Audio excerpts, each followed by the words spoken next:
Ladies and gentlemen, I hope you're having a wonderful morning. It is June 25th, 2026.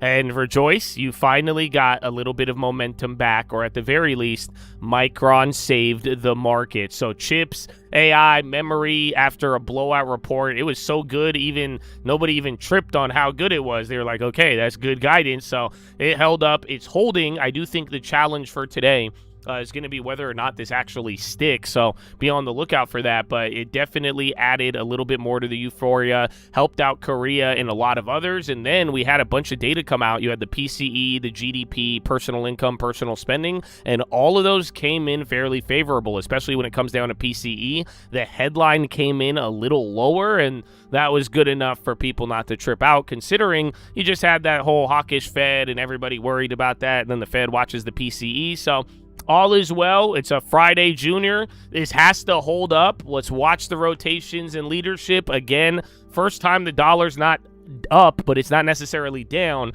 Oil hit another new low, and you have the bonds ripping as well. So, Chad, we have a lot in store. I think it's going to be a good day. I think even then, though, there might be a couple of head fakes, pump fakes, and everything else in between, but should be a good one. But, my friends, ladies and gentlemen, boys and girls, before we begin, before we try to chase a dollar, before we try to enrich ourselves, we must pay homage to a very special group of people, one that has made a sacrifice that most have never have or ever will.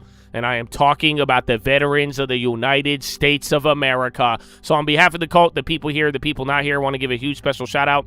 Active service, past service, anybody who has served this great nation, God bless you and thank you. Thank you for your contribution to our collective freedom. I hope I could help out in any way with the long term, anything we provide here. But at the very least, I want y'all to know how much we love and appreciate you. And for those of you who have never served, I hope you never take your freedom for granted. I don't know if you support a war or not. Nobody's trying to get you to support something you don't support. But at the end of the day, I truly believe you can never take away the honor from those who have decided to give up so much for their country and their fellow man without ever meeting them. So veterans, their families, God bless every single one of you. We love you and thank you for your commitment to our freedom. And big shout out to everybody else out there giving back to their local communities. All the doctors, nurses, teachers, firefighters, police officers, the janitors, the coaches, the garbage men, everybody making their communities run, baby. God bless you and thank you. But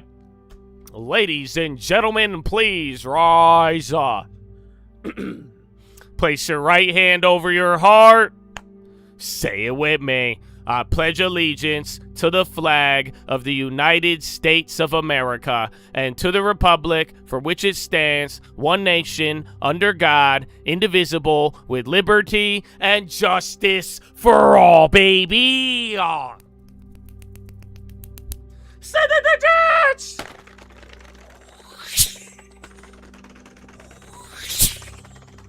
Oh, it's game time, Chatadonia! Harder! Oh, my goodness! Oh, Friday, Junior. Bro, go back to bed. If you ain't awake, bro, just go back to bed. Otherwise, let's have a good day. Oh, we still got a minute and a half. So I do got a couple plays. You got a headline, Blue Owl said to be in talks to buy a stake in the NBA Cavaliers. Would go on the Dial Home Court Partners Fund. These guys are imploding right now, and they're buying it. And why do they all do that? Why does everybody in loans, the moment there's like pressure in loans, they're like, yo, we should go buy a basketball team as soon as possible. What do you guys do? The Suns? How about the Cavs? What do you mean? Okay, so we borrowed a bunch of money, and now the interest rate, and now we even got to pay it back, and now they re-rating all of our assets. We should buy a basketball team. What do you think? But Micron, Qualcomm, WYY, Iller, and HPE. Iller already went, and then WYY got a contract. I'm going to be watching those, watching any of the other plays we've been in, and then again, we'll see if we can get an opportunity from either any of the rotations or, again, continuation if Micron actually holds. I do think that first hour or two is going to be kind of crucial here to see if we actually have this move stick, and just be mindful of some of these biotech, long duration, real estate, stuff that's been reacting to bonds, even though bonds have been doing this for a minute now. So Something has to give. Eventually it will. We'll find out. But Chad, less than 15 seconds. Let's have a good day. Don't pump on the homies. Enjoy it, man. If you have any good questions, let me know. We could talk long term. We got some cash. 3, 2, 1. I tried. Round 1. Fight. Alrighty. Damn, Intel off the open. So Micron's holding up 17. You're about 1.5. It was pricing in about 11%. Again, gold and silver were actually washed, but they kind of got a bid here. Silver was down like 3% at one point. So that's starting to move. Again, IGV should stay down for a little bit, or again, give it a couple. It's only down by 0.45. Chips are down by 4.4. I mean, kind of small compared to some of the declines we've seen. Remember, the other day it was a 6% day. And then banks, again, you got Morgan Stanley, JP Morgan, a couple of these other ones that raised dividend from the stress test. So those are starting to go. Where's cyber? SMR's finally coming up. I don't know where any of the other nuclear plays were. And then IBM, CoreWeave, anything related to chips is going to start off pretty well.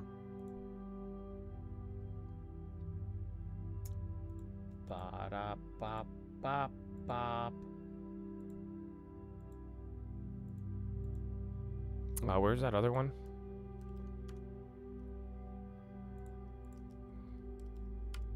Apple on the high, brother. Damn. Those suck. Caterpillar, BB again. BlackBerry had earnings.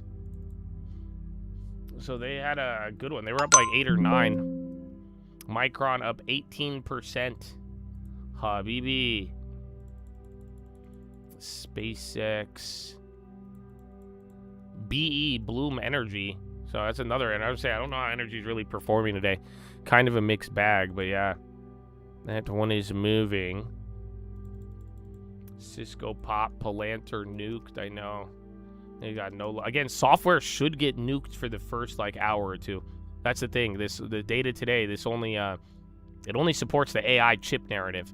That's the problem. Although it may feel like there's momentum, we're not getting like you're getting momentum in chips and memory and those things. Dollar Tree. Someone was shopping around 11 million shares, but that dropped for a little bit, starting to go up. MXL is up by 5. All these little small chip plays. Again, even Intel's going up. Intel 140 again. McDonald's. Where's Staples? Staples are barely down. They've kind of went up, and healthcare is going again. So I think that's word to TLT, man. Some of that long duration is still in play.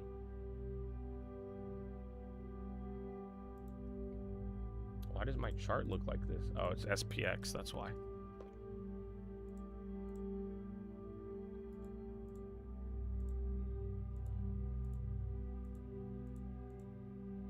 All right, still a little lower. You're at 0.5 on the SPY, 0.5 on the Dow, 1.8 on the NASDAQ, 1.3 on the Russell. Again, Bloom Energy. Now MO, Coca-Cola. There's Global Foundries. Oh, finally.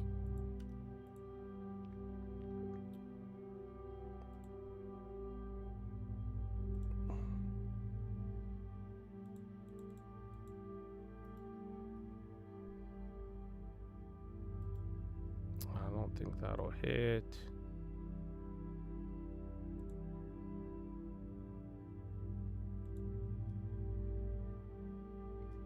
Oh, Google, I forgot about that.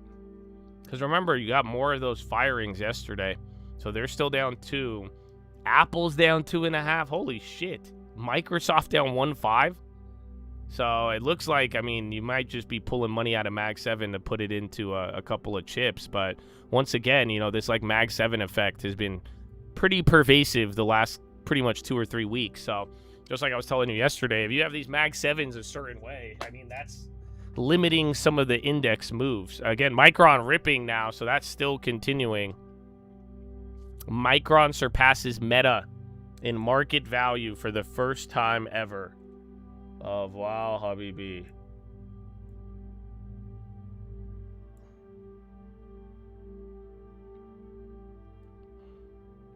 Amazon just went negative year to date? No way. So that's why, I mean, again, this is part of that whole like IGV thing. You know, last time we had like this little IGV crash freakout, NASDAQ was underperforming. And then the leadership, again, a lot of even Mag 7 during that time. So that's like kind of one of those things, like the AI fears and underperforming NASDAQ, they kind of go hand in hand. KKR on the high. Airlines, again, we had a really big drop on oil today, or at least we hit a new 6 handle. Then CMG, KKR is on the high. I mean, Owl, I think Owl gated a fund today, bro. That's what I think is the craziest part about this. And now Flex, Archite, Zillow's still down. UWMC, they had an upgrade. Real estate stocks are still in the green, like REITs. And then again, XLV, dude. Kind of disgusting. KHC? Hi. So that's one staple. I mean, again, staples are on the cusp right here. SPY still right below VWAP. There's Micron.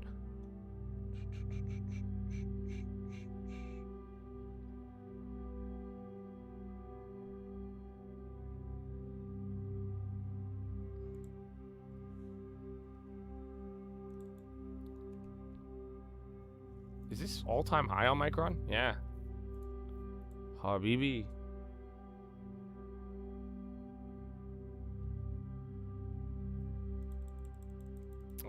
Apocalypse Toast. Watch if those fintechs go up.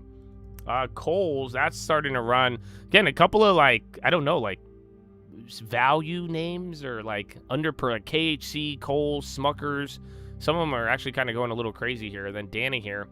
And add that to the biotechs. Now KDP, another set of these like value staples. Again, some are a little bit more shittier, but they're all popping up there. Carvana. Again, I think I think everything is up but Mag 7. I don't know if I'm incorrect on this, but yeah, Apple's down 3. They did the price raises. Microsoft, Meta, Google, every single one of them is down over 2%. So at the very least, first look, it looks like the money came out of Mag 7 and is just going into everything else. So you're still getting some of the rotation a little bit, not as much, or they're holding the levels, but yeah, like I'm telling you, bro, today you would be up 4% if Mag 7 was not down. Do you guys understand that? That's what I'm saying right now, bro. You have a lot of big names that are down. I mean, again, even Nvidia's barely green. But yeah, you would have that's kind of crazy because Nasdaq's up like 1.8 right now. And you were just up a little earlier. There's SanDisk. Again, Micron's still up.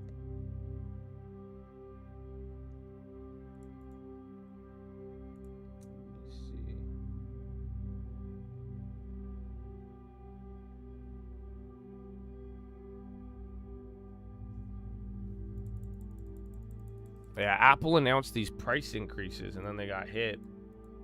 But then it was also part of this vibe like you're seeing right now. It's not like, you know, they're going towards other, just Mag 7. Mag 7 selling out, and then they're going towards everything heavily concentrated.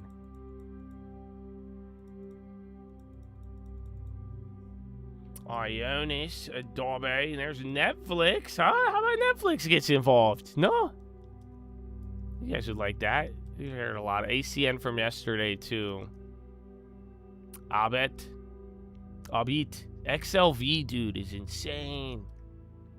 I'm telling you, bro. Healthcare in this long duration thing is trippy. Because like I'm telling you, man, TLT, you're finally unlocking another reaction out of these last couple of like wild moves where we haven't really seen it reflect. As I'm saying, pretty much bonds coming down, I think it's benefiting healthcare and biotechs more than not. On Kimberly, would Clorox be a good staple? I mean, if they're still low and you still get a dividend, I mean, yeah, and if you believe in them more, I mean, you could always wait. That's the other part. But yeah, they kind of seem to move a little too. But yeah, I mean, I like Kimberly a lot. But then you've seen it too, man. A lot of people have been asking about certain plays and they go up, and then, I mean, you give it a week, they'll come back down. Go EV or GEV, Micron again.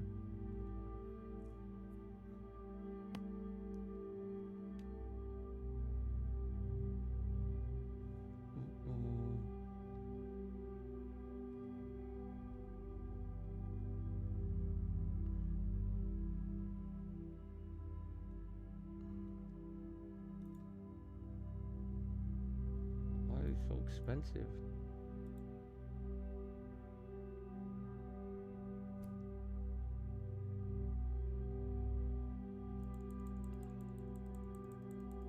Oh, the earthquakes? Those are just weird, bro. I don't know what to think. Yeah, you had a really weird anomaly yesterday. You had that earthquake in Venezuela, and then within like an hour, you had another 6 point or 7.0 earthquake in Japan on the other side of the world. Very weird. But yeah, I don't know what to think about it. And then SPY coming down, SanDisk on the high still, I think. Unless that's the inverse. No, yeah, SanDisk is going up.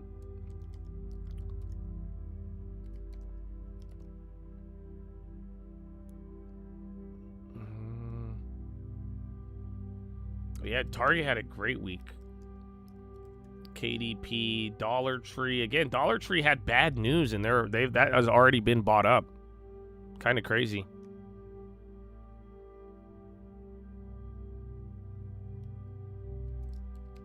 Yeah, low ticker is very active.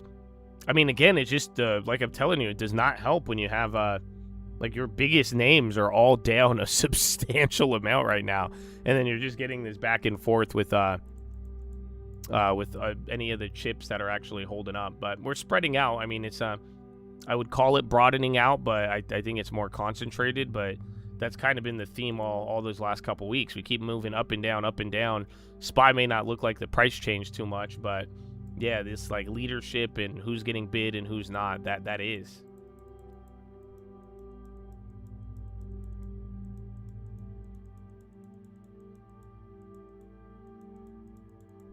Yeah, Microsoft 350. Is it back? Oh, it might hit the low again. Damn, if I just waited a week. Well, yeah, that was the original price I was really liking Microsoft with. I chose Oracle instead, but now they're both coming back. Because I think Oracle were still up like 5% still. But yeah, Oracle's coming back to our price now.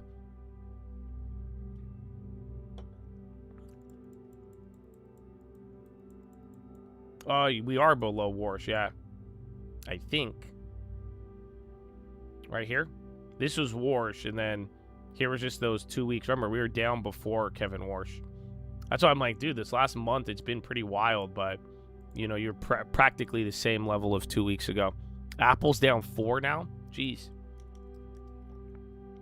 Well, yeah, that's what I was saying yesterday, dude. There's a lot of... Remember we looked at Baba? That one went straight down. You look at Microsoft. You look at a lot of these names. I mean, they've moving a lot. A dump day in disguise. Well, yeah, well, that's what I was saying. I was like, this has to stick. That was the problem. We're going to do this little back and forth. I mean, but it was good vibe, good momentum. I mean, you might even dump down and Micron will still be up 15%. So, but like I was saying, it just has to hold. And then now, depending on, it's going to spark a vibe in chips and memory, but yeah, we got to see after how the rotation pieces and who ends up in the lead. But yeah, it doesn't help when every single Mag 7 stock is down like double digits. Or not double digits, but big single digits. 5% is a lot. All right, now Micron, Apple, they all just flushed. Oh, I should have picked those ones up. Now chilling at 9. Yeah, software, that's what I'm saying though. Give it the first hour. Because look, software is getting murdered. That should happen. And then, yeah, just see when they kind of all match up. Or see if they start going out of chips. But now staples. That's it. Remember, staples are at the cusp. And now they should be going green. Yep.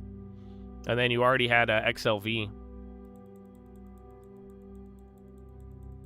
I don't know much about Tempest AI. No. Sellers going crazy.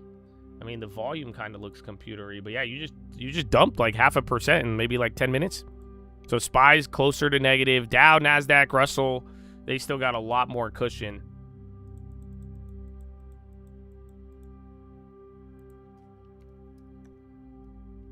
Chips gave up a little bit, but they're still up. Unfortunately, I think this is what we saw yesterday with, again, like go look, Meta's down 2.5%. Apple is down 5%. Google is down another 2%. Google's down probably 10% in a week. Microsoft to a 52-week low, down about 1.6. And then I think Netflix is your only one that's up. Just kind of, and then now Nvidia just dropped there too, so that took out. I think that's what just took the chips down a little bit. Yeah, the dollar's actually red today. That's what I'm saying. It's kind of funny, because I mean, I bet you they probably put money into a chip, not Mag 7 chip, but a chip. Dabe on the high again. They don't have. Nike is the one with earnings right around the corner, and then Workday. They got an upgrade and still went down. No, nothing happened. Just the morning jitters. So again, Micron held its earnings even from the morning. We had this move, and now I think you're just further rotating. And the bad part about this rotation is that it's starting with the Mag 7 names. So they're just kind of having more weight, but we'll get you guys a checkup in a little bit.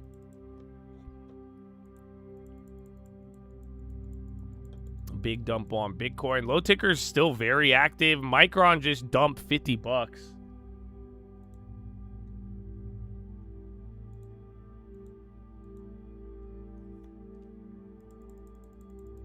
Yeah, BB had earnings.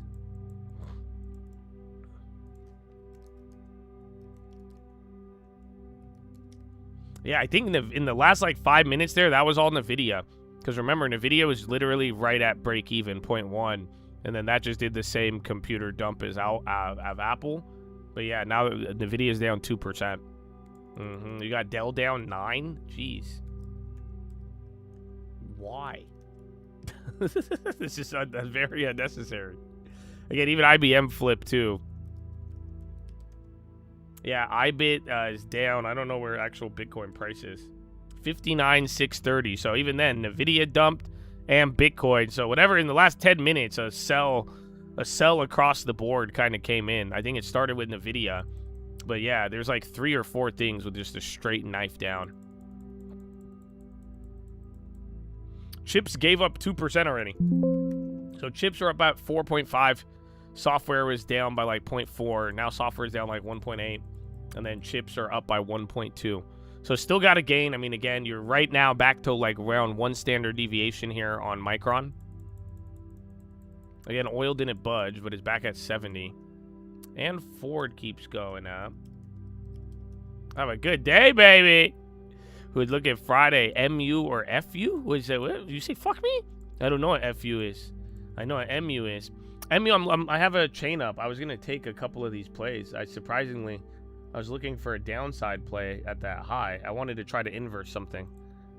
I want to try something. I have an idea, but yeah, I hate the premiums on that one. Spreads are very, very large. But yeah, Micron, and then now what the attention it's going to lead to. Just there's a bunch of other plays. But that's what I'm saying. It's like Micron helped out a couple of names, but yeah, I mean, I don't think it was strong enough. It doesn't help with NVIDIA and the other Mag 7 and other things start to give up like that.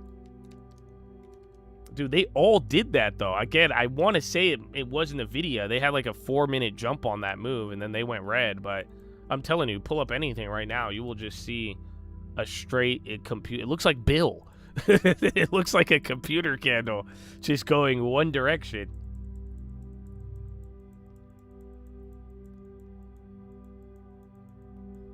Meta. I mean, Meta has been. Was it last year?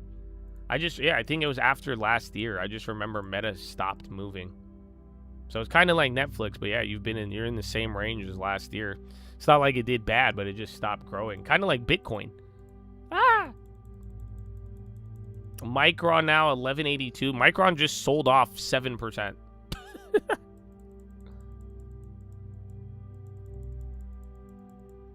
And then SPY's still going lower. It is a Thursday, you guys. It is a Thursday.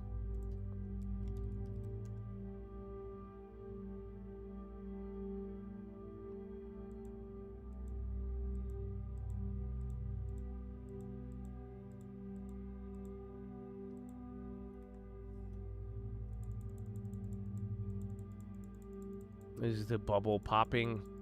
Well, no. That's the thing about Micron earnings. Sentiment might be like changing for like how people want to gamble, but as far as like this AI cycle and spending, you don't get Micron reports at the end of a bubble. Does that make sense? That's why people were a little bit excited about what you saw last night out of Micron. because that doesn't happen.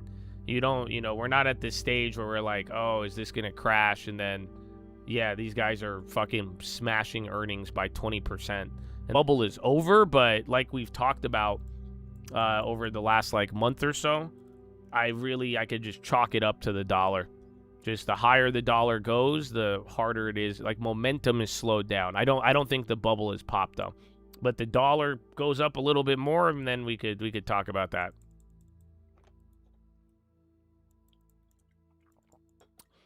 The hole you could poke is why didn't other tech companies not blow out? They did. That's the thing. That this last earnings was one of the best earnings in, like, I want to say 100 years. So that's the thing. We're just kind of used to it. That's kind of the problem with, like, that's what got us here, essentially. So it's like they all did good. Yeah, nobody did it like Micron, and that's the thing, because Micron's kind of now becoming the NVIDIA in its own way. Like I'm saying, now at this stage of like the cycle, Micron's making more money than NVIDIA. That's crazy. I don't know if you guys remember the first time NVIDIA put up a $40 billion print on revenue. So it's like this early on, you're already having Micron do those NVIDIA numbers.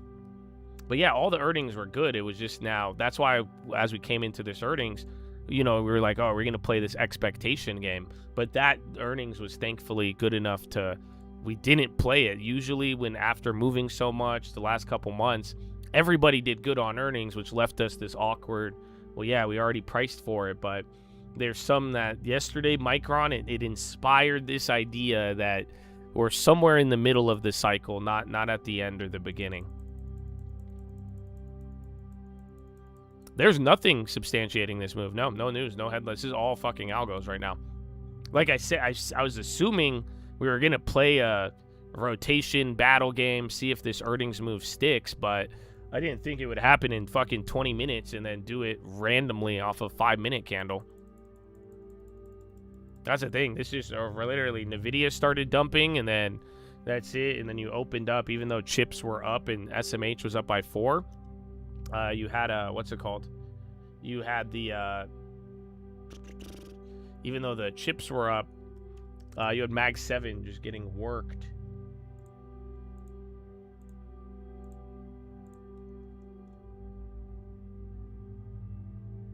Interesting.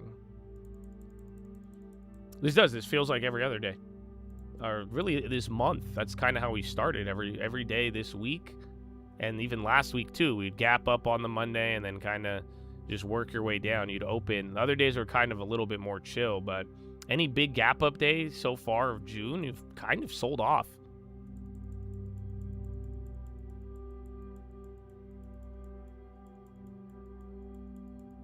Micron, a long-term hold. So you could put it up against the Diplo test. So I call this is a very scientific analysis for the stock market that I created. It's called the Diplo test. So you pull up a stock that you would consider for the long term, and then ask yourself, does this look like Diplo? So does Micron look like Diplo to you? Do these look alike? Does this look like it's dipping low? Does this look like Diplo?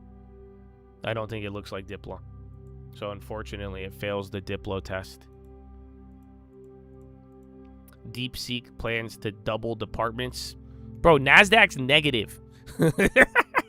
I'm sorry for laughing. I'm sorry for cracking up on that. But what the fuck? Dog, NASDAQ is down by a quarter. You were just up 2%.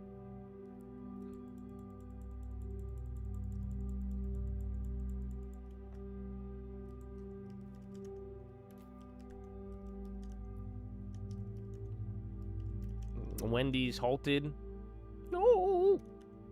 I know Netflix is going up, and Macy's. It's funny. This is the first time Netflix acted as a rotation play in the whole month. Again, Micro. I should have grabbed that one. Oh my gosh. Yeah, that did that quick, dude. I'm actually kind of pretty surprised. Oh, they hoed me on that one.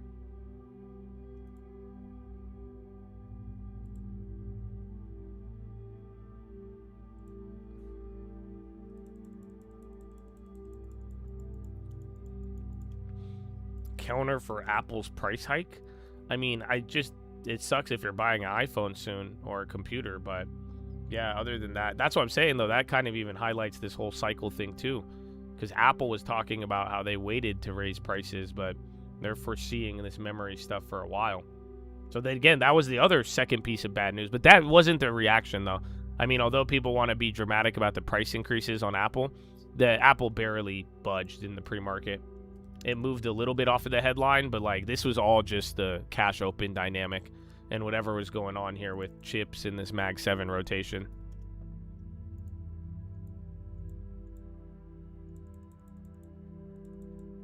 Oh, this one's pretty wild, dude. So literally, you just had the earnings that saved momentum for a little bit, but then within the first 20 minutes, I'm telling you, this thing it turned into the last hour of Korea that other day. Dude, I don't know what the fuck just happened. I'm pissed, though. I had one of those plays. That one I would have done 1,000%. I thought we were going to do this. I thought we were going to have some of these moves, but I thought it would take like 2 hours. I thought we were going to do a lot of back and forth, staples, healthcare. You know what I'm saying? I thought it would be more like the other days where, you know, you switch spots here and there. But yeah, that was just fucking massive. I'm telling you, 2% down. You moved. SPY wasn't up as much, but yeah, dude, Nasdaq has already moved 3, and it has been 25 minutes. I'm not even shitting you. That's what I'm saying. You just tick down 0.5 on the Nasdaq. You are up 2.5 at the opening bell.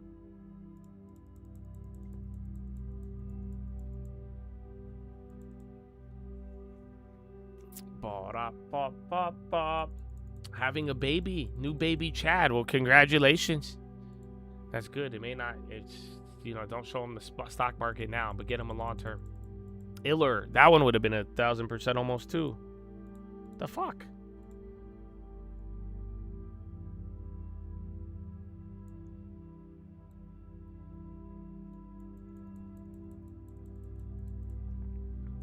SpaceX on the low. Toast, Groupon, more Netflix. So SPY a little off the bottom. Oh, did we hit the price I wanted? Remember that sweet spot I was telling you about? So that's still in play, sadly. So again, same thing as, and I don't know if we'll keep going. We already dropped a lot, but yeah, I mean, now you don't have the same floor as yesterday. But yeah, those it's like 729, or the first level is like 730, 729, and then it's like 725 and then 722.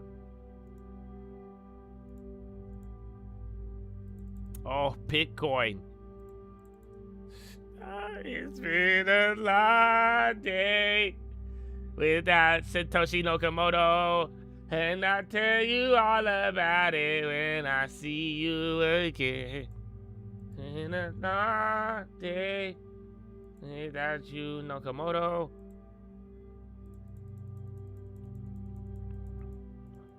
I like swing trading. That's most of what I do. I mean, we do a couple day trades when we make it free, but usually we're buying plays, waiting a little bit, couple days, couple weeks sometimes. And then, yeah, that's my preferred method besides long term. MST. Dude, do you see this? Somebody, I don't know. I want to say somebody blew up, but you don't have any other evidence of it.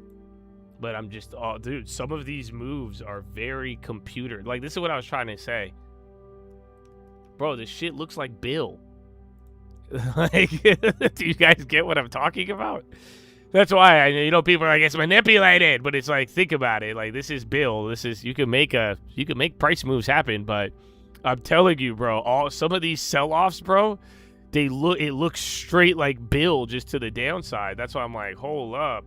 And that's in 20 minutes. So, yeah, I want to say somebody blew up somewhere or there's something, but there's actually no evidence. I mean, the only you did get another gating of a fund today. So that could be another part of it. But, again, that Apple move is fairly sizable. Yeah, 21-month low on Bitcoin. And now Micron, dude, staples are ripping. Literally, Micron, Kimberly Quality, all of them. Dude, Intel just went 140 to 126. Is it Michael Saylor? It might be, dude. I don't know. But that's what I'm saying, though. There's zero unfortunately, there's not really evidence of somebody getting blown out right now. That's what I'm telling you. The dollar, again, the bonds have already moved. And that's the thing. Don't get confused. I saw some fucking idiot say this the other day. Literally yesterday, I saw kids complaining, and they're like, everything's going down. They said bond yields are going down. Where is everybody putting their money? I'm like, you fucking idiot. They're putting it in bonds. So bond yields going down means people are buying them. So TLT going up. Just don't forget that. So yeah, there is some rush to safety, but again, that's what I'm saying, this whole long duration thing, we don't really know. It's already been a little confusing, so I didn't assume this was like a safety. I didn't assume this was a safety bid. But that's what I'm saying. It's like, yeah, dude, you just watched a lot of things get blown out right now for no reason. Oh man.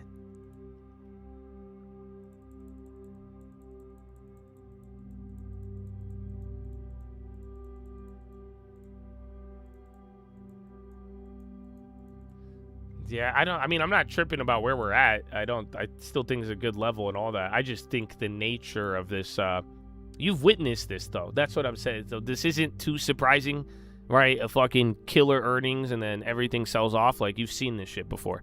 It's just that did it in 20 minutes on a very big scale. That's it. That's the only thing that just happened. So it's not like I wouldn't trip too hard, but that was quite phenomenal. You usually do that in like a couple of hours. Maybe you spend all day. But yeah, you just did a whole day move in 20 minutes. That's kind of what I'm saying.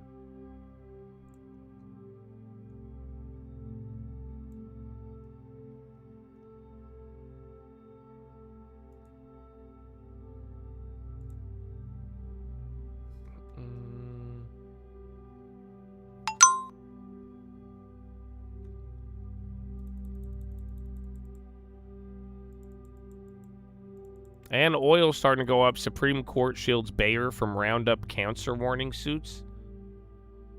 Again, little bounce on Bitcoin. High ticker, everything's bouncing now. Now you got Google running. If you could get inflows into Google, that'll help out a lot.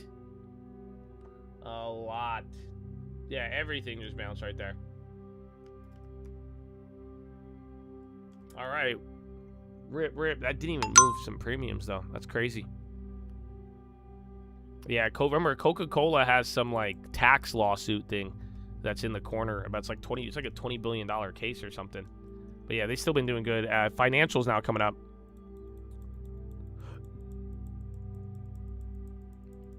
All right, maybe that was a little bottom. Like I'm saying, bro, that was a wild fucking 30. That was 30 minutes on the dot. No, there's no fucking way. Yeah, that was 30 minutes on the dot, dude. That was a program. Because literally, right after that 30, whatever just happened in 30 minutes to sell everything, it just ended. Unless it comes back again in another 15 minutes.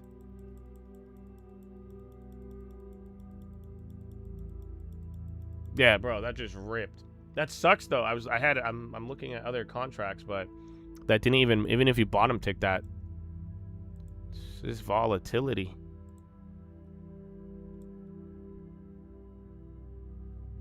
Oh, you got your meta dividend today. That's another one. I don't know if you're interested in that.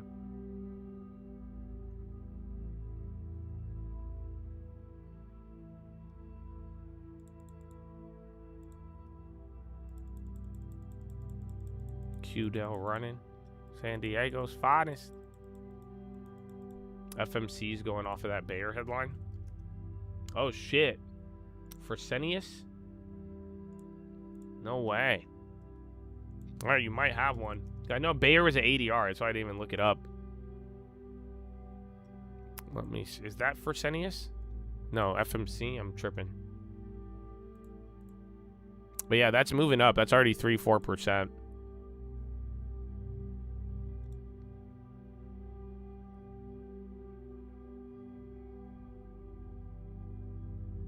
Breakthrough Rimososaxin herbicide. Yeah. So they make some of these fertilizers. Interesting. Oh, those premiums are already jacked.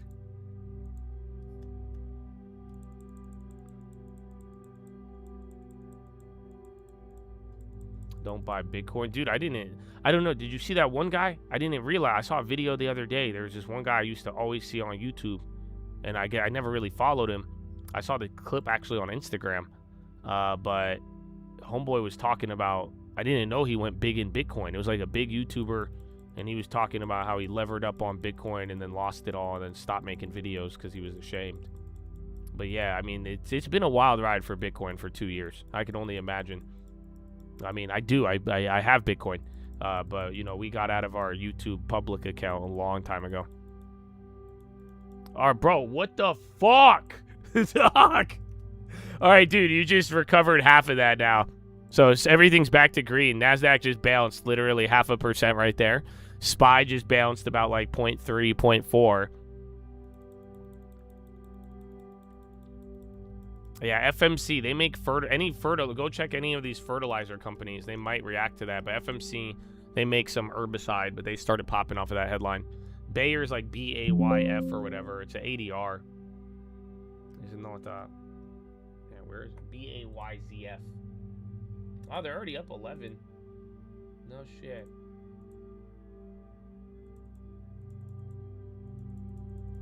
No, that was a very wild 30 minutes. Yeah, you sold off 3% on the NASDAQ in 30 minutes. But it did seem very computery. It was just, again, weird Mag 7 rotation. Could be some of the end of the month stuff too. But yeah, that was a trip.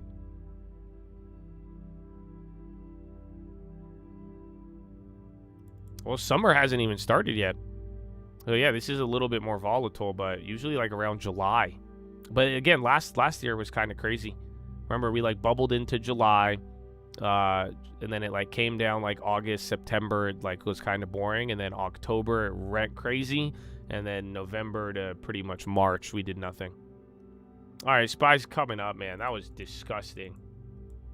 Hopefully it doesn't retest it there. Again, Micron's at the low. Let's see, IGV came up a little bit. Again, chips are still in the green. Nvidia's down 2 now. Again, the Apple down 5 is just not a good look, dude. You got Apple down 5, Microsoft. That Google bounce helped a lot. You have no idea. That's what I was saying, bro. I was saying it in the morning. I was like, dude, if Mag 7 played along, this day would look so different. And then Mag 7 got worse, and then then you gave up your 3% like that. I don't know if today's going to be a chop fest. I have no idea. I was excited for today. I was hoping today would kind of push us over the edge and nudge us in this, you know, the way the bonds were moving, another low on oil. I was hoping it would nudge us into something more clear, but yeah, this whole month has just been about winding down the momentum and then kind of waiting for the next step. But we've gotten through most of the catalyst, or getting good news, but the market's still kind of hesitating at these higher levels, which makes sense. I mean, all things considered. Oh, Mr. Hananalin, bless the Chad. Bless him. Save it fast. Hold it long. Save it fast. Show me what you want. I don't know if that's the right reaction, but that was mine.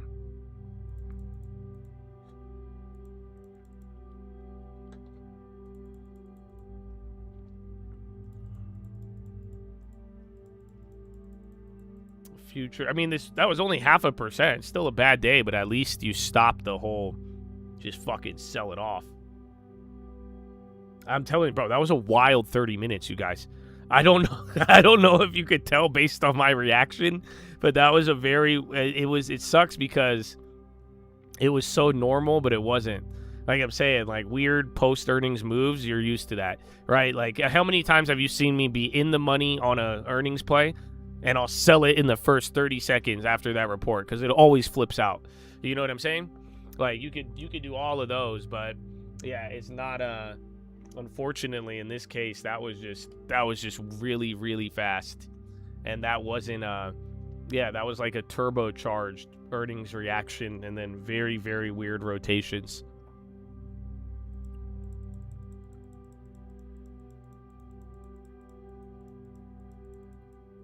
I don't know. I mean, in a weird way, I feel like there's an elephant in the room that nobody wants to talk about. Do you guys want to talk about it? I could talk about it. I don't know. I hate to put this into the ether, but there is an elephant in the room. Nah, PCE was good. No, it's not bonds. It's not dollar. It's not any of these things I've told you about. It's just a weird elephant in the room. I'll tell you. The weird elephant in the room is that the market, it doesn't like good news. Like, do you guys not realize, like, so if you're like, oh, good news will change everything, all the momentum stopped once things got better. I would argue all of this we just front ran everything. We just fucking priced it in early that everything was going to be good. So when the good news comes out, like, look how much you've already ran up. But long story short, I mean, when was the last time the market actually got momentum off good news? I don't think it likes it. That's what I'm saying. I think we brought forth demand from the war and everything else, and we front loaded it so much that you're just, the market's not. I think good news is kind of disappointing. Like, the war ending, you just watched oil cut in half, and then no one's, because again, I think you already priced it. Oh, the midterms is the other one. Bayer rises 20%. GE.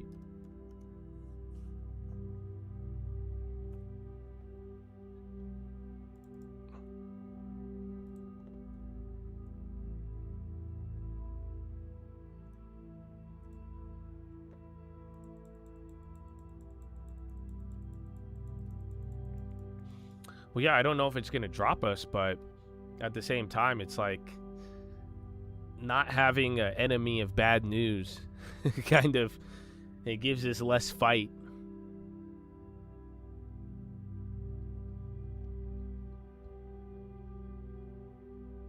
Yeah, and Google, 100%. Ever since Google did the offering, we haven't seen any of the momentum. It's just been dampened ever since then. There has been a shit ton of supply that's entered the market, whether it's through those bonds, whether it's through Google, SpaceX. So market's handling it pretty well, but ever since then we have noticed momentum has also came down. Unch, that's going up. Kimberly did way better than I expected. I can't believe it got back up here to the beginning of the year. But that little pickup there with the dividend helped, but I did not think we were going to get this strong of a fucking rotation in June out of some of these, but shout out the value. And then some covered calls too on the Intel. Your portfolio's a little bit more insulated today. Still down though, but not as much. Yeah. You get to make on both sides, Habibi. You know what I'm saying? We said yesterday, a little defense. And bro, I heard the rumor, but I think it's true. I think they're going to trade LaMelo to the Timberwolves. That's stupid. How dare they? How dare they trade my boy?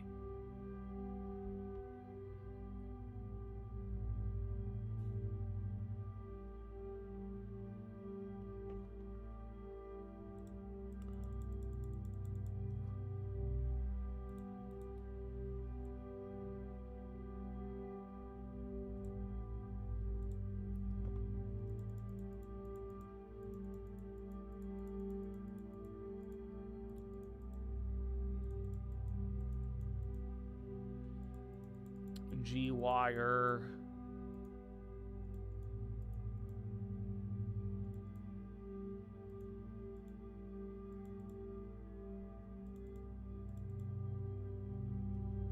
Okay, more healthcare. XLV, Bristol Meyer, couple of credit card names, Visa, MasterCard, even AXP actually. Yeah, banks are still killing it. Habibi.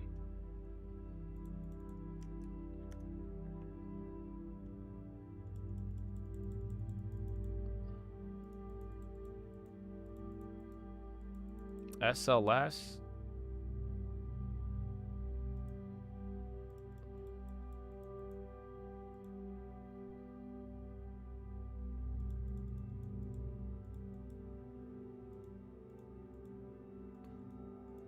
Why did Dow? Because Dow's been rotating.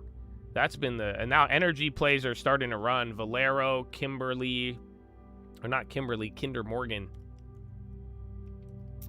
But yeah, you even have XLE up. Jeez, dude. Well, I guess oil is at 70. And a couple software names are moving right now. Let's get the checkup. Let's see the damage. No, dude, no way. You have 16 names green on the Dow, 14 in the red. So Dow's up by 1% today, and it's 50-50, so that's pretty strong. NASDAQ, 55 in the green, 44 in the red. Oh, you guys don't want to hear this one. This is disgusting. SPY, 371 names in the green. Just under 130 in the red. Oh, man. Y'all don't feel. Dog, you have 370 in the green. That's what I'm telling you. It's all. This is unfortunately just like the last couple of days. You are just that Mag 7, dude, is just, it's ripping you.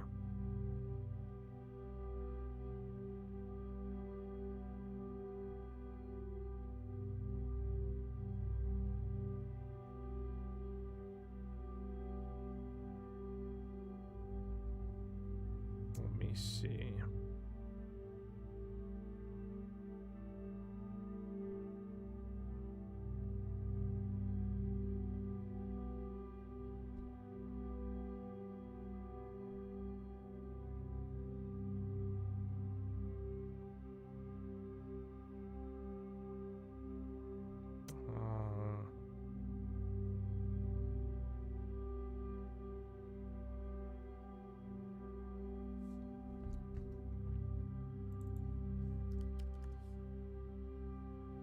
Bro, why has K-Star been ripping? Huh?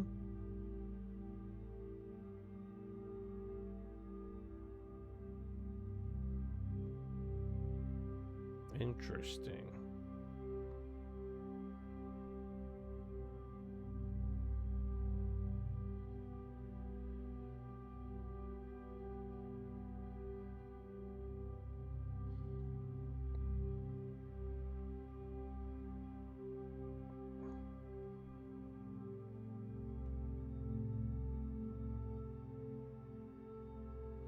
All right, I made my K-Star free. Dude, those are up 90%. That's fucked up. So there was one China play that actually hit after those second K-Webs. But yeah, I just made those free.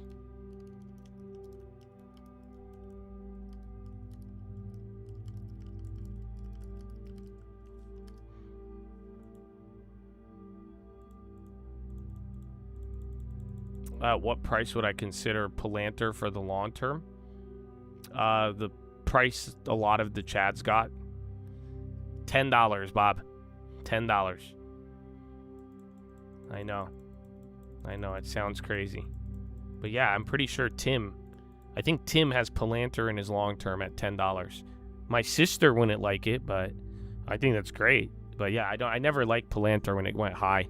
I mean, we have our like little trades and shit, but for the long term, I mean, I like the low prices.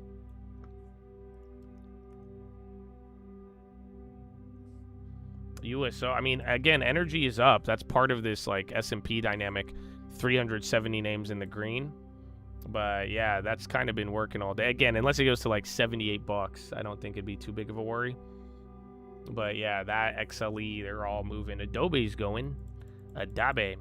Baba is getting better. I mean, again, a lot of people, you guys got to think about it, man. It's just like a lot of these names, especially the ones that we own, when they've been like dropping like this, like even Netflix, you know, imagine every week people are asking me, and you know, it's the same response, but now it's like some of these are getting closer.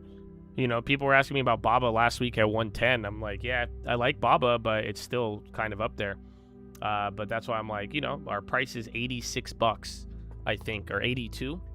So yeah, if that comes down there, I just don't want to buy too much China in my portfolio. But yeah, I'd like it at the prices that I bought it at, because those prices, if you see, they've been somewhat bulletproof over the last couple years.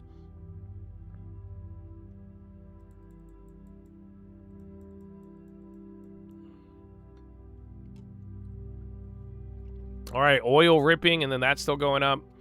Bayer says Monsanto to pursue class settlement approval.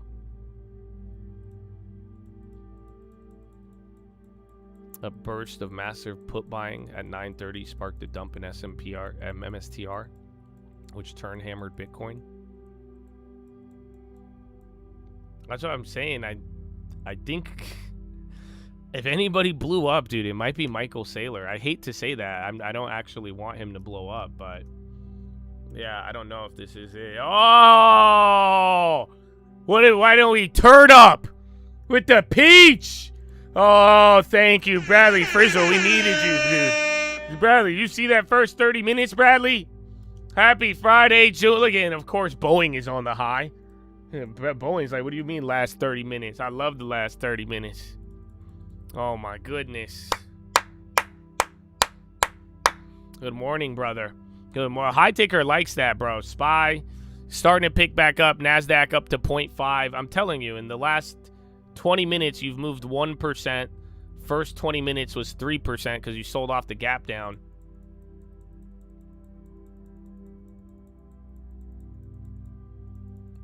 What about Netflix? No. Netflix, I think Baba is closer than Netflix. So I don't know what our price is on Baba. Let's see. I said, I'm sorry, Baba. Oh, shit, never mind. My price is $74. I don't know why I thought I was in the 80s. But yeah. So I got Baba in the 70s. So we're still up 30% on Alibaba. So that's why I'm like, and then Netflix, I still have 100% or something. Something ridiculous. Yeah, Netflix, we're still up 230%. It was more early. I mean, remember last year? That's what dude, it's kind of crazy. Some of these plays that I'm kind of glad. Dude, the farm last year, there was some names that gave us a lot of money, and those names are down a lot. I got $400 for Coinbase for the farm. I got $700 for Meta, 7 something. The same thing even with Netflix, I think. We got a decent amount out of it.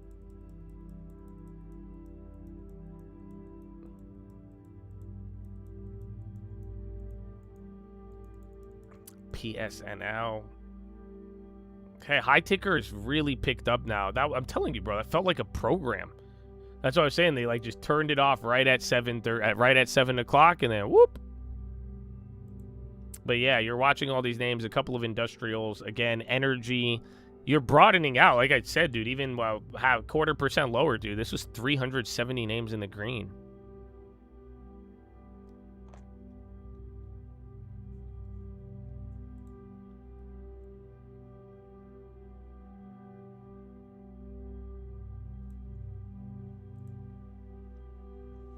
It could be Grant, maybe. Maybe Mr. 10X. But I think Michael Saylor. But then again, what if Michael Saylor wises up?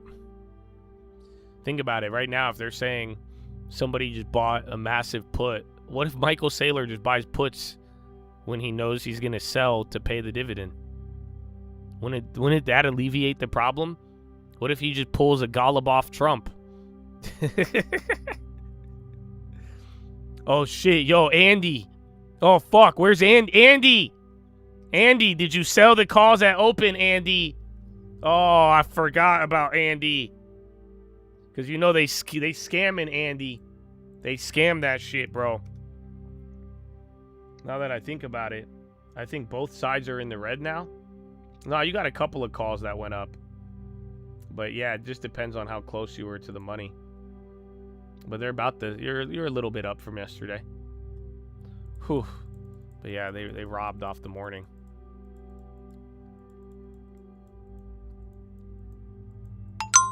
Pepsi is back to 4% yield. No way.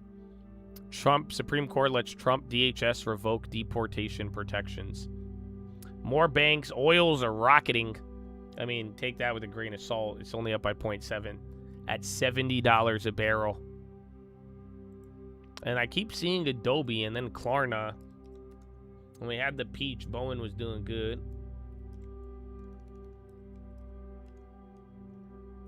Yeah, I don't know. The Grant, bro. I don't know if I still have that picture up. But Grant Cardone follows me on Instagram. He commented on one of my photos in like 2018. That's why I'm like, it's so his story. That's like one of those like Bitcoin personality stories I've told you. Because that motherfucker was following me when I was making videos about Bitcoin very, very low. And then he didn't get into it until later. And then he started like putting all this real estate money into it. But that's why I'm like, I don't understand. But I don't hope anybody loses on it. I'm at the point now where I'm like, man, if there is going to be a little bit of a credit event, and it is in Bitcoin, I do sadly think it'll be Michael Saylor, unfortunately. But then again, like I'm saying, I don't know. If he hedges it ahead of time, maybe that might work out. But yeah, it's not just, dude, Bitcoin has been, it's in the doldrums right now. It's not even bad. That's the thing. Like 50, 60,000 Bitcoin is great, depending on where you got it. But like I'm saying, this last like 2 years, bro, of like, you know, somehow luring everybody in at the high. And then again, it got big people. It got big money. It got all sorts of people on there.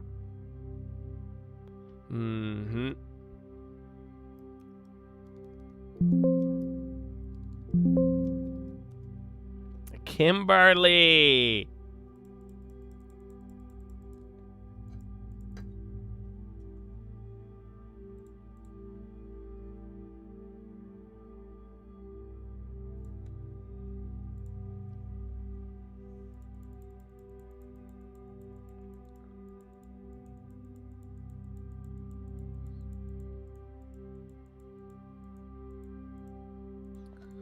Dude, I'm just like, why didn't I sell the cover call and put all of it in?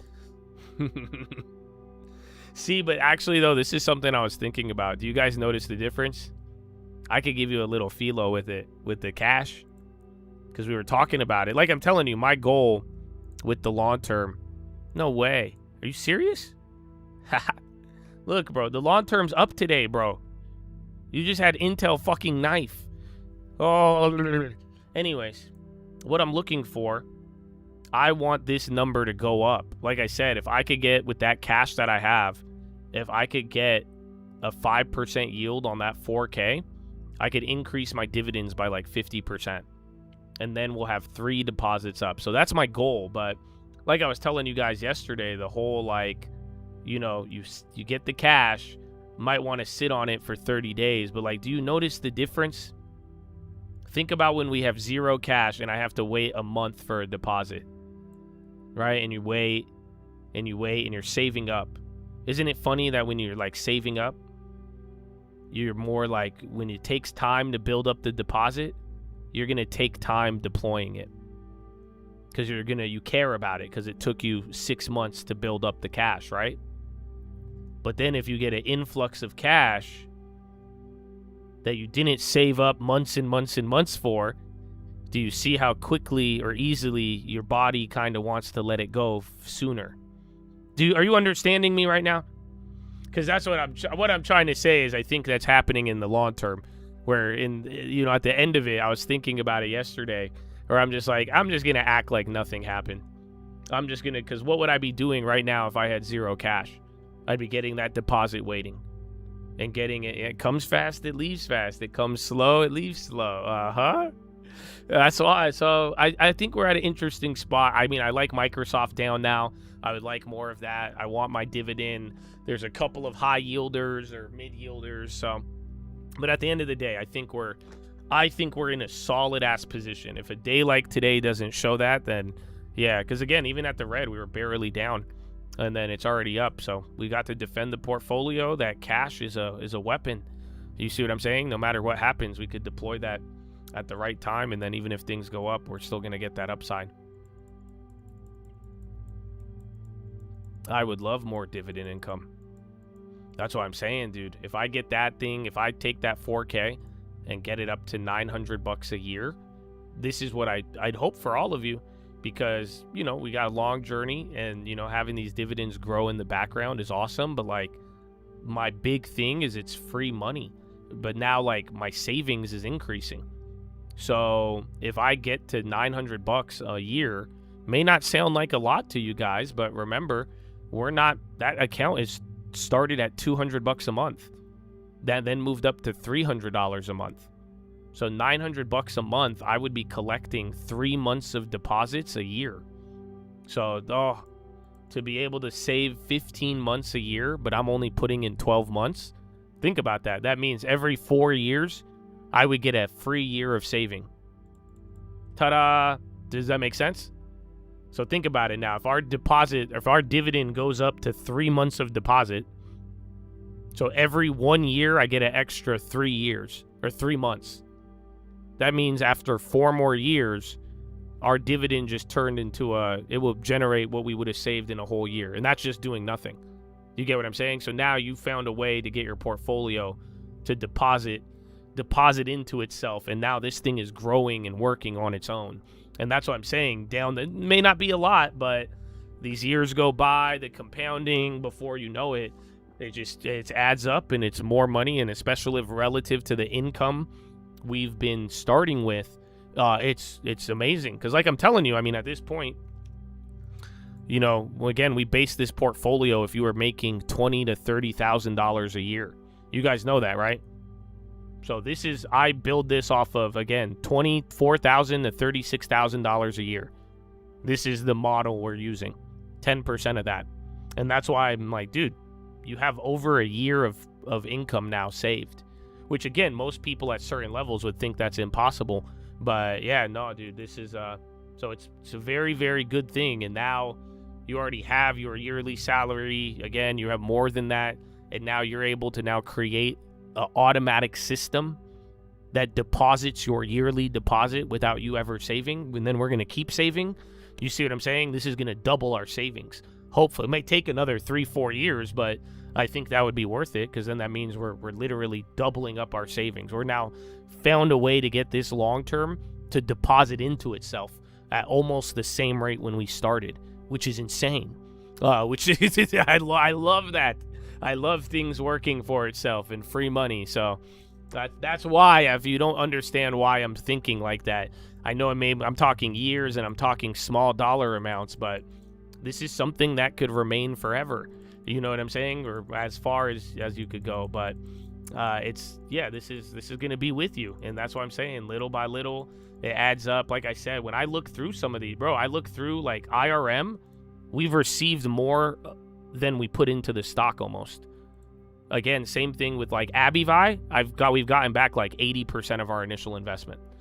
That's what I'm saying. These dividends, they may be small, but like worst case, you're just going to get your money back and have equity, and then they have this way to generate for you. Would I ever put $300K directly into Kimberly to get $15,000 a year?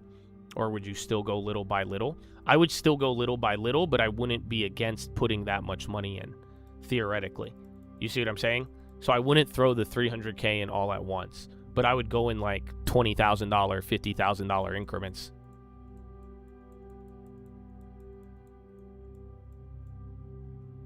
I'm reinvesting all the dividends. That's why the dividend's been growing. It's very small and negligible, but at the same time, it's starting to, it takes like 5 to 6 years, and then the dividends start to work a little harder.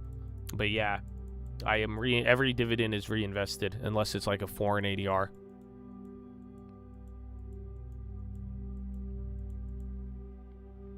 Yeah, Kimberly dividend is 5. That's why I saw it. But that cushion we just picked up is fucking amazing. It just sucks, though, because we've been in this position twice where Kimberly gets high and then it sells off depending on how people feel.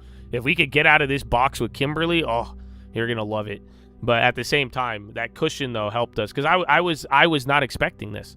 So you guys understand, I would have been happy with Kimberly at $95, and then it just stayed pinned for another 3 months. Even if it went down another $2, I would have been fine.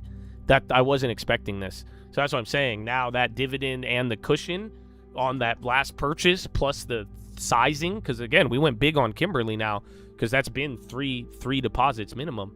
So, you know, it's able to do its thing. But I am a little shocked by this extra 10% we grabbed off of it. MSTR strategy should halt Bitcoin buys and bolster cash reserves, Crypto Quant says.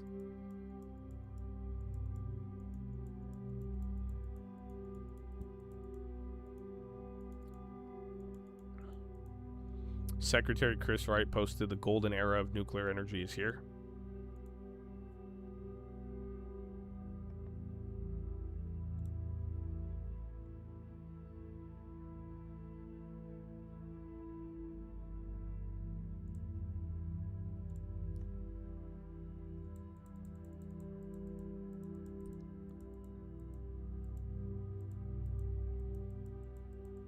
No, dividend is a share of the profits.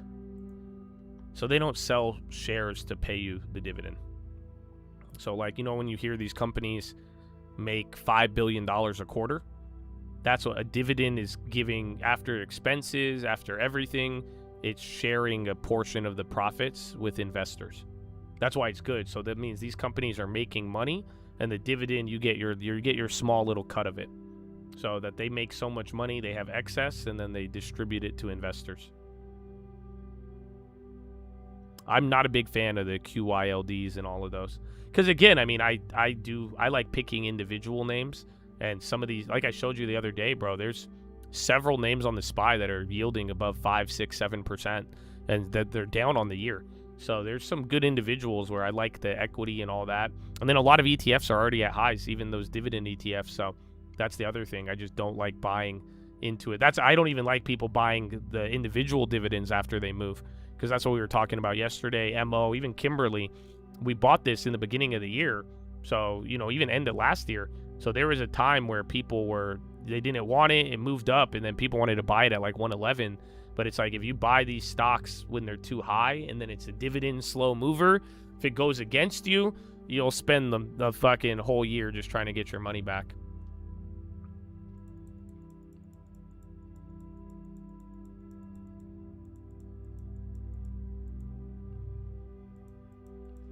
I don't care about the duration. I have O, but I don't care about if it's monthly or not. O's not a ETF. O is a REIT. So O is a company. They're actually in San Diego.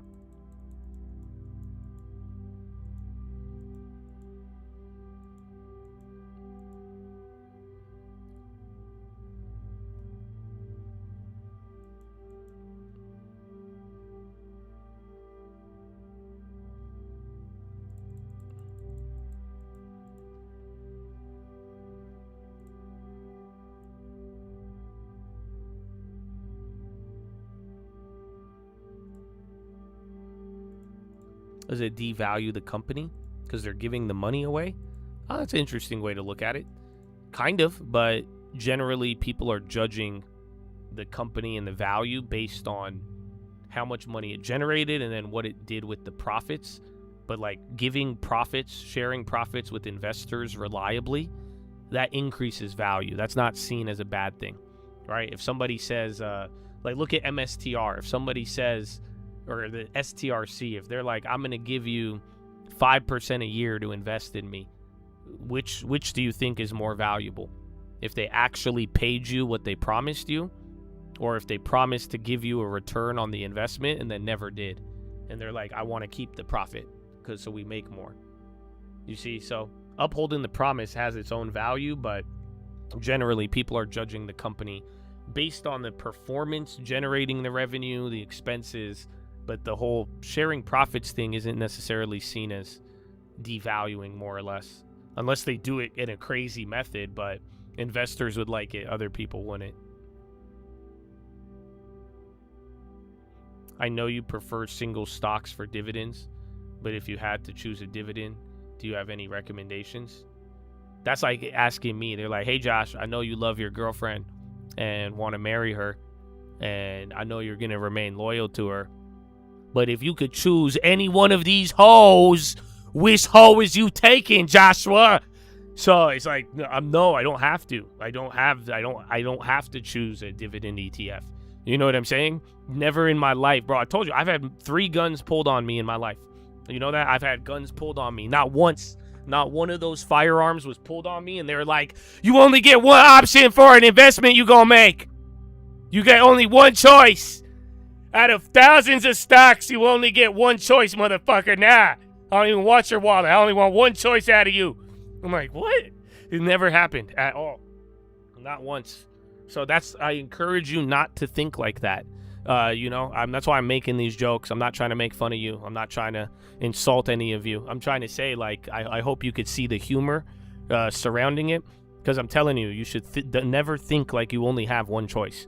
Never think like you only have one option, especially when we're coming to the vastness of the vastness of the entire market and what you have at your disposal. So, yeah, man, I hope y'all feel me. I hope y'all feel me.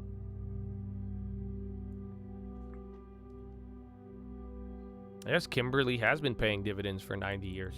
That's what I said in the first video. They've been around for a minute. I want to say 1800s. But then, yeah, that dividend history is, they're really, I think they are an aristocrat, or they're really close to it.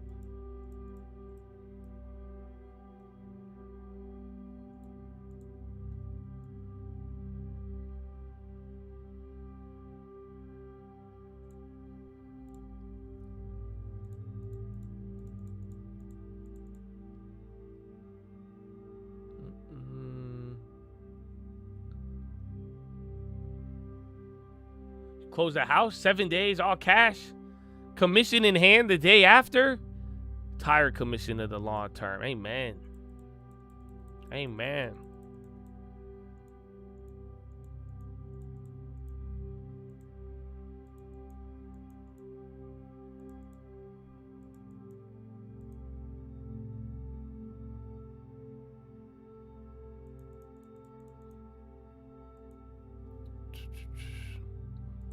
Yeah, it's not. It's not like the casino comping. It's bigger than that. It's more important. This is what you guys got to realize. Uncle says it. He said it don't matter if you young. You could always use a dividend. But like, it's so much bigger. It's the whole thing with the long term. Like, that's what you guys like. This is one thing I really hope. And truly, if you guys understand this, some of you will be able to change your financial future, regardless of where you're at. I promise you. If you really understand what I'm about to show you next. This is one of those, if you have to understand it, you have to believe it, have the right attitude about it, and if you have the right attitude and you put belief behind this is what has gotten people to move. This is how a lot of Chads in the beginning, they understood this, and it got them to start taking these actions, because it's a life changer. So, and it relates to dividends. It's about compounding. Compound interest is the eighth wonder of the world. That's not the punchline. Here's the punchline. Some of you remember this. I've shared this before, and every time I've shared it, it'll blow your mind. I had one of my mentors in life. He shared this with me when I was young, and it changed my whole trajectory in life, okay? Are you ready? Here it is. If you can't think of one way to make $1 million, think of 1,000,000 ways to make $1. Ta-da! You're now a millionaire. Let me say it again. If you embody this, you're going to be a fucking animal. If you can't think of one way to make $1 million, think of 1,000,000 ways to make $1. Everybody can make $1, right? If I said make me $1 million right now, you'd be like, I don't have $1 million. Okay, can you make me $1? Okay, do it again. Do it again. Do it again.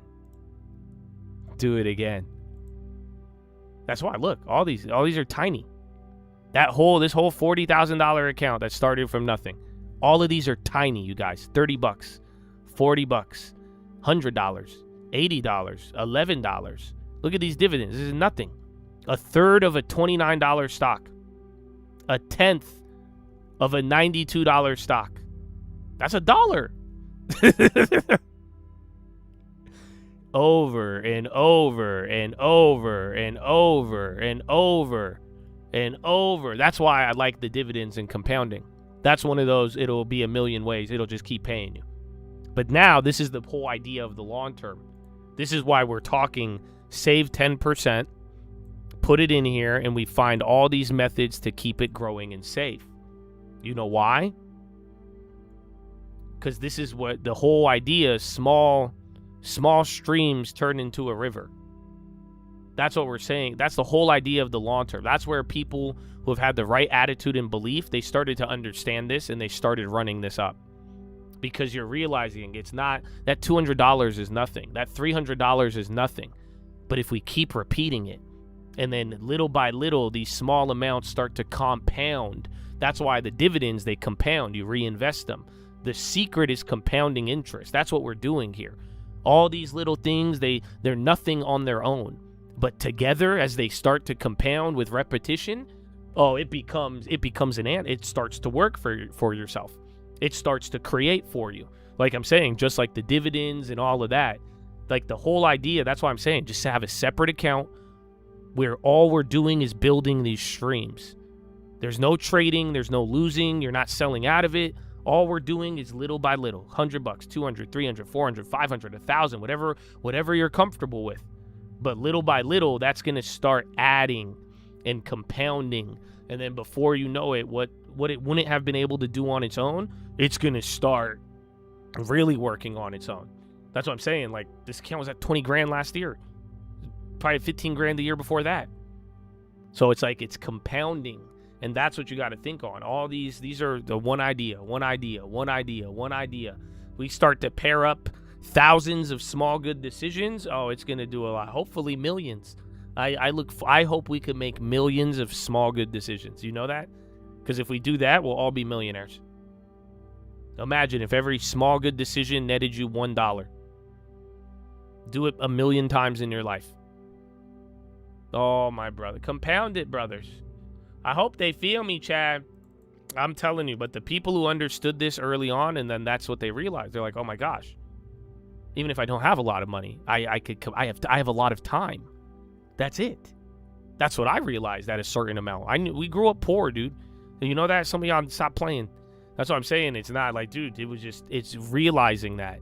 Even if you don't have enough right now, that little by little, and then by building up something that will get you a foundation that could build off of it, that's what's going to do it for you. And that's what I'm saying. I think a lot of people early on realize that, and then they just, let's start compounding. Dividend, compound it. Deposit, compound it. Let's go. No bad moves. It's going to keep compounding. No trades in it. It's going to keep compounding. That's all you got to do. You want to make millions? Become a politician. That's Nancy Pelosi. We should have played that yesterday. After her hit. Iran proposes charging fees in Hormuz with neighbors. Iran looks to models and waterways around the world, plans to charge as far as Beijing. It's reinvested in the same stock. So whatever stock, I do it automatically. I turn on dividend reinvestment. Even in the first long-term video we made several years ago, that's what we were talking about to do, and it just reinvests into itself. So that's why, like, every MO dividend I've reinvested. We get 9% on MO. Since the beginning of holding it, I've reinvested every single dividend. So like, that's what I'm saying. Like, this is how you could calculate. Take a look. 7 or 12. How many? I'm calculating all the buys. So 10, 12, 13, 18, 24, 31. So look, I bought 31 shares of MO, but I have 11 in my portfolio. Extra, I have 41.03. So that's what it's been doing. Every time there's a MO dividend, it takes it and then it turns it into shares. So that's, and now guess what's happening? My market value of MO is increasing because they're giving me money and I'm putting it right back into it. And then I'm taking that dividend and I'm buying another stock, the same stock that pays a dividend. So guess what happens? My dividend is naturally increasing now too. And then every single quarter, that's going to keep happening. But yeah, I reinvest into every single stock.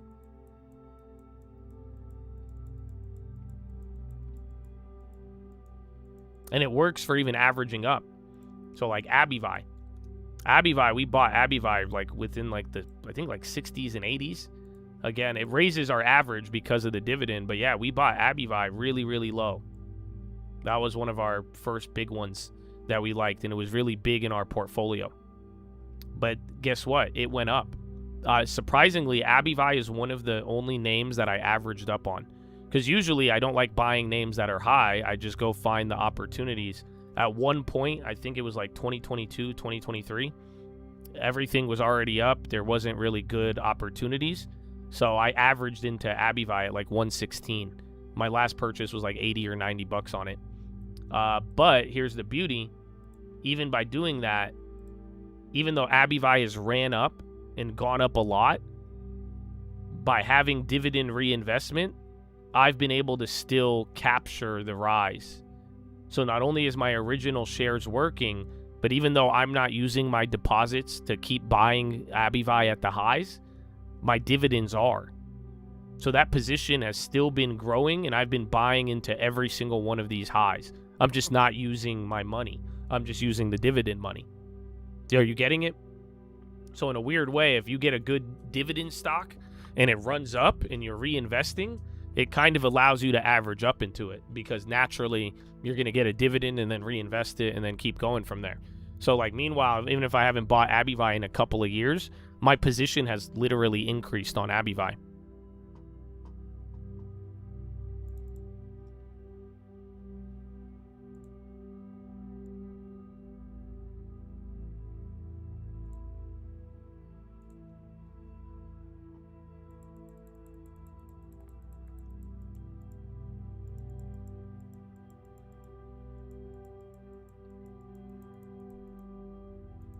All right, man.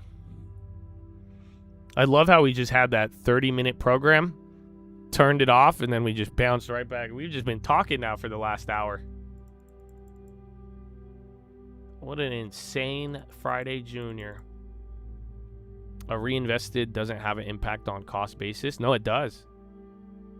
Because, like, look, like you see here, like my MO, I bought MO well below 45 bucks.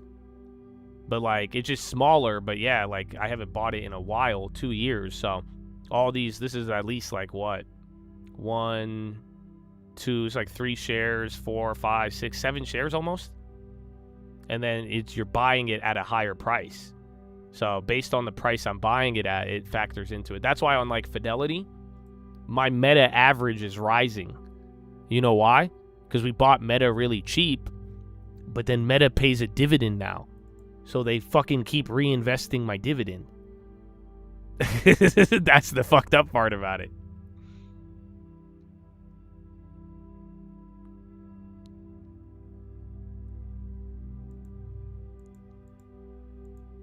Where is it? Yeah, my dividends.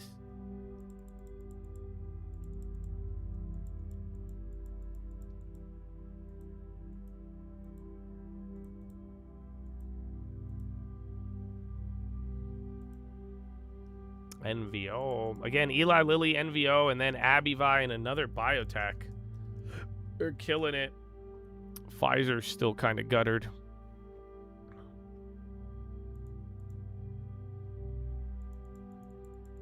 Yeah, dude, the Venezuela earthquake was terrible. I don't know. Have they put out a death number? I think the last time Venezuela had an earthquake like that was like in the 1800s. And back then it killed like 15,000 people. It was, dude, those videos were crazy. It's just like, there's one of a guy on a boat, and you just watch a bunch of buildings on the coast just collapse. Okay, NVO woke up. Weed stocks a little bit too.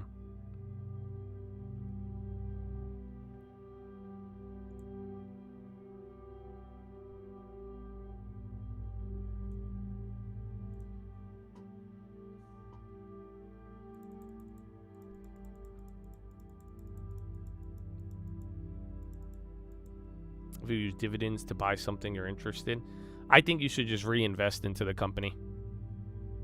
That way you could kind of have your dividend stocks in their own ecosystem, always growing. And then anything you want to buy, you use your deposits for. And then that way too, you won't forget. Like drip, sometimes you don't get the best prices, but it's automatic. I'm never, like, that's why I've been able to do it automatically for so many years. I don't have to wait for the dividend, get the money, deploy it, play the timing game. It's all autopilot.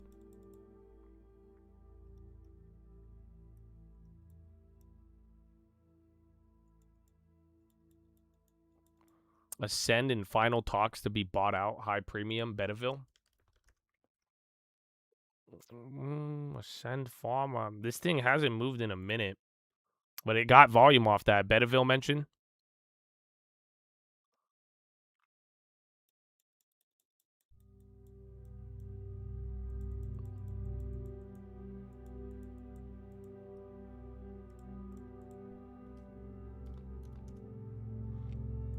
GM again. Ford's been going up.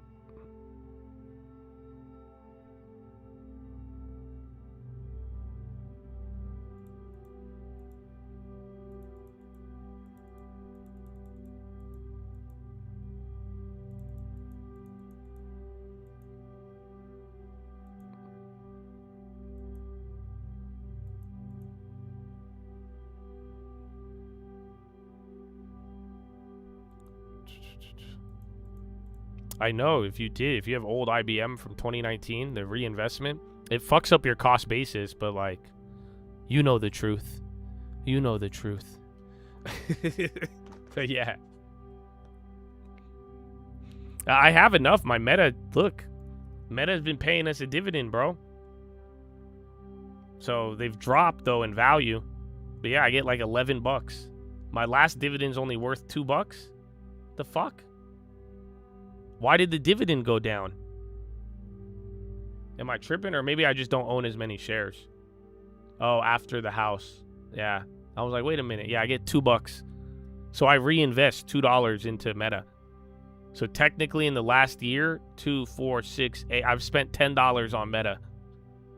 Don't tell me I don't buy stocks on the high. Fuck y'all. I just do it with their money. You see what I'm saying? Dividend. I did. I added $10 into Meta.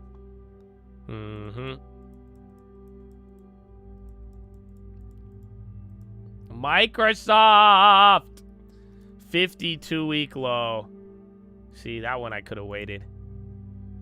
But now I do like Abbott. Abbott's one of those kind of been lagging. I mean, again, Abivai's father. Aragachi saddened by earthquake in Venezuela.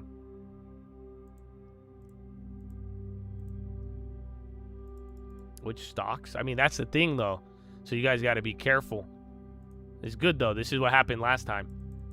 I hope this dividend talk inspired some of you. But now what you got to watch out for is something called a dividend trap. So I could tell you this one simply. You're just not going to believe me. Most people don't until it happens.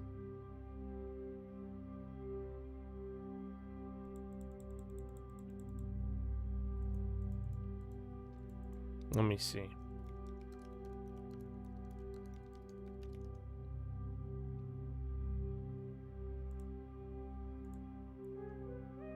Does it sound familiar?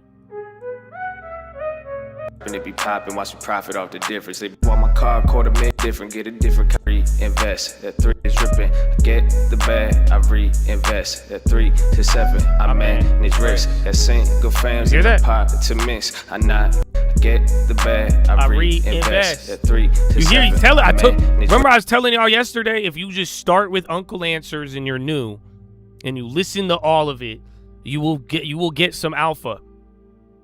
Okay. He's talking dividend. He said, what do you say? I reinvest. Get the bag. So you get the bag. You get the bag. And then you reinvest. Okay? And then 3 to 7, I manage risk. Those numbers are very important. 3 to 7%. This is a phenomenal rule of the world. I love it. This is a money rule. It's very simple. Anything yielding above 7% is risky. The higher above 7, the more likely you will get clapped.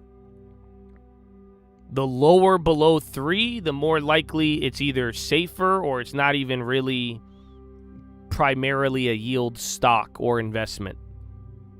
That's it. So what you got to be careful for is dividend traps. So that's what starts happening. You're going to get into dividends. You're like, wow, reinvest, grow my money. I love this. This is a great idea. Now you're like, what's the highest dividend I could buy? No. Because now if somebody's offering you too much of a dividend, it's a trap. It's called a yield trap. Because then they're like, hey, I'll give you 10% a year. Why the fuck are you going to give me 10% a year? You see, that you should be worried. If anybody ever comes up to you and then anybody is like, yo, invest in my company, I'll give you 10, 15% a year. Give me $100,000, I'll pay you 15% every year.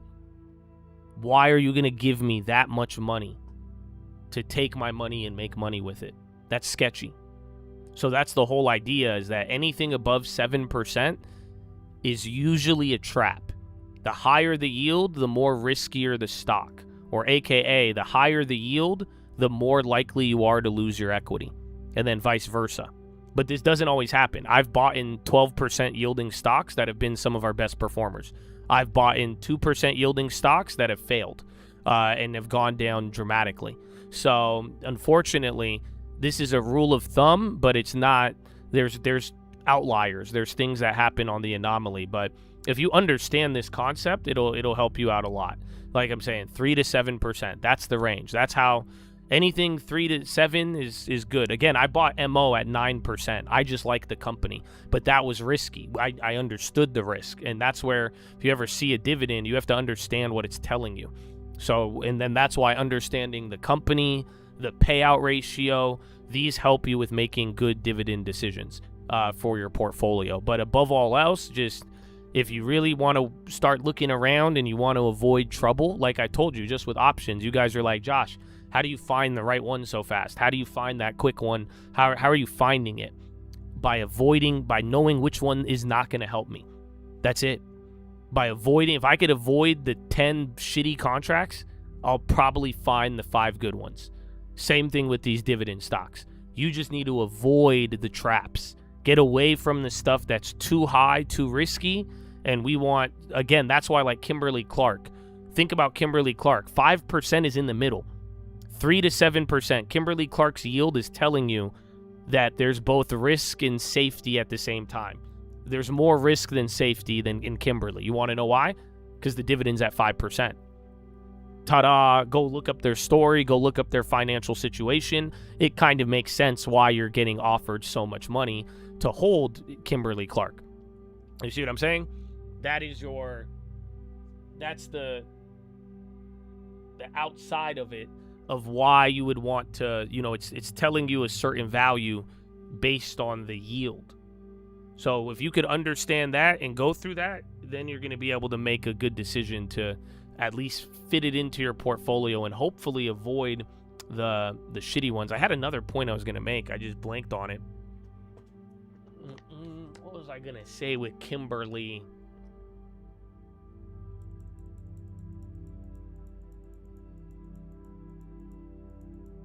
IMF says U.S. Fed Reserve made right call keeping rates unchanged.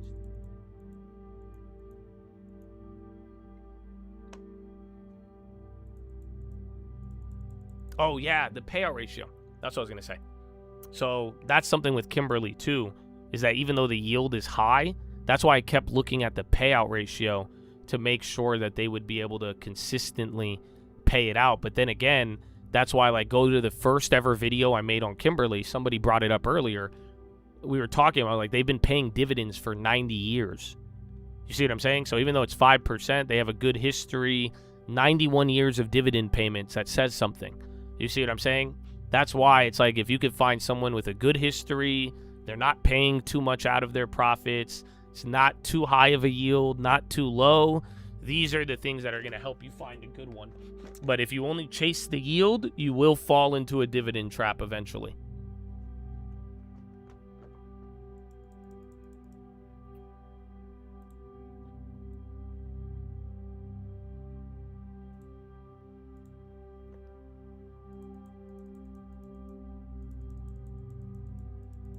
Microsoft again. You took a vacation in Colombia and went to a fancy hotel full of Kimberly-Clark tissue dispensers. Oh, I know, bro.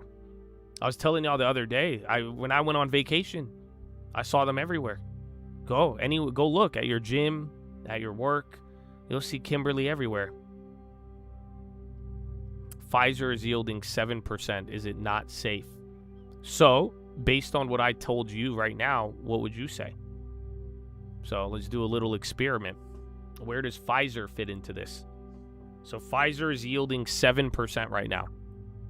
So what does that tell you?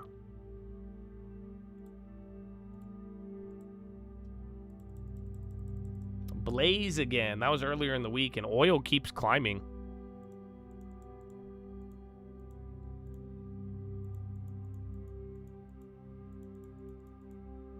Oh my gosh. Palantir and Apple. Ay, ay, ay. No, Pfizer didn't freeze their dividends, no.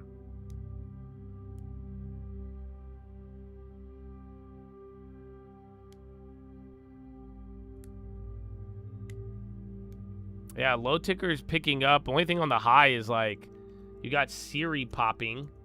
I don't know why Sirius. That moved yesterday. And then again, tech, it's Microsoft, sadly. That's just drilling now. I use /CL for oil futures. It's literally bottom left there. It's ripping. All right, SPY's coming down a little bit at V. Whoa, TLT? No. Ah, fuck me now. Now we're getting some bond volatility. So remember, TLT was straight up today. But yeah, I mean, even the last couple days, you really didn't watch TLT go down. You see what I'm saying? TLT hasn't had one of these. TLT has, the last 3 days, I don't think it's sold off below its open. So that's your first time in the last couple days doing that. But then again, it did gap up. Yeah, Pfizer is risky. The 7% is telling you it's risky. So it's not a trap, but it could be approaching that. Higher yield means something is wrong with Pfizer. Or at the same time, if they're incentivizing it, so there could either be a risk they cut the dividend or a risk of further underperformance. But that's why, too, you keep looking into it. That's the one thing I don't like with Pfizer right now, because it's been like this even since we bought the stock. But now go look at their payout ratio.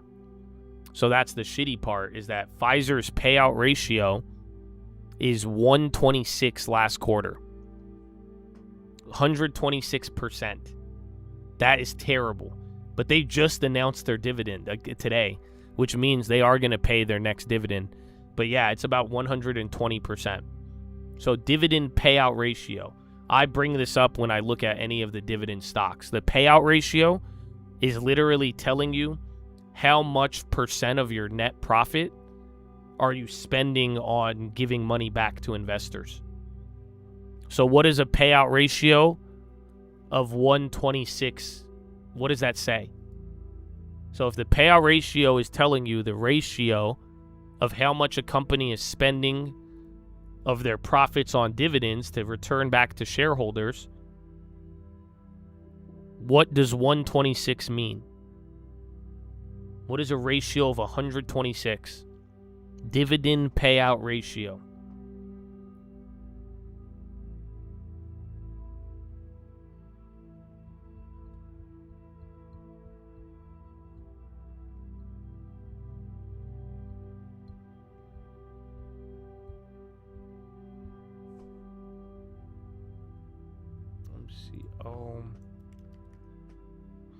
Well, don't give me just tell me what it means.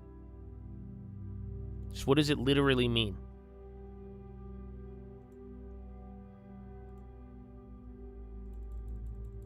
Bro, Microsoft. Again, TLT dumping. Not good.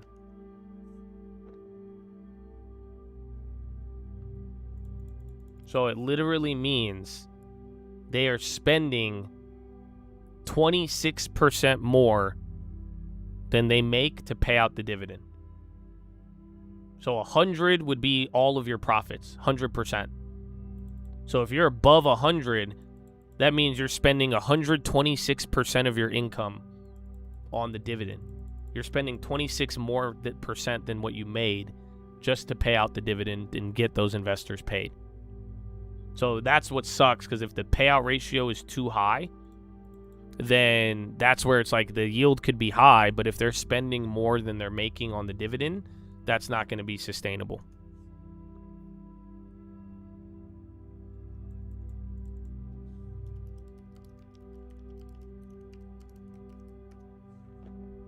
But they've been like, again, we've held them for a while, and they've kind of been like that. So that's been like the good part. But yeah, like it's had a high payout ratio, but it hasn't snapped. They haven't cut their dividend. That's why they've been underperforming like that for a while. So that's the thing, is that Pfizer hasn't cut their dividend, even though they've been under pressure for a couple years. But it sucks because they keep buying people. That's the one thing I don't like, is that payout ratio sucks for Pfizer, but they had a fuck ton of money, but then they keep doing M&A. They keep buying companies.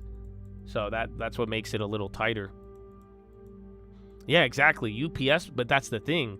It doesn't always happen like that. So UPS last year, that was a great one if you guys got it. So the UPS was paying you 9% last year. They were paying you 9% and the stock was at $80.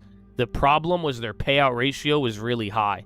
That's why I didn't buy it. I was kind of worried about it. I didn't want to buy a 9% yield, and then they cut it, then it goes down. But yeah, they survived another 3 quarters without cutting the dividend and doing good. So yeah, but that's like some of these names, when the payout ratio is high, it doesn't necessarily mean something happens. And if they walk back from the edge and do good, you'll make a lot of money. But otherwise, if they fuck up, then you'll be the one paying for it. All right, SPY below VWAP. I mean, it was trying to do it there the last 5 minutes.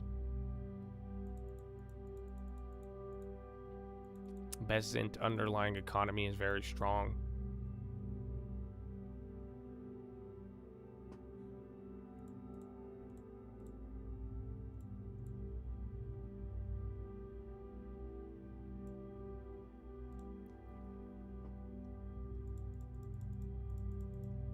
Yeah, very big earnings in July. End of July, though.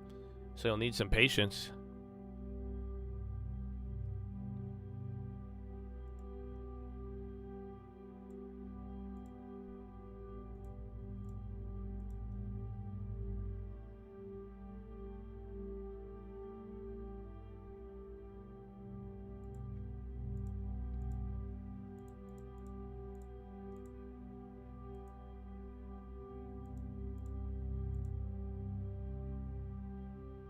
I think Pfizer's problem is the restate.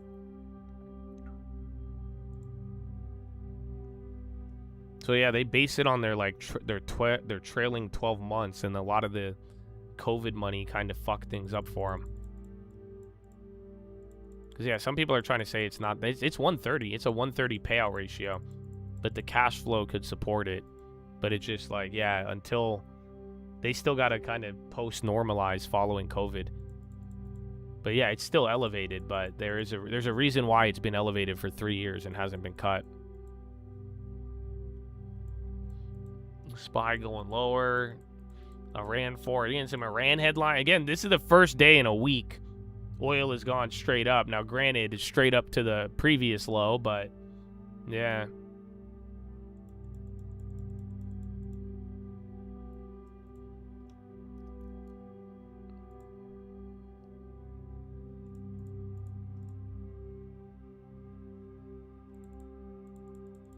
Habavacious, Merck. Yeah, Nike and General Mills. Again, McKesson. Was it McKesson or McCormick? Whichever one. I think McKesson had a good earnings today. That's why Unilever, too. Remember, they're buying Unilever. Or one of those units.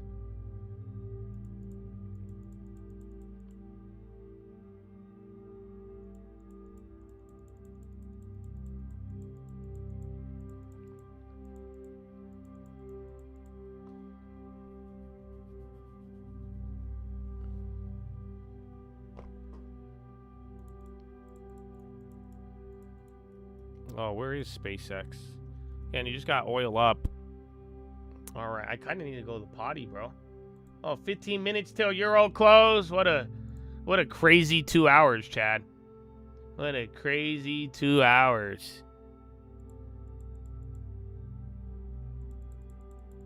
CNC now, more healthcare companies. The drug companies are doing better. CNC with the stick, kind of. All of the healthcare names. I think a healthcare headline might be brewing. So literally, Elevance, Cigna, CNC, UNH, they're all popping.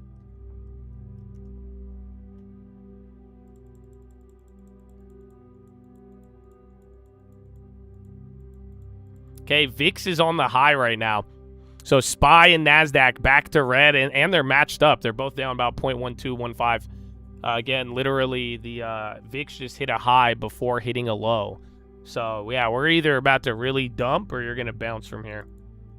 Get ready. I think it's MSTR again, you guys. Yeah, dude. I really think... Bro, is this Homeboy's last day? Dog, it's fully Bitcoin. It has to fully be Michael Saylor. I don't know. I'm not confident, but once again, we're doing this little... If the computer turns on, but then front-running all of it is Bitcoin.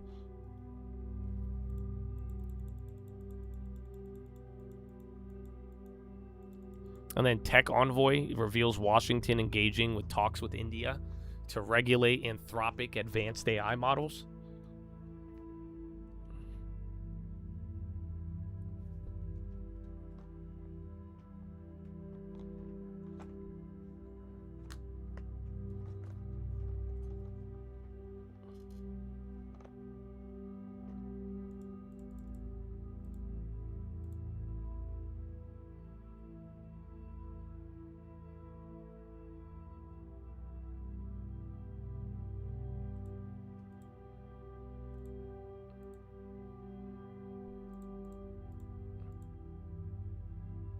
Vera?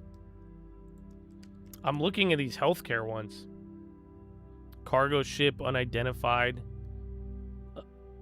Hit by unidentified shell in port of Oman. But 10 minutes old? Yeah, I'm sorry, guys. I'm just not... I can't react to a war headline. I don't know what happened to me. Something in my... That's why I just... In this, I think that's why I'm more like... I don't know. Is this Michael Saylor blowing up? But, yeah, I just... Because, again, I mean, we've gone the last week just so dislocated from, like, market and oil and the dollar. That's why I'm just... We were already kind of biased towards don't react to the thing. But, yeah, I wouldn't really say that's what's causing this. Again, this is the first day that oil's moving up. But, yeah, I just don't... I cannot price any of it into the market.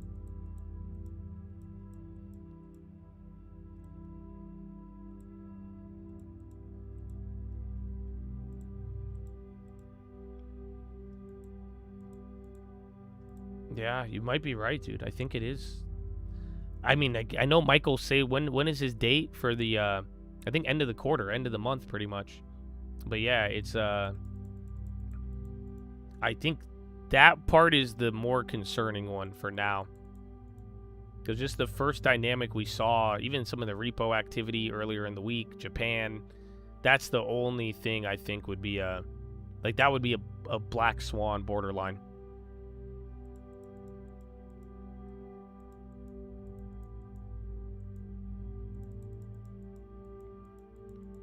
More again, so now you have energy, industrials, staples. Remember today, let me double check, but I am pretty sure today is still 300 names in the green, you guys. Dow Jones 18 green, 12 red. NASDAQ 59 in the green, 41 in the red. SPY 355. So 20 names went green.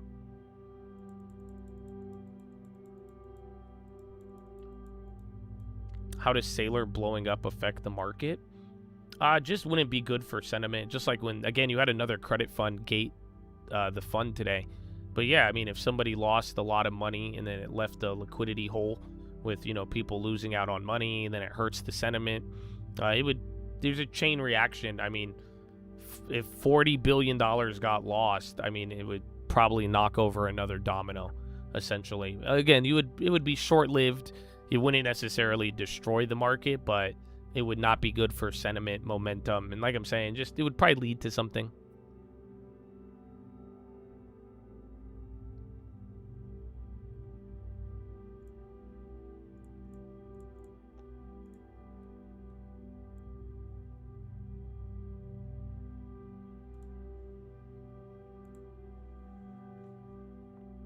We're dumping more puts, Steven. Well, let me introduce you guys to Steven. So Steven, around the previous low of June 9th, that's when Steven joined us to tell us it's turning down. And then the next day, at the low, wow, crash it, crash it, crash it. And then the next day on the bounce, red soon, screw worm, crash it, Papa says puts. And then after that bounce, Steven took about a 2-week break and then returned after the gap down yesterday or today.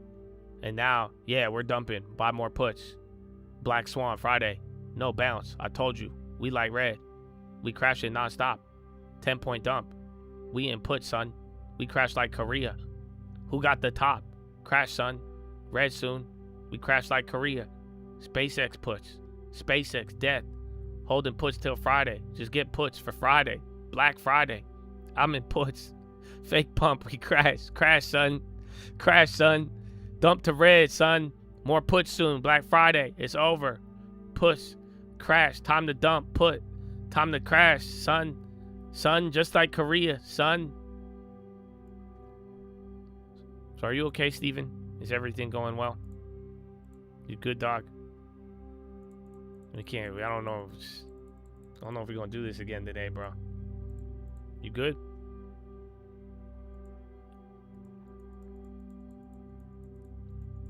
You could see his bias a little.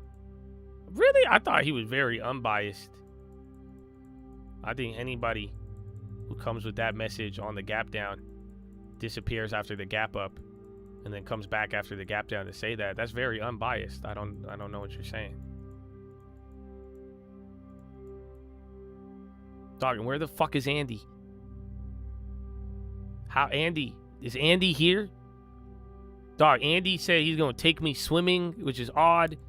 Andy promised me a lot of stuff yesterday, and then I didn't see him once in the morning. I bet you Andy slept in.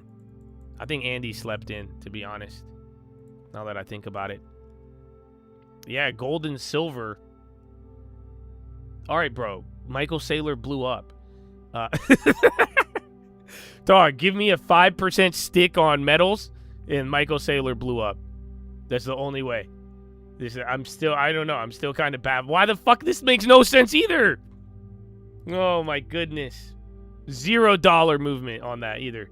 Nothing. Just straight fucking gold. Gold and silver.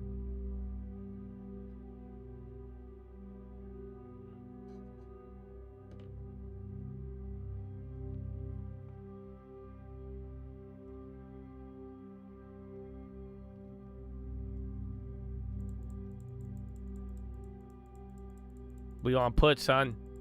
Son. Crash it like Korea.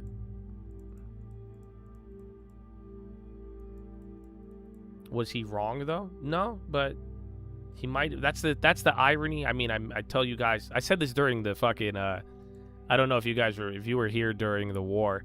I feel like I was one of the best people to listen to during the Iran war because I was cracking jokes. We were making songs, and I was giving you very accurate information regarding to. It was a joy, but I kept bringing this up during that point because I was like, you guys got to get used to it. I was like, you don't realize. I was make the joke about how on the down days you're gonna see all the people who told you to buy puts. Watch, they're gonna automatically buy the dip perfectly, and then the odd part about some of the stuff you see with the bear doomers. The thing I notice is that they only pump it on the down days when it goes up. But then I'm also like, wait a minute. Like, bro, if you're making a lot of money off of this, why would you even be having to pump it? You know what I'm saying? You should have. So I think he was right on the move, but I don't think he made as much on it. Hence the pumping. That's my conclusion. Does that make sense? I hope it makes sense. Because that's kind of how I view it.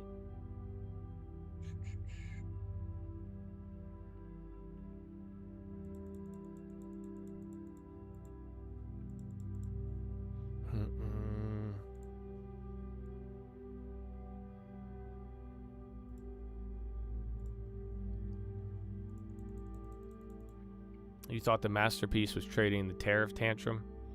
The SPY dailies, 80% chance of being right. Yeah, I think the tariffs were easy.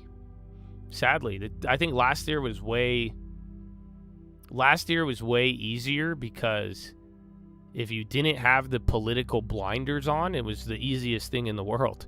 They're like, Donald Trump is going to turn the sky orange. I'm like, I don't think he can do that. They're like, tariffs cause inflation. I'm like, I don't think that happens. I don't think that's ever happened, actually, the more I think about it. So that one was easy. But I do think, I'm telling you, I think what we did in March was phenomenal, dude. God, I give God the credit. You know that? Praise God. I praise him and thank him for the knowledge and the foresight to even see it. And I'm glad. I hope it helped a lot of you. I hope this last March helped a lot of you because that I put that one up there as a very good one because literally, dude, that was like I told you. I made the video. I was talking about it, bro. I have not seen that in the modern era. I have never witnessed people sell out of ETFs like that, and I've never seen the call activity drop that dramatically low. And that's what I'm saying, you know, in the moment, it was a really dramatic event that really moved things. So I'm grateful that I was able to give you the facts and that the facts held. You know what I'm saying? That, again, what we said about conflict, 45 days, what to expect, the pricing of the oil curve, all these things, again, even cracking jokes in the middle of it to not even get, you know, scared of it and to watch how that benefited and to be able to navigate that one, I think was very, that changed a lot of things. Again, that's why our long term is not only doing very well, but even on the short term, that was just it. That was a real difference maker from March till now, really.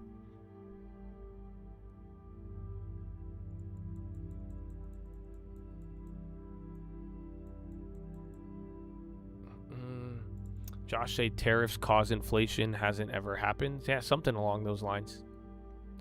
I mean, if you want to fight with me about it, you're fighting the past. I might. That's what I was trying to tell people last year. Because it's just, dude, there's a lot of propaganda.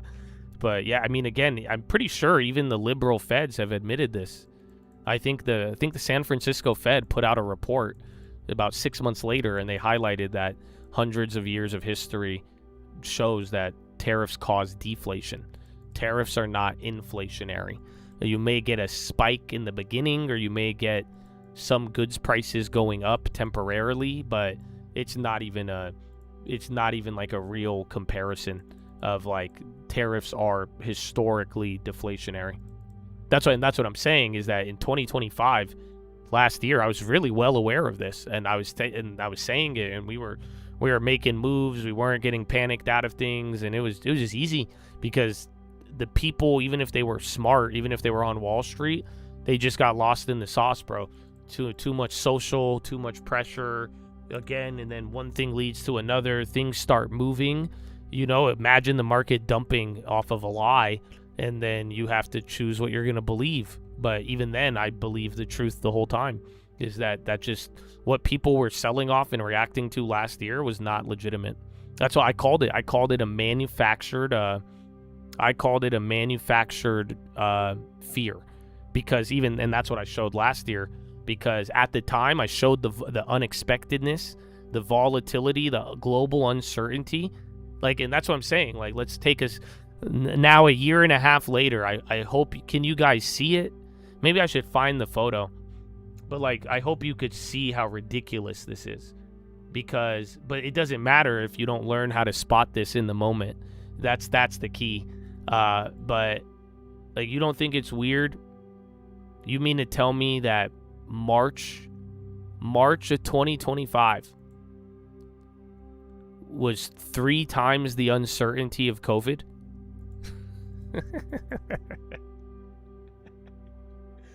Come on! Are you hearing me right now? Because that's what we were going up against last year. That was that chart I showed people. I was like, this is bullshit. Do you realize that? At one point, every global indicator of uncertainty and like volatility, even the big banks, they were all putting out all their indexes, the volatility levels. You literally had more geopolitical uncertainty at Liberation Day, March and April. You had almost double or triple the uncertainty of COVID when they shut down the entire world.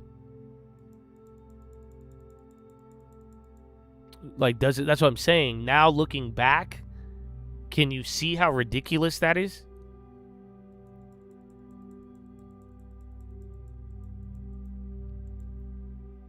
Let me see if I can find it. Like, that's a wild concept.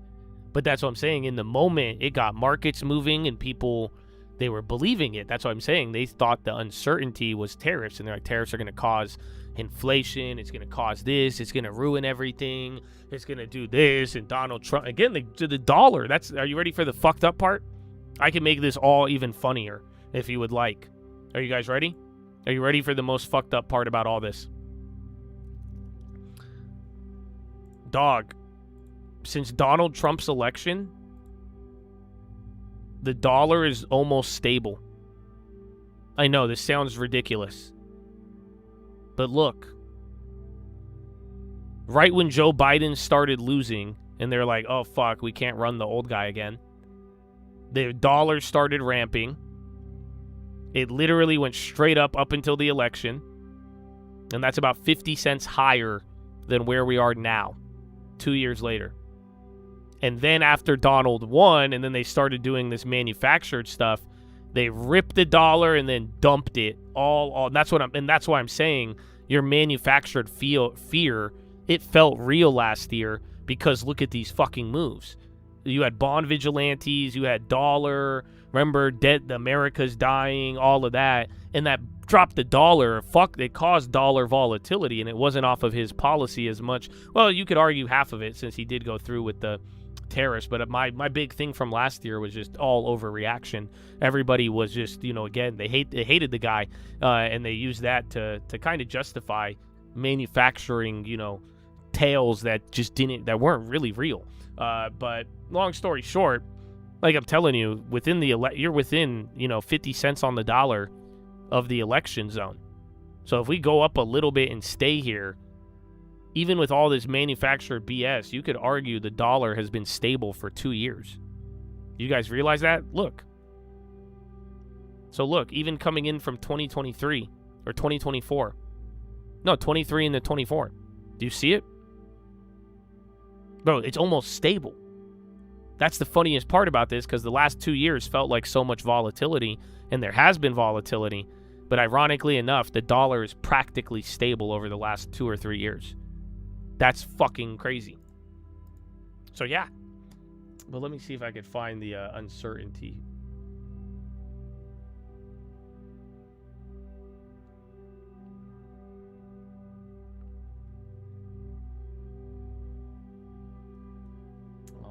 I have too many screenshots, bro. I gotta go to the screenshot folder.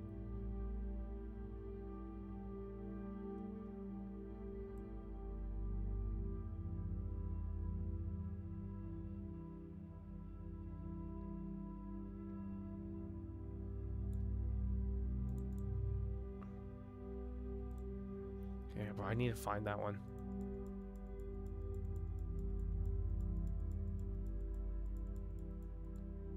CF.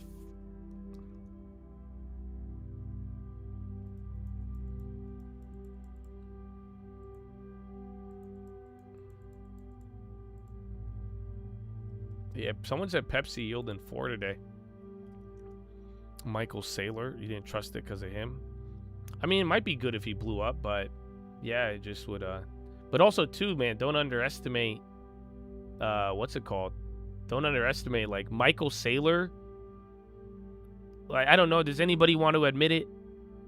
This is a safe space. I won't make fun of you. I might, but I love you. It's a safe space. Does anybody want to come forward and admit? Did any of you guys become a crypto hardo because of Michael Saylor? I know one person. I know at least one person did. You know what I'm saying? Like, that's why you're like, oh, I'd be bullish if he blew up. But don't underestimate, man. There was a lot of people in the last couple years, they were inspired by Michael Saylor. And they're like, oh, he's that confident, he's doing that. Okay, well, you guys are saying it did the opposite. You guys are in the locked in. So, I mean, shit. You know what I'm saying? But, yeah, I do think there's at least one person. I think he did get, I think he got optimism. He inspired people to yeah, I think he converted millions of people, bro. I don't think it. I'm telling you, bro. Like, you guys are forgetting. That's what I'm saying, man. Just, I hope you learn from all of this, too. Like, the trends, how people get excited and then forget about things. Because, like, yeah, here, let me remind you. Where's that one kid? Here, let's see.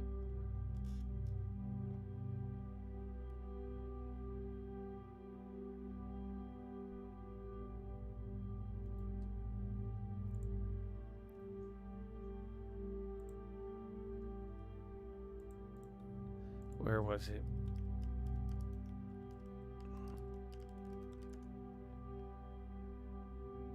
He got you off crypto. I should thank him. It got you. See, somebody admitted. There you go. It's okay, man. You're forgiven.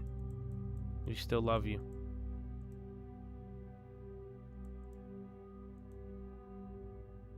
You had a lower average, but he increased your confidence. Oh yeah, 100%.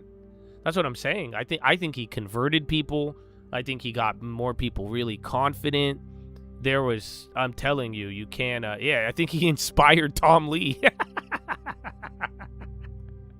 It's probably the best comment right there, bro. For real, though, like, actually.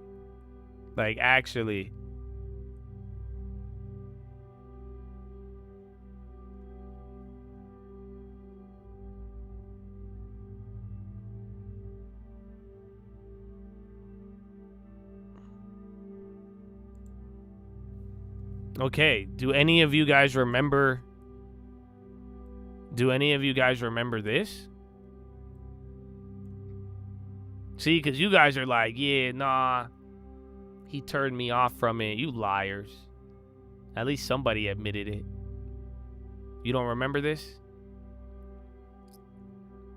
You don't remember Chase Fury? You guys really don't remember Chase? I've read like 5 of these stories a couple years ago. You don't remember Chase, the 25-year-old trader who started buying Bitcoin stocks and Coinbase? Then he moved all of his investments, $112,000 to a Defiance ETF, and then made $400,000. And then the Harvard graduate who studied economics convinced his parents to let him manage $700,000. He came up with a less dangerous, smarter plan for them. 27% into Defiance and the rest into MSTR. The money has more than doubled to $1.8 million.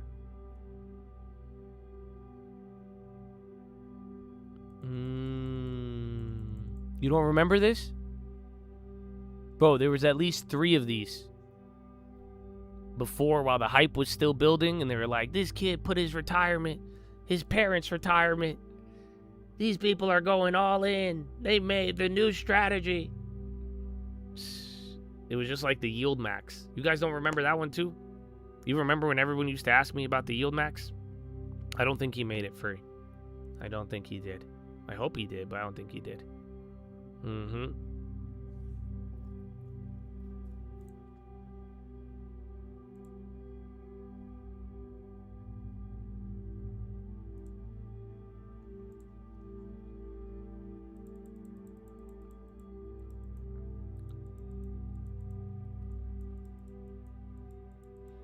The yield max as a casual viewer was good. That yield max was an apocalypse nobody talks about anymore.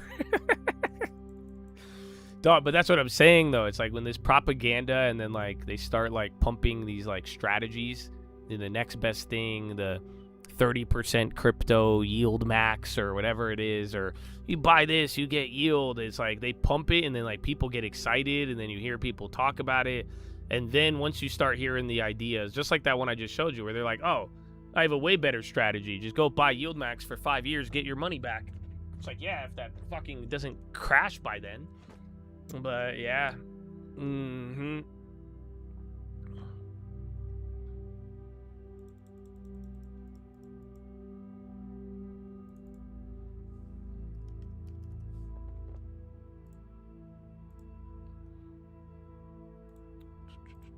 You read that he cashed? I don't even think it was possible. So by the time I hope the kid cashed out for a gain, but like based on like the timeline and everything else, I don't think I physically don't even think that would have been possible. Someone else's stream got clapped. YouTube might be lagging, y'all. I got both chats saying lag.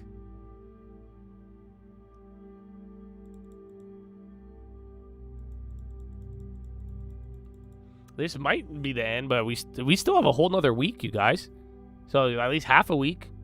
But everyone's saying this summer or the rotation end of the quarter. But yeah, we gotta do a little bit more.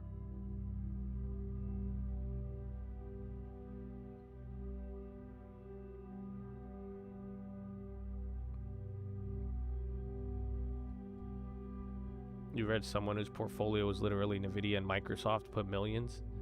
I mean, that's not bad. Those didn't fucking die. And that's what I was saying, bro. The amount of people, like the other day, where I brought it up with my friend from Google, because I don't even think people do you realize how many people have gotten like low-key buku rich off of all of this shit, like randomly? And that's why I'm like, I don't think, like, especially even the tech people, I don't think a lot of retail or Wall Street, I don't think they understand how aped some of these tech employees are right now. I don't think people, dude, it's insane. That's what I'm saying. My friend from Google, this isn't because he worked at Google. He's just been working in cloud and all of that, and then he fucking put a bunch of money into Nvidia, Google, all these other things, and all of his friends did it. And then they've made a ridiculous amount of money, but then they keep circle jerking it.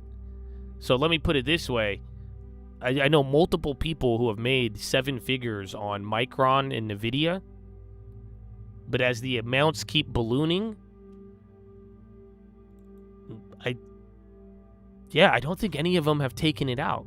Now that I think about it, I don't think any of them have sold anything, and what they do, if they do sell, they sell to go buy another chip stock. That's what I was saying. I was like, I don't think people understand how bullish some people are, because after what just happened, it made some people so much money and just confirmed something for them that they're probably going to be living through that until something changes. I know, that's why I was explaining to him the trophy, and he loved the idea, but that's why I was like, dude, you got to get a trophy.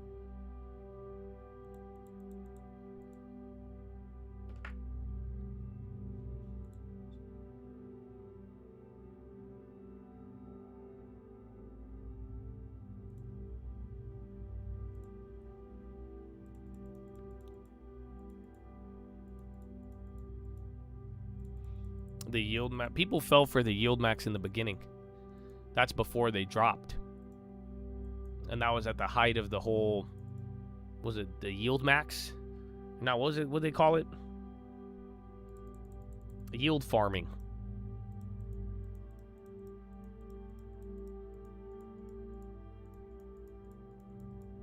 Z clapped, XLM, UMC, SpaceX. Why? I didn't even trade SpaceX, dog. I did the options. He's just bringing up all my bad plays. XLM made me a ridiculous amount of money, though. Remember, that was my Trump coin money. UMC, we only got it in one account. But yeah. Okay. Now, do the other ones. Do the other ones. And be like, wow, Meta, JP Morgan, Intel. Every other 9,000% play. Woo!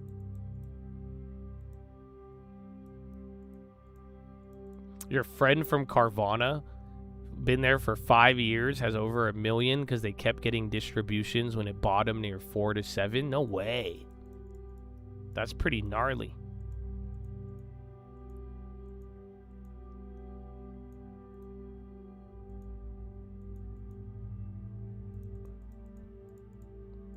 I am on the CRGC watch list. I'm on the IRGC watch list. I don't know if they're going to watch me anymore now that it's all done. You recommend 10% in long term and 10% in trading? I say 10% in long term and then 10% of the 10% in trading. So 10% long term, 1% trading. That way you'll never blow up with that ratio. It's small, but you'll never lose. Even if you lose, you'll never lose.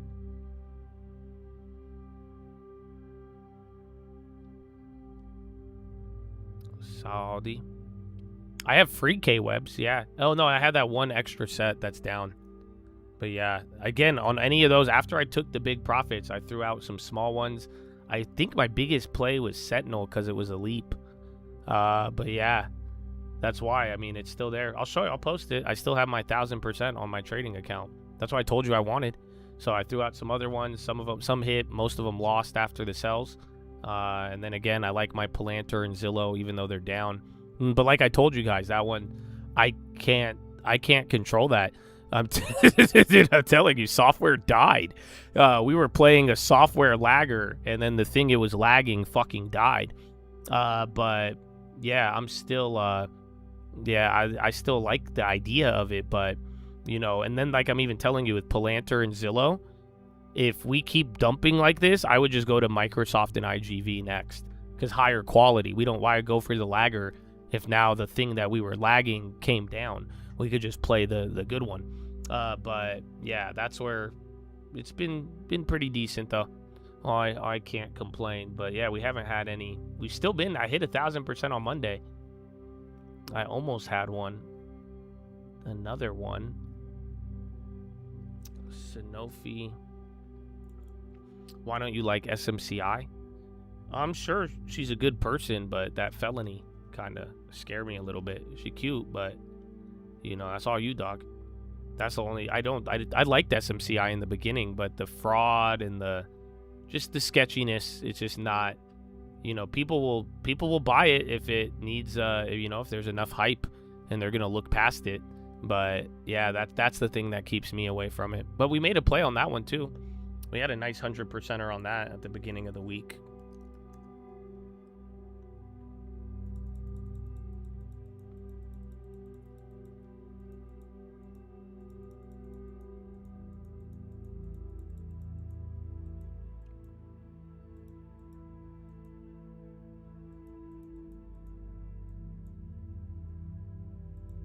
I would like Microsoft.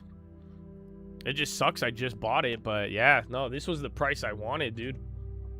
I mean, I have a lot of cash. But yeah, I'll give it a little bit. Might as well at this point.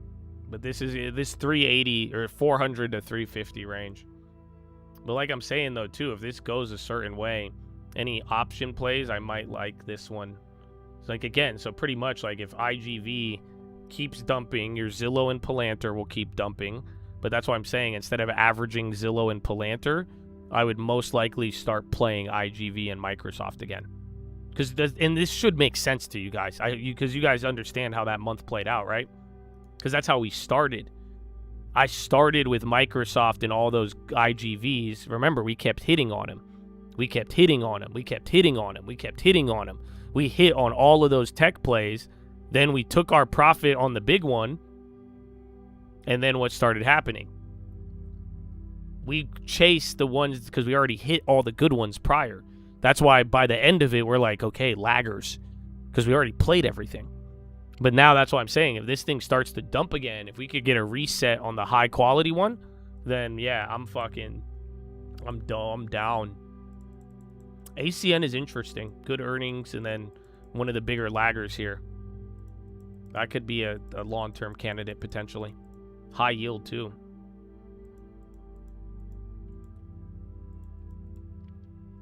I wouldn't add Zillow to the long term unless it came down to like $10 or something.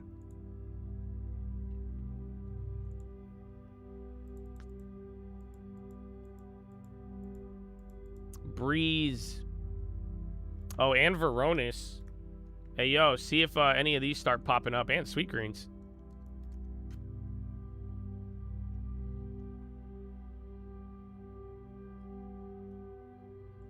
They cut guidance by 15.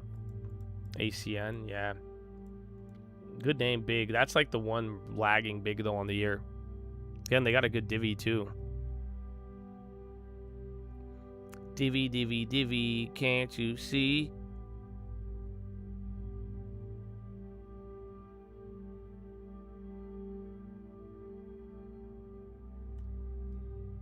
I like Oracle if it comes back down.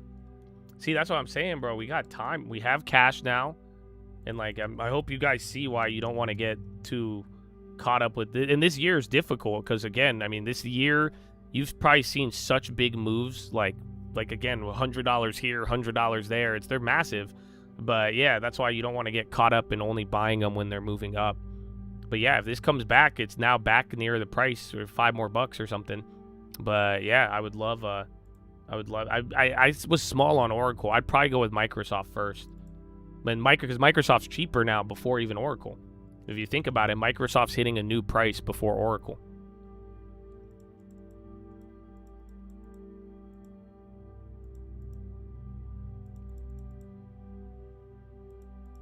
You bought Microsoft at the bottom and rode it all the way. As long if it's long term, that doesn't matter. Short term, that'll suck because you could have taken the profits, but yeah, long term, that's gonna happen. Ouster, NVIDIA testing spotted. Ouster test vehicle. Microsoft leaps. Maybe. Once we could, I think you gotta, for a play like that, you would need to we need to confirm this AI bubble isn't, or like the AI fear loop isn't gonna come back. That's it. So if we have another worry about AI, worry about Anthropic, worry about Chinese models, worry about AI cost, worry about Sam Altman needing money. You get what I'm saying? The same thing. Maybe something new and similar, but just if we don't repeat that again, and then we could get kind of all clear from some of these software cloud names, I think that would be a decent idea. Unfortunately, we're kind of repeating this doom loop again. So it's like if that AI fears start to hit again, you might take another leg down, and then after that leg, it'll be a good idea. But again, I don't know what's going to happen. I think I've proven that in many ways. But yeah, that's just kind of how I'm viewing that situation. ACN, not ACM. Accenture.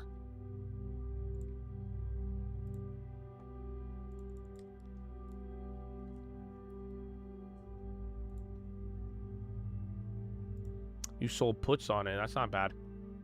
That's a good idea. It just sucks because you have to commit the capital, and then hopefully you calculated the amount and make sure you're getting paid more than 3% for selling a put. But anything just like a covered call, anything that goes straight down, those puts are going to be juiced. So it's actually more in your favor. That's what I was saying on any of these declines. Even in March, the play wasn't even buying puts. The play was selling puts. And we talked about it in the moment, because that's what a lot of people were doing there, where they weren't really as confident in the crash as much as let's take advantage of this extremely high volatility and get paid on it. And then, yeah, worst case scenario, you walk away with a position.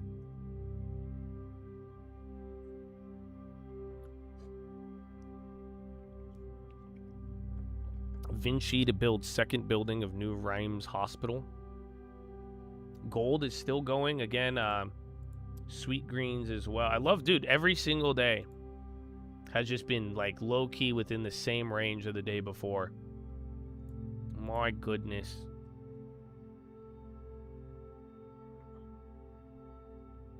Some of the Mag 7 cut their capex. Well, whoever does it meaningfully, they'll probably be the first one to run. But yeah, it's because they don't want to get left behind.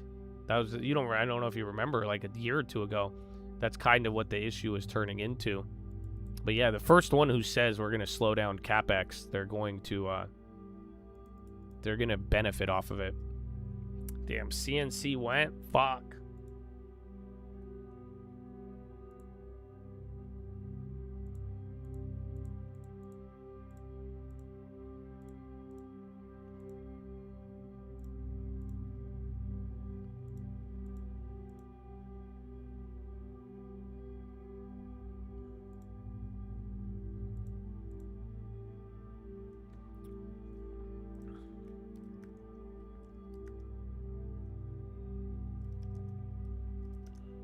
Or even silver.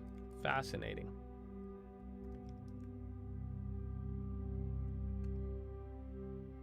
You could rent a Samsung apartment in Korea? I didn't know that. I know they're big in Korea, but yeah, I didn't know they had houses. Alright, yeah, CNC ripping. I wanted those ones, but I always fuck that one up. I still have that leap, though. Excuse me. Alright, man. Follow me on Instagram at the Trading Fraternity. Oh, we didn't do push-ups. No! It's already 8:50. It was moving a little slow. Dude, that morning, you guys.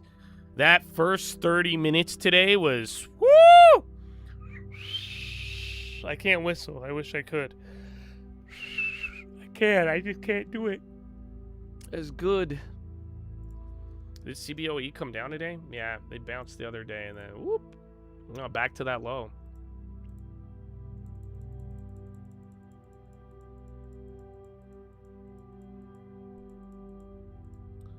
All right. Follow me on Instagram at the Trading Fraternity. I will BRB. Watch Healthcare, CNC. Again, remember UNH, a couple of others. I called that out. They all started running, but yeah, that didn't stop. Believe it or not. Ba-da-ba-ba-ba.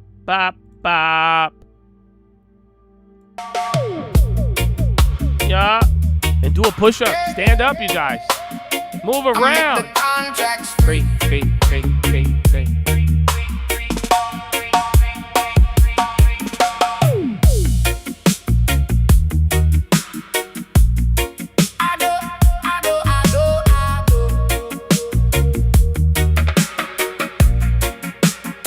I don't chase every ticker. I just wait my turn. Let them all chase glitter. I just want my bird. Premium in my pocket. Got a plan, not a prayer. If the charts start dropping, I'm already there. I make the contracts free. Hey. I make the contracts free. Hey. Take my profit, let it be. Risk and reward in harmony. I'd rather make it free. They lose the blessing I receive. Free contracts, that's my therapy. Lock the game and let it breathe. I make the contract free. Small slice on the entry. Big dream in my mind. Trim twice when it doubles. Then I'm feeling fine. If it runs, I'm smiling. If it fades, I'm cool. 'Cause I'm playing with the house now. That's my golden rule. I make the contracts free. Oh yeah. Take my profit, let it be.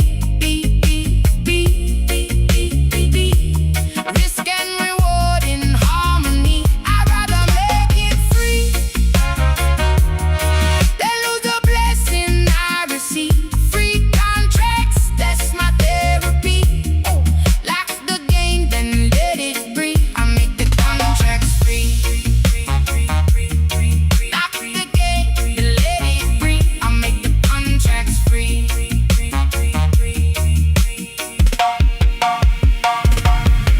I used to beg for one more move. Now I bless what I approve. If it hits, I thank the sky. If it dips, I still get by. 'Cause I already paid my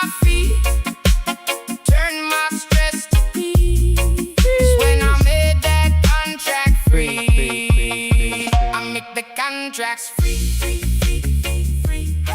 Take my profit, Let it be, be.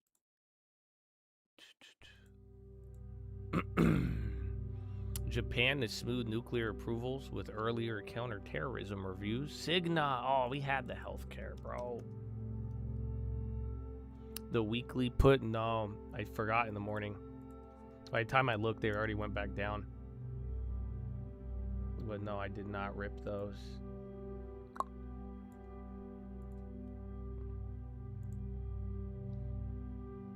Yeah, they same price this morning, and then by the time we stopped the program. No, they moved a little bit. MWH. Oh, that looked bigger on the high ticker. Carney did not discuss USMCA with Trump on Wednesday.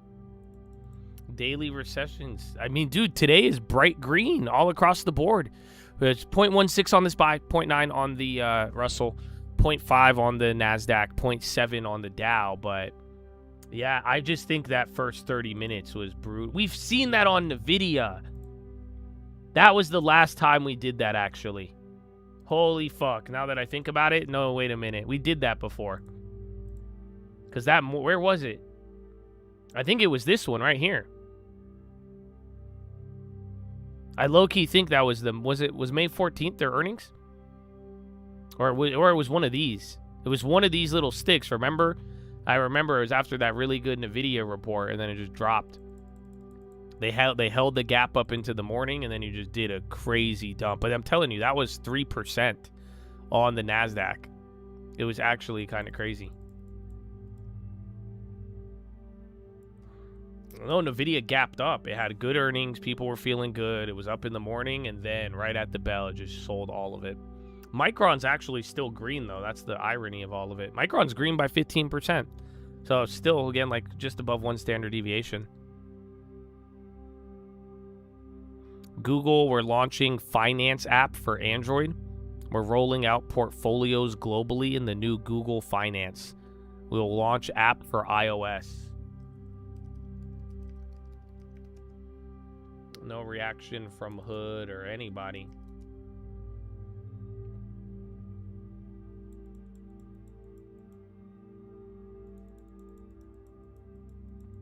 You can't believe I didn't sell at the highs on NVIDIA.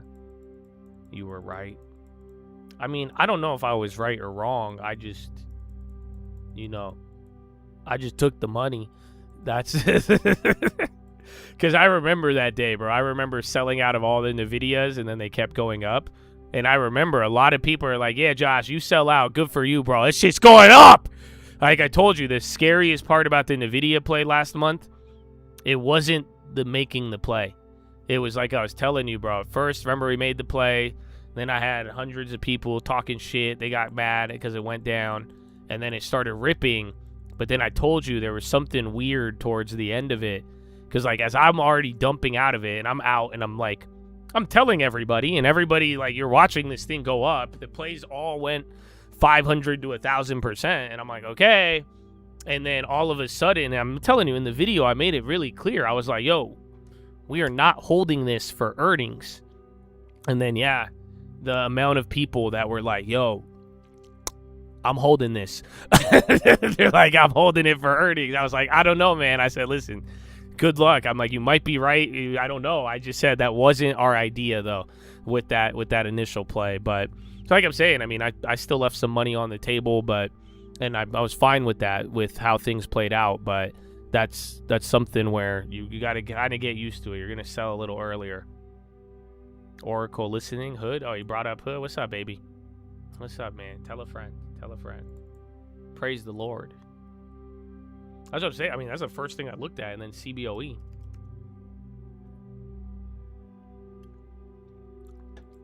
Sell puts? Not usually. CAIQ? Why does that sound familiar? CAIQ.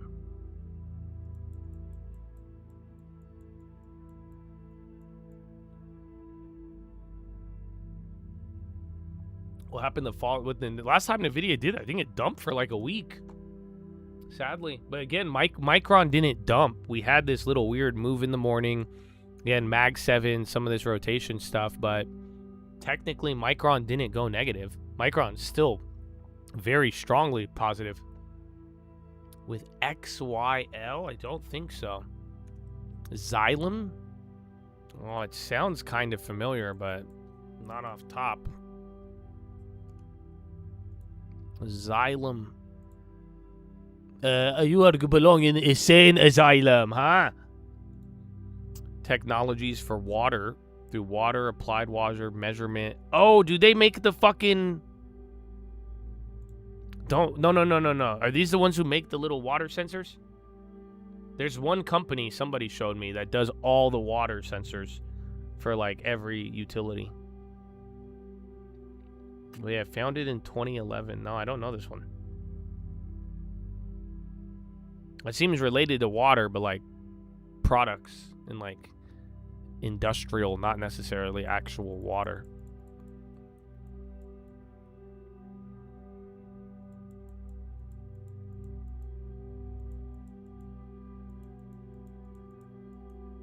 I just don't like airlines in general. They're fun to trade, but I think, who was it? If you ever want to lose money, invest in an airline. I think Buffett said that. Yeah, Water Tech Sensors. I don't know. There's another company that does the water sensors for, like, utilities. That one's a solid one, but I think they're at all-time highs. I think Hatch. I'll see. I gotta go. Just let me go look at my water sensor. If I go check my meter. There's one that I see, and I saw it on the market the other day.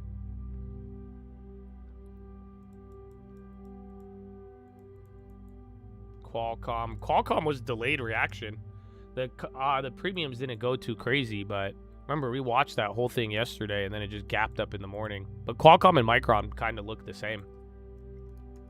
And SanDisk. Yeah, they're doing good. I mean... Chips are up 2.5. Again, healthcare keeps ripping. That's the thing, that nonstop. And again, Staples even came back down.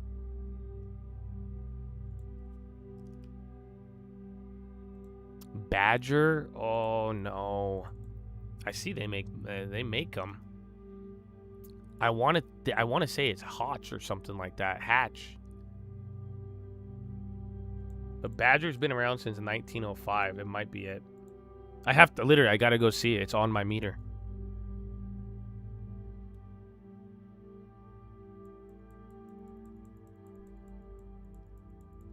Yeah, I had one Qualcomm I was gonna grab, but they weren't good.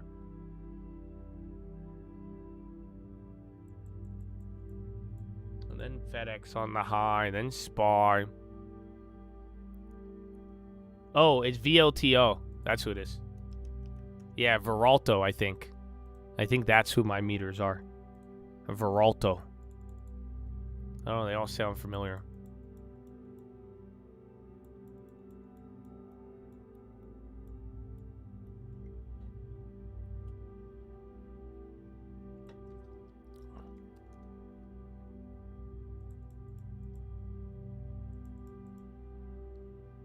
Speaking of which, where is Apple? Clack on the high. So that one's starting to... A couple names are starting to pick back up. AMAT at the high. Chemers from yesterday, if you guys recall. You're getting some advancers, even though low ticker, high ticker are pretty much equaled out.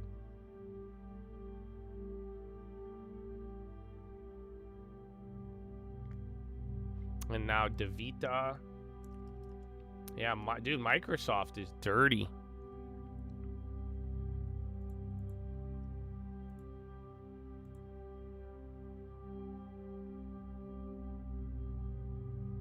I already paid my fee.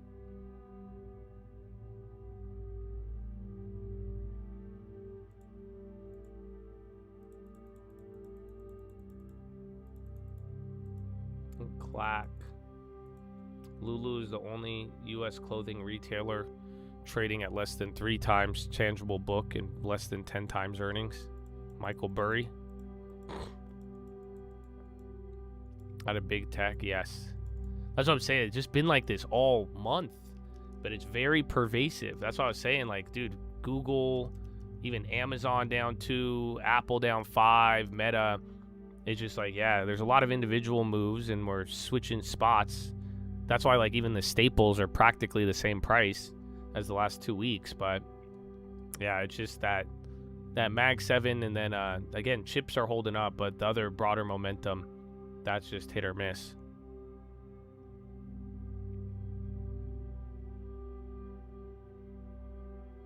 I'm looking. Like I said, I'd like a Microsoft play eventually.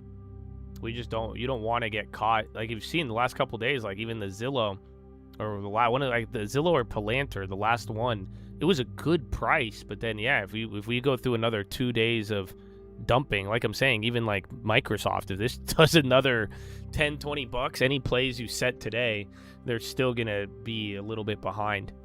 So I just hope this doesn't. There's only one thing you want with Microsoft. Or you don't want this thing to turn into Oracle. The only last time you've seen anything like this was like Oracle. That's what it reminds me of in the beginning. So like when Oracle started doing this type of swing ups, swing down, swing back up, drop down, make a big move down, drop down, make a big move up. It's literally like, yeah, that's because trying to catch the bottom on Oracle, you would have died. I mean, even though we did, but that's a different story, long term. But yeah, that's where the only thing I'd be worried about with the timing of Microsoft. But I like it. I love it at this price. I was saying the 350s was the first time I was like, whoa. I say Intuit and Microsoft, I'm still really there. And then if Oracle comes down, it sucks. The other one, our value, I'm glad we got to snipe some value though. Because now if we have to go back to shopping for, cheap tech pretty much, because those are the only things that are down, I'm glad we got to get some cheap value before they didn't become cheap.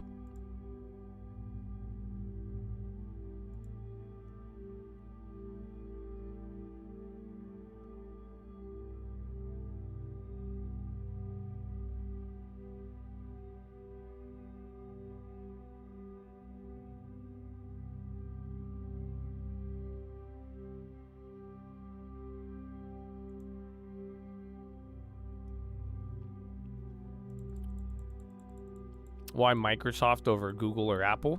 Because it's cheaper. Microsoft is trading lower on the year, and then like forward guidance, forward like valuations, it's cheaper. And then the assets that Microsoft has, it's a extremely valuable company. So like Microsoft is getting close to book value. Out of any of the names on IGV at 350, Microsoft's like price to book is actually one of the better ones. Again, it's kind of fascinating. That's why I started getting obsessed with it earlier in this year, because I was like, dude, this isn't.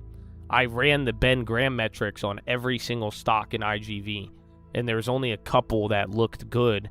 And surprisingly, the better like fundamental valuation came from Microsoft. Microsoft was in a list of like the only other stocks that had similar like, good value, premium, all of that with assets. It was all the NeoCloud, all the shit Bitcoin stocks that haven't even proved anything. And that's because their prices are really, really low. And then, they have a weird dynamic, but anything with solid earnings and everything had an insane price to book, even in software. That's what I was saying, like ServiceNow. Like, go look at ServiceNow even after the dump. That's what I was telling you guys. I was like, ServiceNow is expensive. It's extremely expensive. It wasn't, even though the stock's down 50%. It's a discount from last year, but you're still paying a lot more for what you're owning. Whereas, like I'm telling you, Microsoft, the lower it goes from here, you're getting way more company, way more assets for the price, not to mention you're getting a discount on the ownership.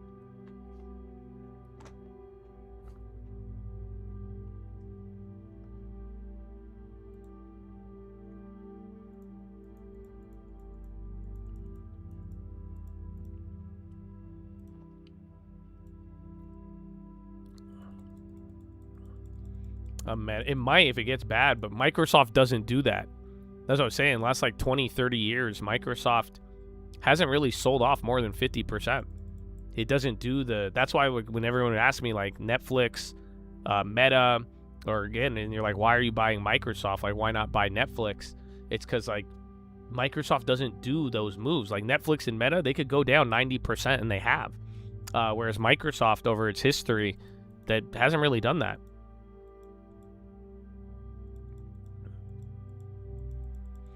You're trying to do a covered call scenario on Oracle.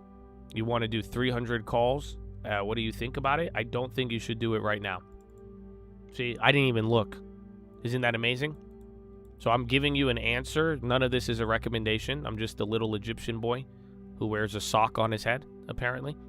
But yeah, without even looking, I say no. Why? Don't touch it. Homeboy asked covered calls on Oracle, and he's thinking about selling them. If you're gonna do it now, today, no, fuck no. Why? This is one of the big things I was saying on the covered calls the other day, that a lot of people, this is where like you might be getting bored, or you just want to do something and get money, but it's gonna leave you worse off. So without looking at it, I could tell you no. Why?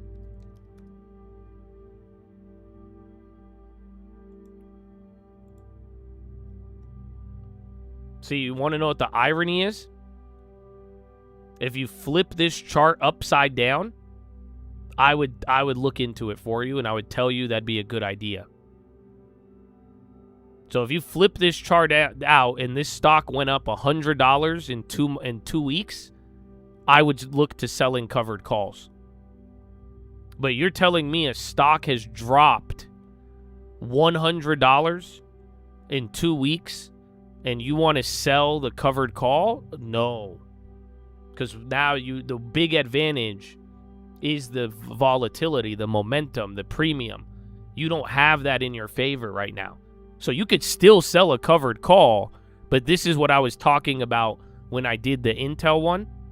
Because I was explaining to you guys, it's not that we just want to sell a call to get the money and like, oh, let's sell the call. It's like, no, like there's certain windows where if you get extreme volatility and it's working in your favor, you're going to get way more. That's why, like, I'm telling you, this is the greatest run on Intel's history, in the history of the universe.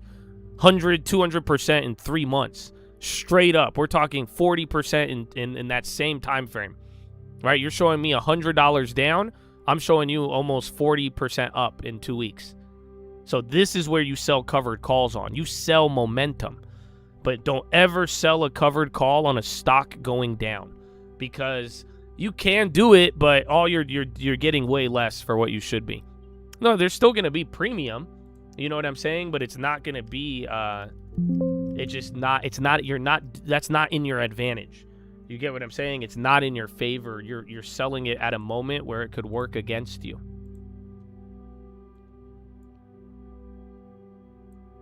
Let's see.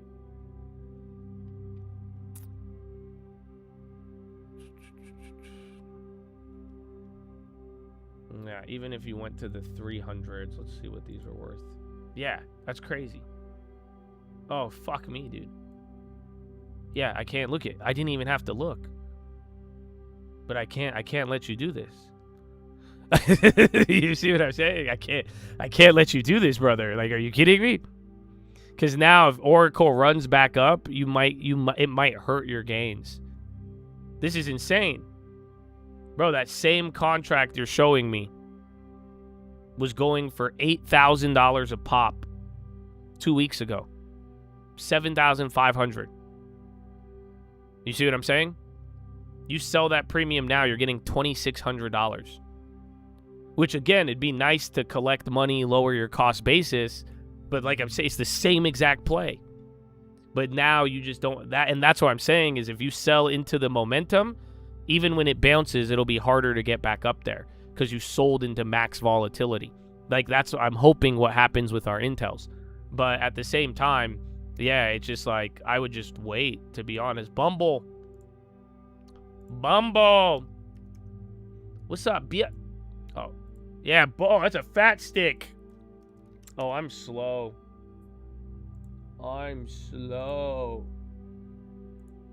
Is it halted? No, it's not halted. What the fuck?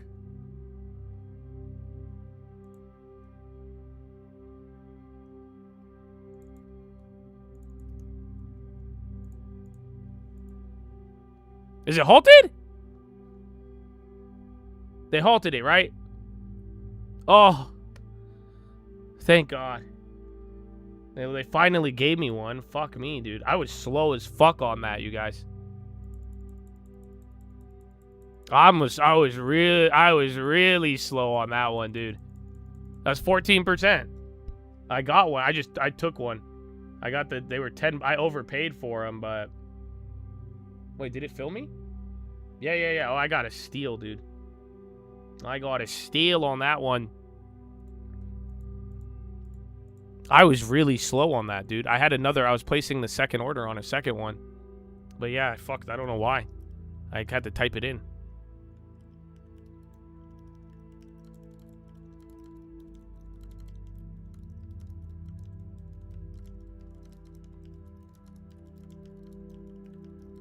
Their Bumble Exploring Sale hires Morgan Stanley.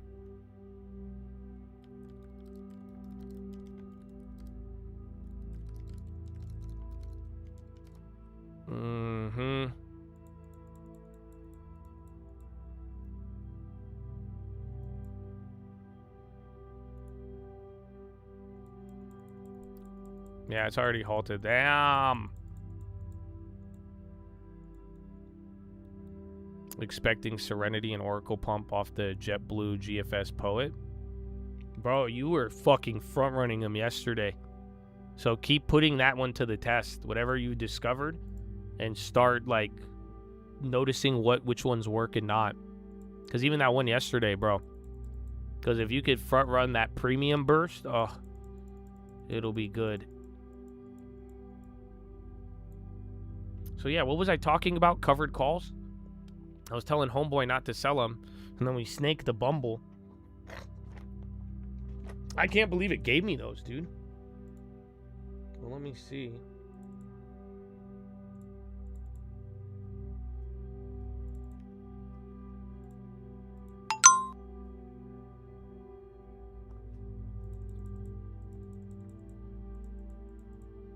Oh, the Oracle covered call. And Apple's still dying.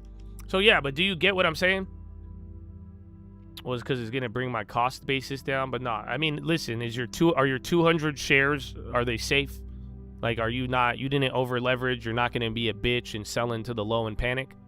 Like, for real, are you gonna hold those Oracle shares how I will? Because if you're gonna hold them how I will, brother, I wouldn't sell this covered call right now. That's what I'm saying. You might lower your cost basis a little bit. I would keep that in the piggy bank, because that's what I'm saying. 200 shares, that's big money. This shit pops up, you could work it in your favor. And again, I mean, if you have the time, if you're not in an over-levered position, you see what I'm saying? If there's no reason to lower your cost basis right now and it just helps make you feel better, ignore the feeling. Because even though it sucks that it was there, just like, this is not the most optimal opportunity. And I hope you see it. Like I'm telling you, imagine same exact play a week, 2 weeks ago, you would have got like $5,000 to $8,000 per contract. So that's good money. That's good to know. That would be way better to lower our cost basis by $50, $100. You know what I'm saying? That would be way better than just getting this $20 off right now. You know, theoretically, I got more money per share. I got more money off my cost basis off of my Intel than you're getting off of a $200 stock. Isn't that crazy? So selling this contract at $26, we got $58 on Intel. Intel's $140. Oracle's at $150 now, but you're getting half of that. So I don't think it's worth that. So as I'm saying, as long as you're not over levered, and that 200 shares is a lot, but if it's not going to fuck you up and you're not going to panic, you're not going to sell, you know what I'm saying? All it is just moving up and down. You see what I'm saying? It's that Oracle, you should be used to that by now, but it does it very, very big. But yeah, if you're going to have the ability, it may go lower. If it goes lower, maybe you buy more, but I would keep that covered call. You only think about it when the chart looks straight up. Do you understand? Do all of you understand me? You don't have to listen to me, but I'm just telling you, examples like this. We're talking the difference between 8,000 up front and 2,000 up front. That's a world's difference, dog. That's different careers. You know what I'm saying? That's the difference between a jet and a Spirit Airlines. I need you. That's a difference between a Ferrari and a go-kart. If you could make sure you stay on the good side of it all. So that's what I'm telling you. It's like, just don't ever sell one of these if the chart looks like it's going down. You only want them going vertical. Yeah, Bumble is open. Those plays didn't move. I mean, I'm up 100%, but I thought those were going to open up 1,000. Boo.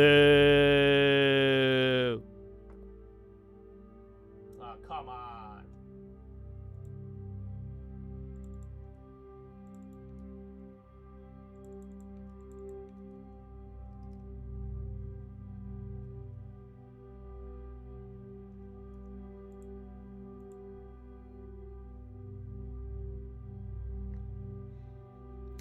And my masterpiece.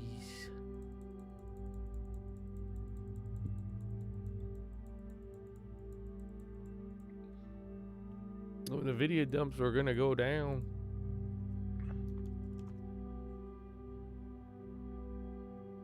Yeah, Meta Superintelligence hires Virtue AI founders.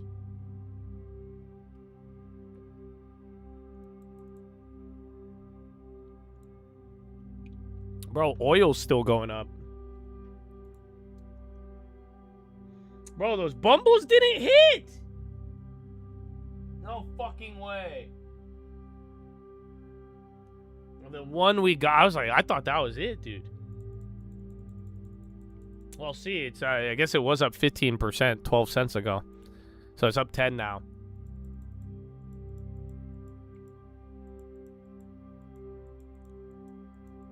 They're making a new Austin Powers? I did not know that. I wasn't allowed to watch Austin Powers. My mom would get mad.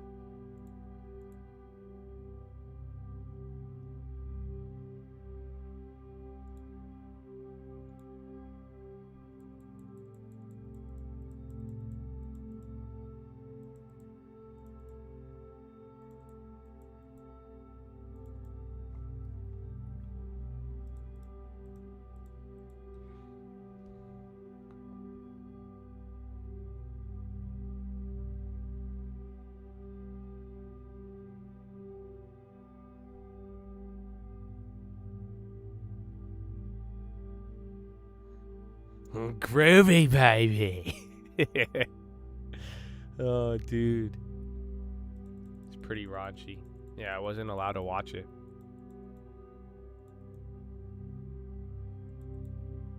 But I was allowed to watch fucking Bruce Willis. What was it called? Die Hard? I don't know why that was such an acceptable movie series in my house.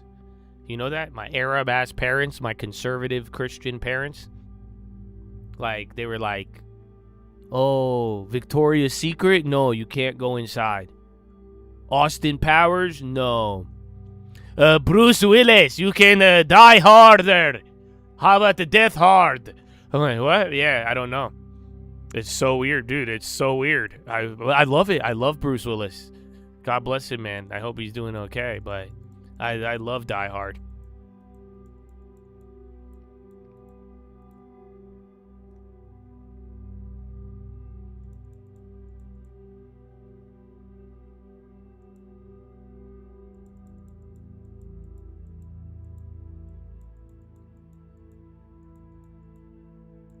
Again, that Meta headline didn't move much. Clack is still moving up. Bumble, exploring sale, but nothing. Honestly, there's a dud, dude. I'm surprised.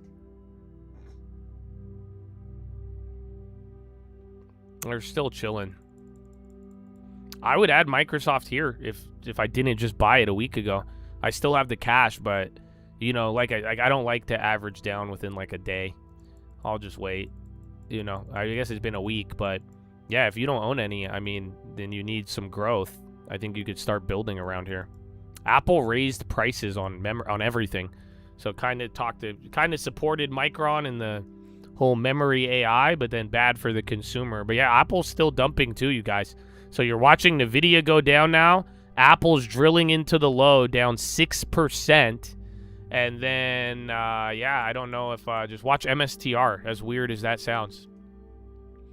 Because look, you see how the SPY's not moving? You have NVIDIA and Apple into the low. We're not doing the computer dump yet. I bet you it's going to happen when Bitcoin starts dumping.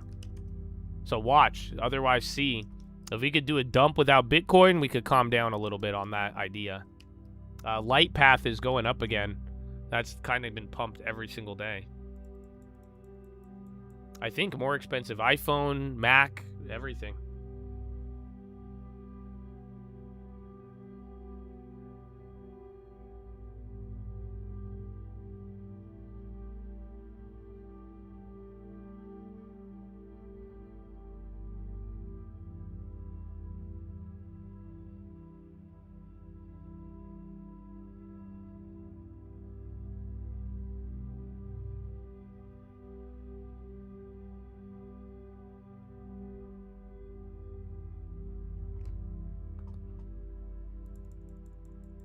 Yeah, I know, dude. That's what I said. I hope Bruce Willis is doing okay.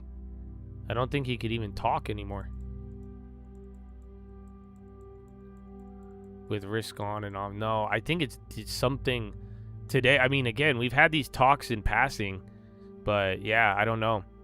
I think we're getting close to end of the month. I think Michael Saylor has some liabilities. I mean, Bitcoin kind of stands out as the one hitting the lows prior to almost every asset class in the world, if you think about it. But yeah, I do think that it's I don't know. It's not I just think it's more tied to this solvency and safety of Michael Saylor. That's because, again, I think that's been dictating the price of Bitcoin a little harder.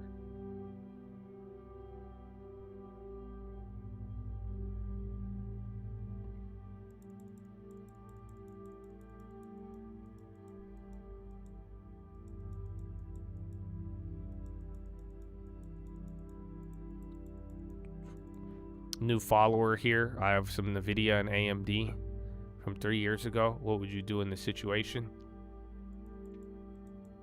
I would divorce it, leave your kids, and go find a new one. See, wouldn't that be offensive? I don't believe that. So I think you should do the same thing. I think you should just sit and hold and keep building a long term and find other names, buy value stocks to balance out the growth, kind of how we've been doing with Intel and Kimberly. And yeah, stick to the plan. I'd only sell it and move it around or rebalance 10 years later. That's why if you're like, Josh, I've been married for 3 years, a great marriage. What would you do in this situation? I'd stay in that marriage, brother. I'd build a family. You know, I'd live a nice, beautiful, peaceful life for the future. You know, if it's going well, don't change too much. Do you think they could pull a 08 with toxic crypto assets? Maybe. Do you remember my old tin? I said all of this before it happened.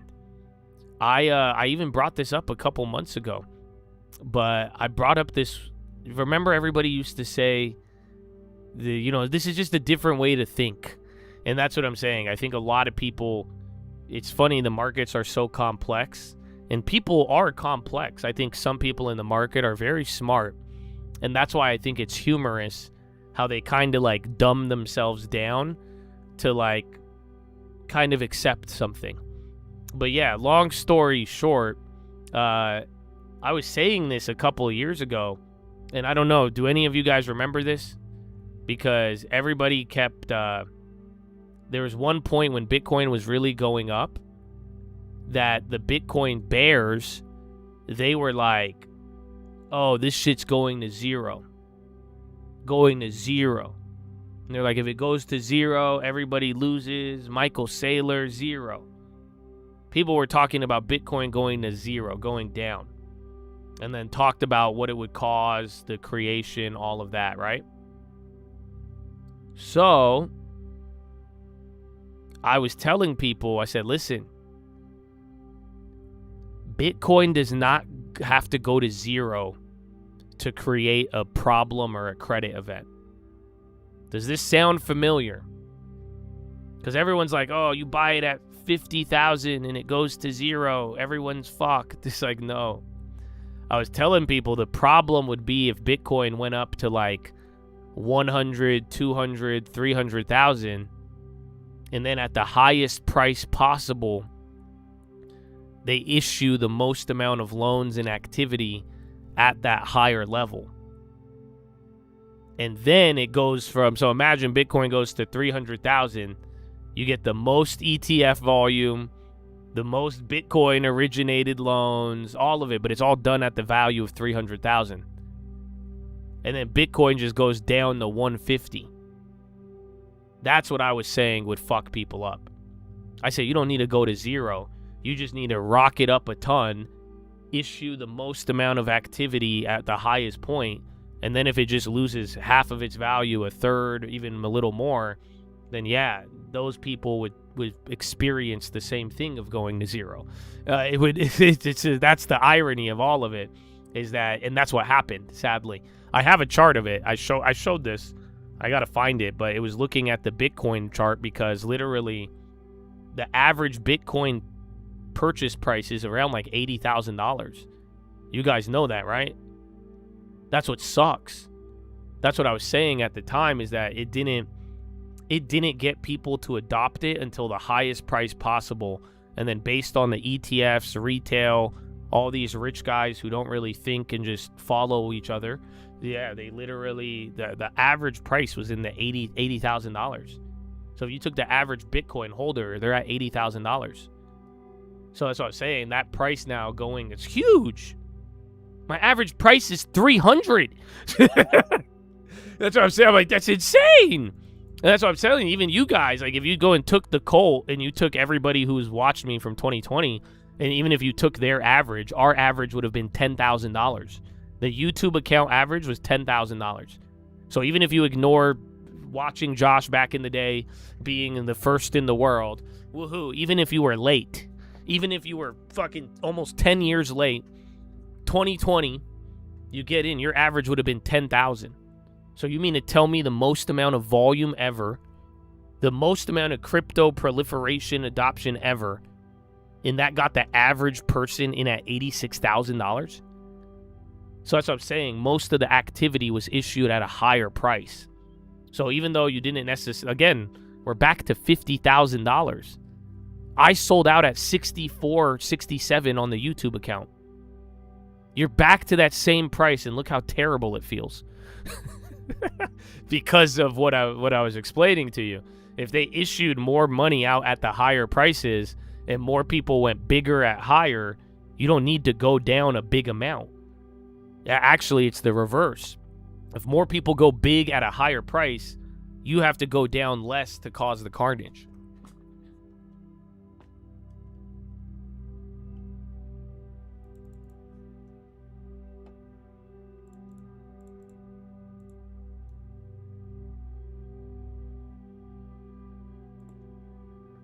I need to find that picture. Oh, was it this one? I think it was end of the year. Your friend's a genius, took senior college math in high school, went crazy saying Bitcoin was going to replace credit cards for all the AI hype, and I told him compute versus AI. Yeah, it just sucks that it happens at the high price. Because that's what I was saying. That's why I brought up the Grant Cardone thing. I mean, I saw it with the Chads. I saw a lot of people they would make fun of me for Bitcoin. And that's why I'm saying it's just weird that by the time they flipped their opinion and went all in on it, it's just weird that it's such a high price. Like I'm telling you, the people who were even making fun of me, who later made it their personality, they could have got it at 10,000. They said, no, I'm going to make my personality Bitcoin at 80,000. That's what I'm telling you. Grant Cardone, go look at it. I'll find it. What do you mean Grant Cardone has been following me for almost 10 years? Homeboy commenting on my photos from 2018. Again, I've been posting Bitcoin shit for a long time. That motherfucker knew about Bitcoin forever. He only got into it at the highest point possible and was like, okay, let's sell some real estate and go all in on this coin at the highest price possible. Do you see what I'm saying? That was the trap with Bitcoin recently. It was just getting the most activity at the highest price. If it went up to 300 grand and nobody contracted, it wouldn't have mattered.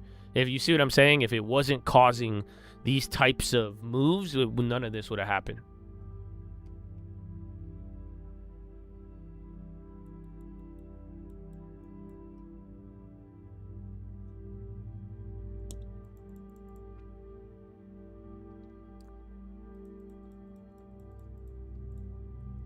Let me see. 2026.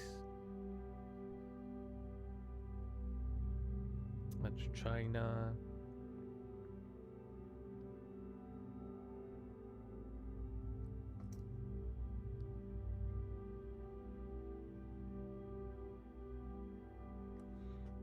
I need to find that Bitcoin chart, because that Bitcoin chart fascinated me. I remember showing it to you all. It was from Jim. Oh, it was that one guy. He's a famous dude who posts them all.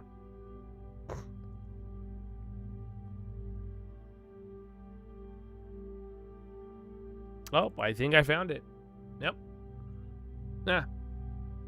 Yeah. So I last showed you guys this November 20th, 2025. Oh, yeah. You guys don't remember they banned me on fucking Twitter? I forgot. Yo, fuck you, Elon.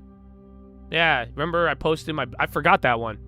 I posted a Bitcoin tinfoil on Twitter and they banned me. But yeah, that was around the time, and that's literally, so I was telling you this when Bitcoin was near $100,000. And then it started dropping a month later. But yeah, but at that time it was about $90,000 when last time we talked about this. But this is the chart that I was showing. Was it Jim Bianco? Yeah, Jim Bianco is the one who posted this. Yeah, I posted my Epstein theory, and I literally got banned on Twitter because all the crypto people were salty. That's what I was saying. The crypto people, when I'm telling them about crypto when it's dirt cheap, they get salty and they ignore me. And then I make a joke when crypto's high, they get salty and then they ban me. I'm like, you guys, I love crypto, but the culture, my goodness. My goodness. But yeah, so listen, this is what this chart is showing you, though. Do you guys see it? This is showing you the average Bitcoin cost, even at the beginning of 2024. Do you guys not realize this? Beginning of 2024, the average holder was in at $40,000. That's why people are like, oh, no, everybody, this has been going on for a while. No. You not realize the average holder entry doubled in 2 years? You don't think that's weird? And then look at the volume. Look at it, pales in comparison. That's what started happening. You started getting literally the most activity ever at the highest price. So yeah, it's been that one was vicious, dude. It still is. But that's why I'm saying, like, at this point though, Michael Saylor, where he fits into all of this, I think it is very fascinating. Speak of the devil, that just hit a low. So watch, again, it started to move with the Apple and shit.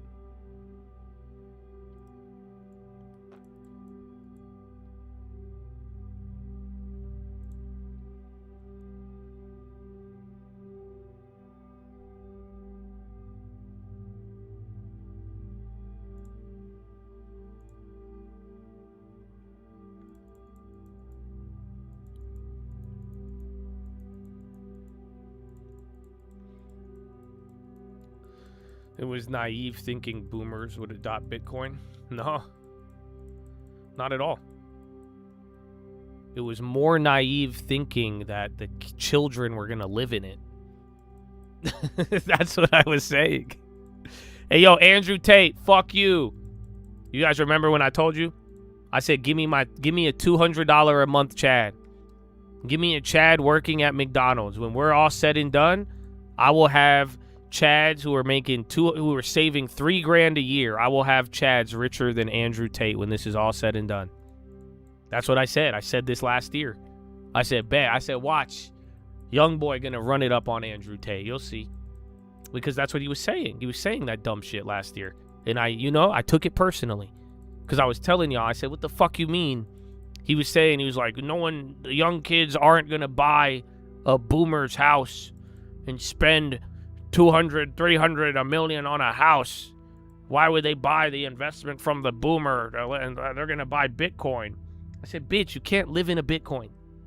Okay? I know. I understand the sentiment. I see the point you're trying to make. Believe me, I could connect the dots. I see it. But, bitch, you can't live in the house. You can't live in the Bitcoin.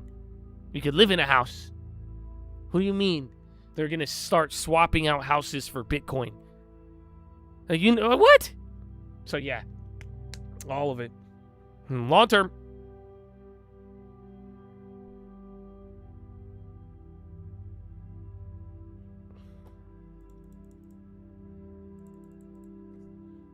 Qubits. Is that on the low? Yeah, bro. Quantum. They killed that INFQ from the other day. That was disgusting. But I think GFS, actually. GFS and IBM came back up. IBM dropped now. Yeah, again, what did I tell you guys? Bro, I said wait till MSTR hits that low. So it was Apple and NVIDIA first. NVIDIA's coming down. I don't know which is which, though. That wasn't clean enough. You know, they're all just still moving in tandem, but MSTR did not lead that one. But sure enough, MSTR starts hitting the low now. A couple of Mag 7 already down. Now we're starting to drop a little bit more. Again, I just think the Bitcoin thing today was a little surprising.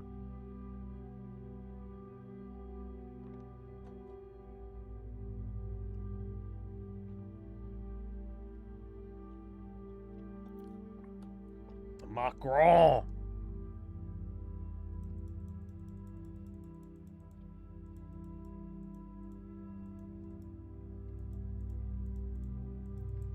You can live in a car, though? Kinda. Where are you gonna shower? Where are you gonna park, too? You know it's hard. You know it's hard to, like, park and sleep in a car. Ooh, both of you guys did. Look at that. Just started position in Microsoft. Def took advantage of Microsoft lows. Oh, if it's red, I'm gonna buy. You saw it too, but it just made you shy.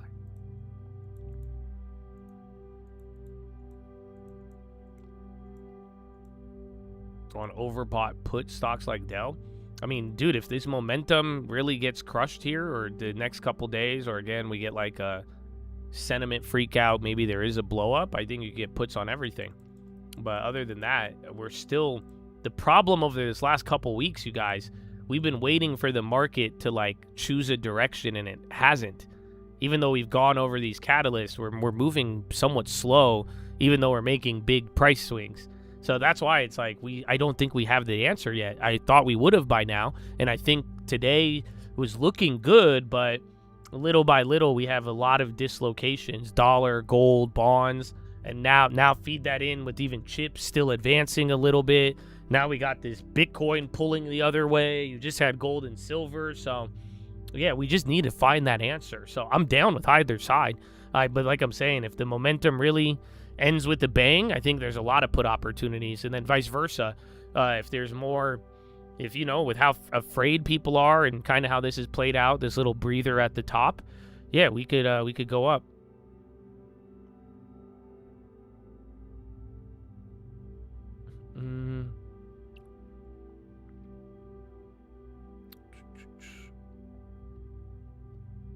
Man, Microsoft raising Xbox prices by $100.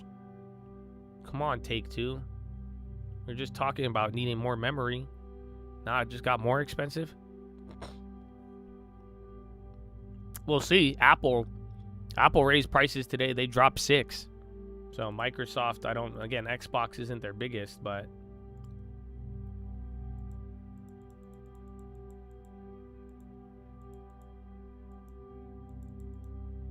I think this is buybacks right here. You see how it looks like a computer?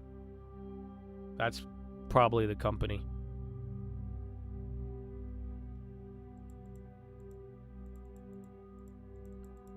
Your wife looked at the long term, said, "Why are you losing money?"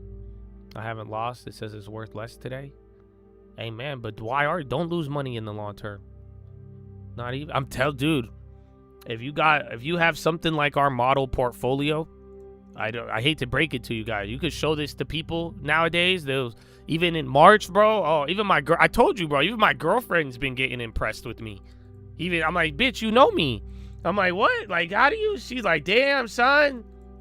So nah, man, you should have. I'm telling y'all, you should have a bulletproof. This one, I like it, man. Even today, I guess it just flipped red here for a second. But nah, man. Even then, just look at how this last month has played out and look at the long term. So good. We had good defense. some good pickups, man. But you guys should be able to have something that should actually, I'm sure if you showed some people, it would surprise them, especially with all the headlines. Like I'm saying, even my sister, I think her, when she logged into her account, she was a little baffled by it. Schwab crypto is coming soon? Oh, fuck me. It's a little late.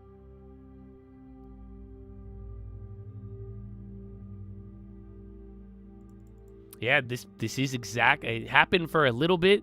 We got a sample of it, hit a high, and now we're doing it again. Yep. That's what I was telling you. I said, just be careful. That stagnation, the not straight up, not straight down, that was going to be the difficult part. They tagged Sony in that on the Xbox thing.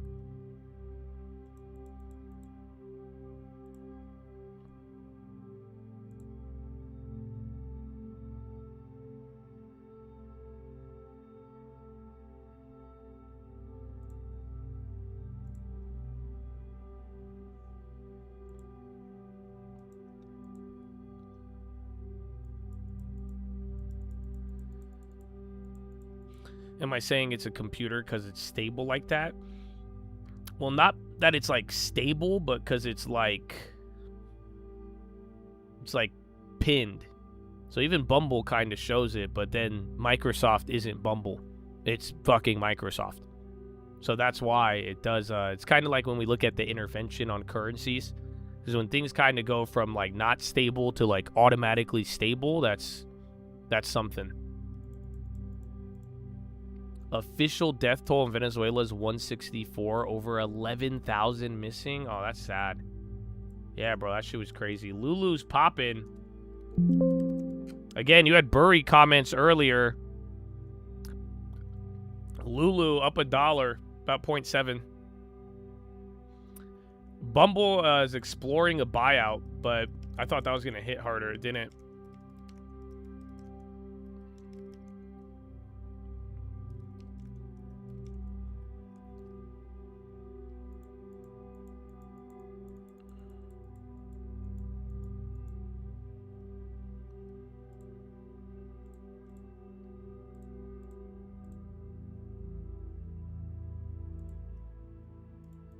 Console sales usually do not generate a profit. 351, bro. Man, bro, $4 below the last low. Oh shit. So you're into the Liberation Day low. Nice. So 346 is the next level on Microsoft. Or 350 is the other previous high of 2022. And then if that gets bad, you're going to go like 330 to 314. And then the 305, 300.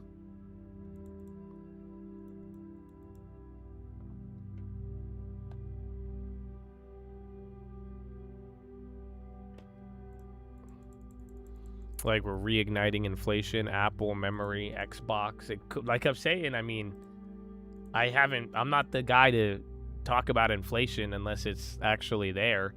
I hope my track record shows. But yeah, I'm not worried about inflation, but you know, realistically, if we spend the next 6-9 months, everything keeps booming and then the dollar keeps running and then everything keeps going up. For doing it on the strong dollar, I would be more inclined to believe the inflation narrative. Especially if the other countries' currencies start weakening. Yeah, these are all for the day. So count is how many highs or lows on just today. And then this is the current price of the stock on the high-low ticker.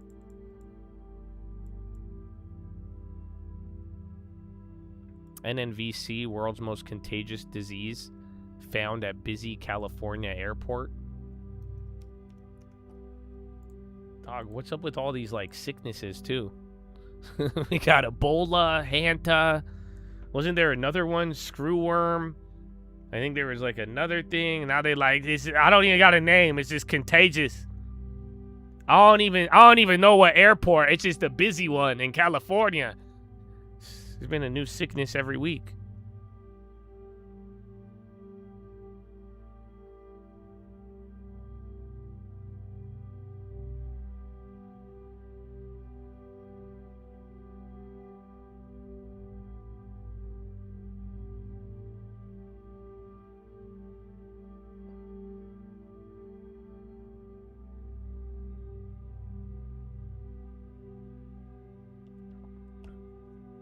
You got West Nile in Vegas. Newport Beach. I don't think Trump is going to do anything about memory prices now. As I'm saying, I think Trump is going to try to bribe the consumer right before. But this is what I was telling you, man. Like, look at oil, because this was the other thing I was telling you a lot over the last couple of weeks and months. Like I said, I just said, don't forget, you guys.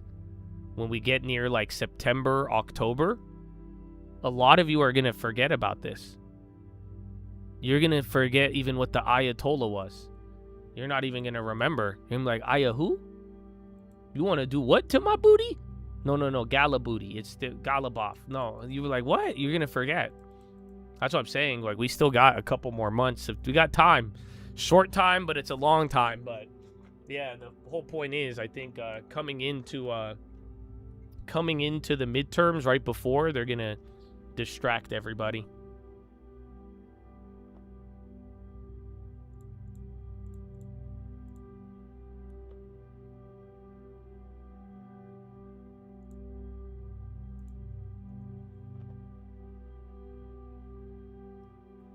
MacBook Pro M5 Max is now $7,000 in US. It was just $5,000 10 minutes ago. Nice. That sucks because those are like the good ones. Like the Apple is good for AI, but like, did you guys see the fucking bro, did you see that AMD? So that's what I'm saying though. It's like the irony is like memory prices are going up, but like certain things didn't get more expensive. So you guys, I wanted the Blackwell, but I didn't need a Blackwell. But I started looking into those smaller AI PCs. The DGX Spark is the same price as last year. And now, AMD, what is that thing? They launched this little AI box the other day. Yeah, dude. Where is it?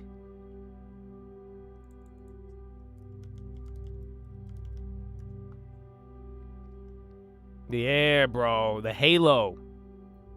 Yeah, look at this. So that's why they copied NVIDIA. This is like the DGX Spark knockoff. But this is half the price. This is $1,500.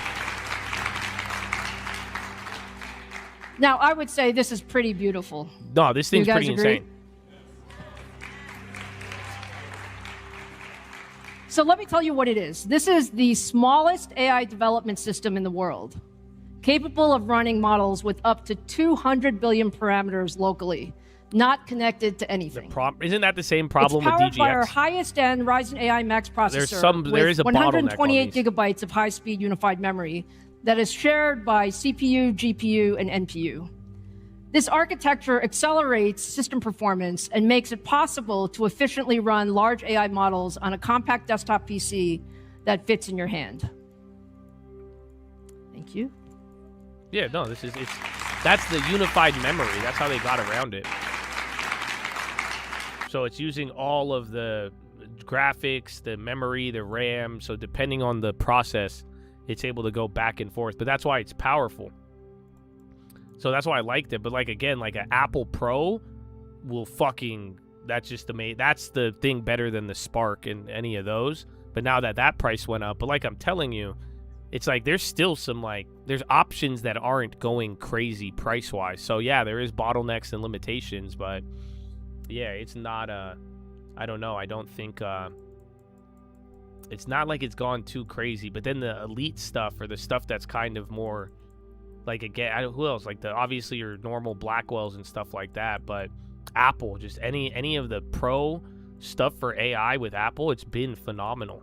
So that sucks if those get a price increase, because then you got to spend money to get in that. But there is still other options out there.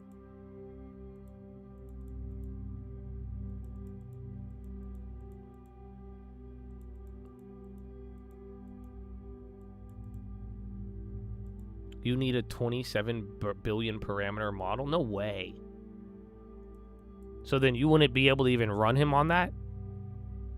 Oh, no, that says 235 billion. No, you'd be good. Wait, I thought how much DGX Spark? I think DGX Spark is limited. But yeah, that was like their knockoff.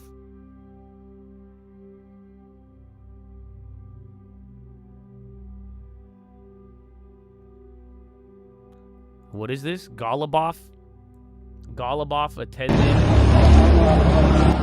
council with his face covered. Gives the impression he doesn't feel safe in Iran. I told you, he's scared to debate me. I guess you and me both wear a mask, big dog. Got more in common than we think, huh? I'm just not safe in California. It's a big difference. They love me in Iran. What's up, Iran? It's not Iran. It's Iran. No, not Iran. Where you run to, brother? Fuck you, psychological warfare. What?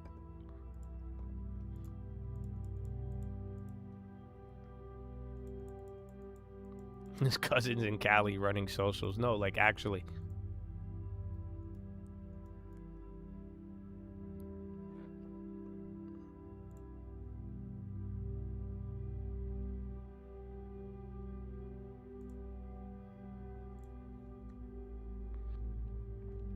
Your property value assessment came in and dropped 130 because the contact says part has to do with 17 data centers. No, well, there's a silver lining in there. If they drop your assessment 130, you pay less taxes, and you could still sell the house for more. Again, assuming the demand, but yeah, it's the irony is that we've seen a lot of complaining on the data centers, but like when it comes to real estate, the irony is that some places have gotten a boom because of data centers, and then again, some places it's affected existing properties. But I mean, if there's still a reason to go to those areas, I mean, there's still people buying them up.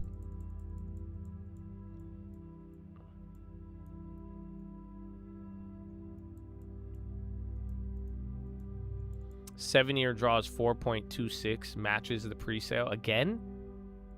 On the screws, we've seen 3 of those in the last like month.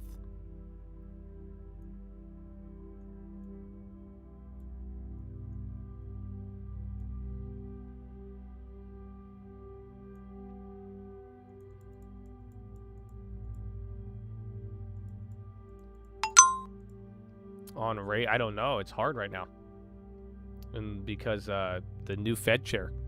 So like I'm saying, we don't know the guidance. People are interpreting him as hawkish. I mean, some things have helped out a little bit. But yeah, it's I mean, I don't think rates are going to change too much, but it is hard to determine the optimal time to lock rates in this environment, unfortunately.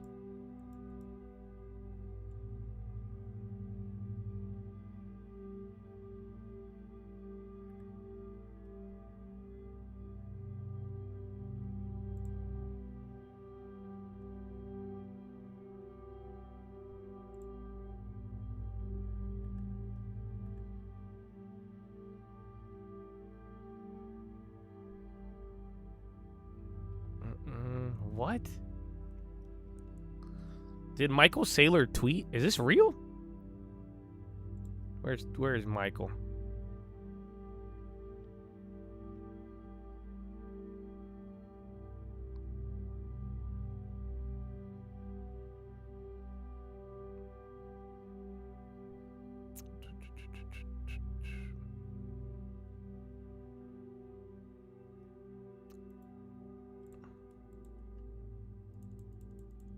Sudden drop today was just, I don't even know, man. I'm again, today I'm leaning towards, there's a little bit of a, I want to say there's a shark in the water with crypto, but yeah, other than that, that was just a weird post-earnings move, a little bit of rebalance, but yeah, other than that, it was very surprising.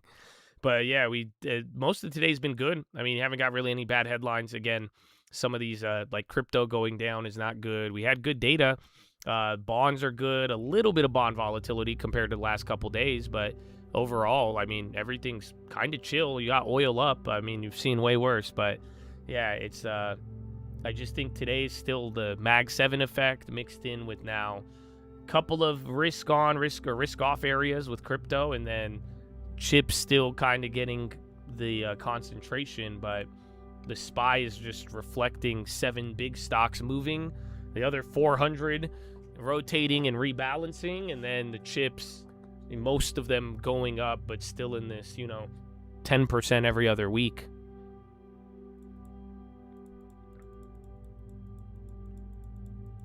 $850 in total dividends. That's awesome, dude. What's your deposit? Because if that's the multiple monthly deposits, I love it.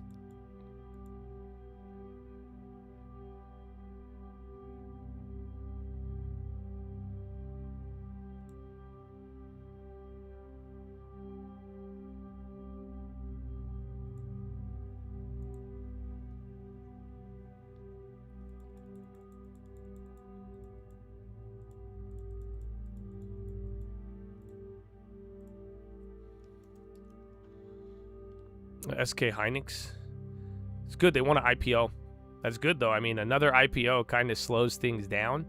Both momentum, but also it doesn't, it gives you a reason to hold up. But yeah, we've talked about that the last couple weeks. They're just serious. There's a lot. That's why I'm saying this morning is like these IPOs are a signal to M&A activity.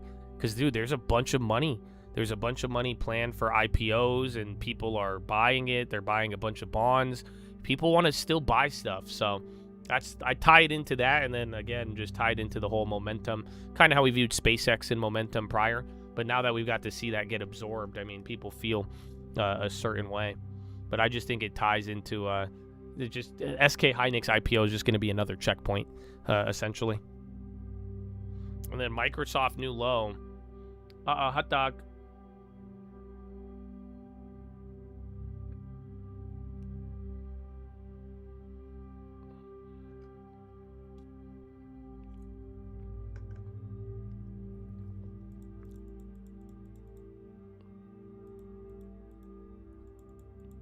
Still chilling. I might need to put MSTR. Just watch Apple and Nvidia.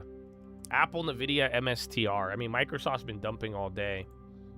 That has some impact on the indexes as well. Bro, they literally pumped it to 470 and then took it down $120.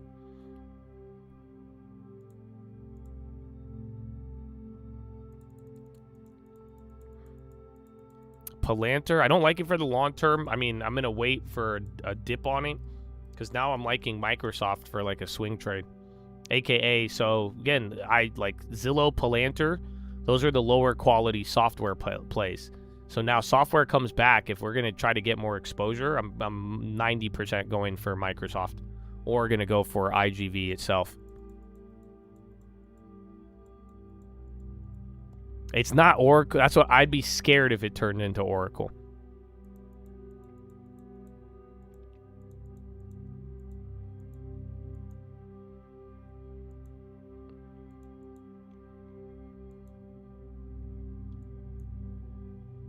Console storage and memory costs have risen more than 2.5 times. Predicts another doubling by fall 2027.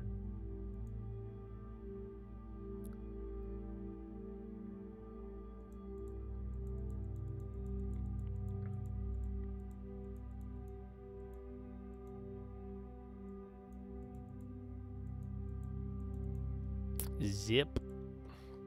You want 10, 20,000 a monthly dividends and live like a king in the Philippines.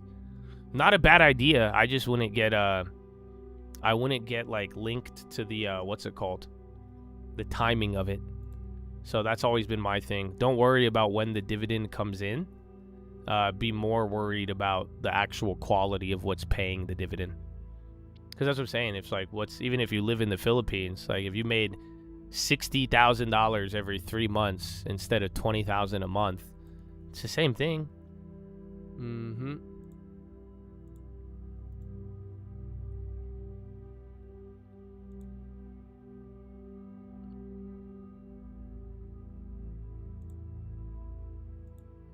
More.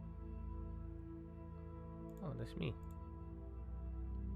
Service now. I mean, I keep flipping it, but that one, it needs to go down a lot for me to want it in the long term, unfortunately. Everyone loves it though. I'm telling you, we talked about this yesterday. Everybody and their mom, bro, they love service now. Very optimistic about it. But yeah, like I was saying earlier today, like just again, Microsoft, I'm so attracted to it because it's like fundamental value. at these prices and like compare, because again, Microsoft has grown a lot in these last couple of years. Like, it's a very big company. So even if it's the same price as a couple years ago, the company has gotten a lot bigger. That's why I like it, but that makes the fundamentals a lot more attractive. I just think you're getting way more company and way more staying power in Microsoft than ServiceNow.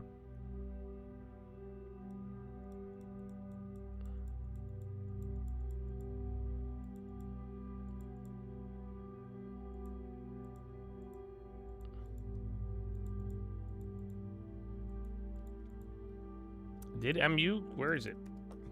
I know yeah, it's up 16. Even SanDisk is up. But yeah, Micron came back up here to open.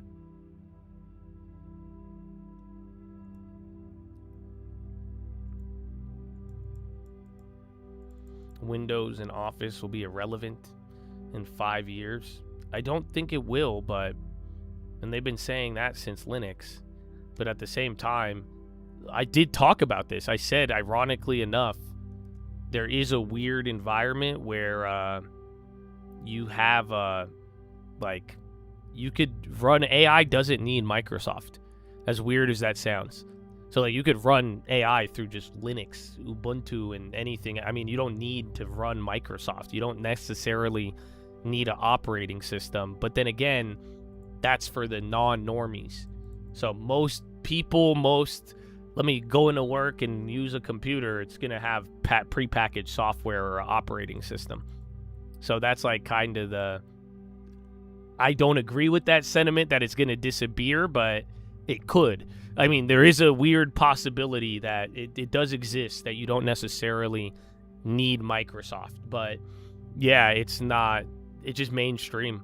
But yeah, the way AI is developed, technically you don't need it.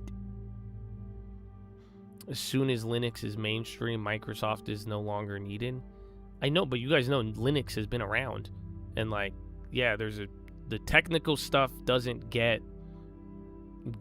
mainstream. We had this talk yesterday where we were saying, what were you talking about yesterday? Where it's just like, you have to get like, the what's it called? Local hosting of AIs. It's just like, these aren't things, these are like, again, AI has changed a lot. And there's a lot of different opportunities, but like, these aren't like mass mainstream stuff that like everybody, like my mom, like I think about what my mom is going to do. Like, will my mom be able to self-host AI? No. You see what I'm saying? Like, is my mom barely getting used to iCloud and what an operating system is. You think she's going to be able to fire up Linux and work her way around it? Fuck no. Even my sister. That's what I'm saying. Like, you got to think, even then, think about anybody who's going to, watch a commercial, buy something. Like, yeah, easy. We're American. Unfortunately, we like easy, quick, all that. Like, imagine, I mean, even the long term, bro. I've given people long-term plays. They're like, fuck that. Give me one right now. Easy, quick. Why would I wait 10 years? People want mainstream. There's some things that could be good and good quality and may even be better than the mainstream, but it doesn't necessarily fit into the mainstream. And that's like, you won't get wide adoption unless it's the easiest thing in the world. It has to be easy and simple. And that's what Microsoft is easy and simple Linux. Ta-da.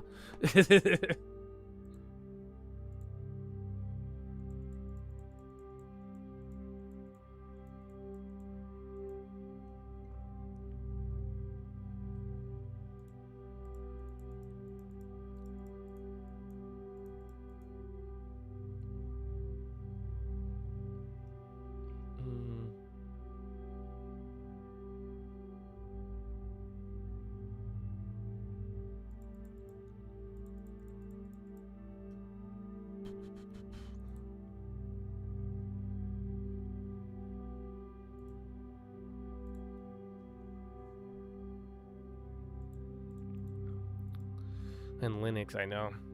I would have to. So that's the thing. If I get one of these like AI, like if I get like a DGX or something, I was gonna do I wanted the DGX just to stream on it. I wanted to run AI processes in the background. I could do some little training here and there, and then just fucking stream because it has so much memory, and it would work. But I'd have to run on Linux. So and that's what I'm saying. I'm not fucking operating on that. I'd have to do all the drivers just to like hook up a microphone, dude. Do you know how hard it is? It's not hard. It's just annoying, bro. It's just like you have to do so many more extra steps on Linux than like plug and play Microsoft or Windows operating system and drivers. Like it's actually insane. But yeah, I may stream on Linux here in the future. I said Tim fixed my computer. He helped me. Remember when it would crash? That little Tim fix helped it a ton. I haven't crashed since then. But yeah, I was going to buy a DJ. I still want one though.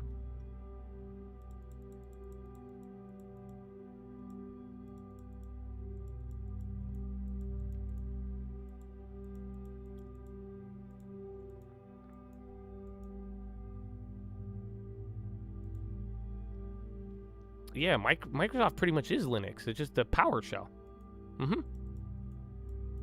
That's why it's just not, Linux is just not simple. If it was simple, Linux would be, yeah, you wouldn't need Microsoft. But then again, you're right. Go look at Apple. What's Apple? Apple's operating system is just a simpler Microsoft. You don't remember? They're like, oh, you don't have to install anything. You just click it. Oh, no viruses. Oh, like it's just simple.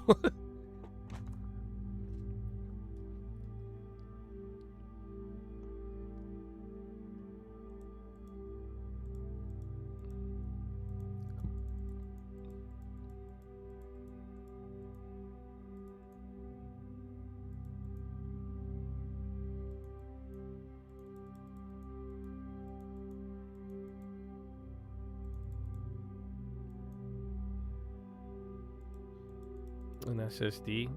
I don't know, bro. I'll just give you a budget. Make me one for 5K, however much the DG. I was gonna buy the DGX. I'm glad I didn't, because I just felt like it was already out for so long and how fast things were moving. I didn't want to buy it and then get dated on it. I thought the price would go up, but they didn't. But that's what I'm saying. I don't know, man. I'll give you a budget. Make me a AI one that'll. With Windows, I would prefer Windows than Linux, but I could manage.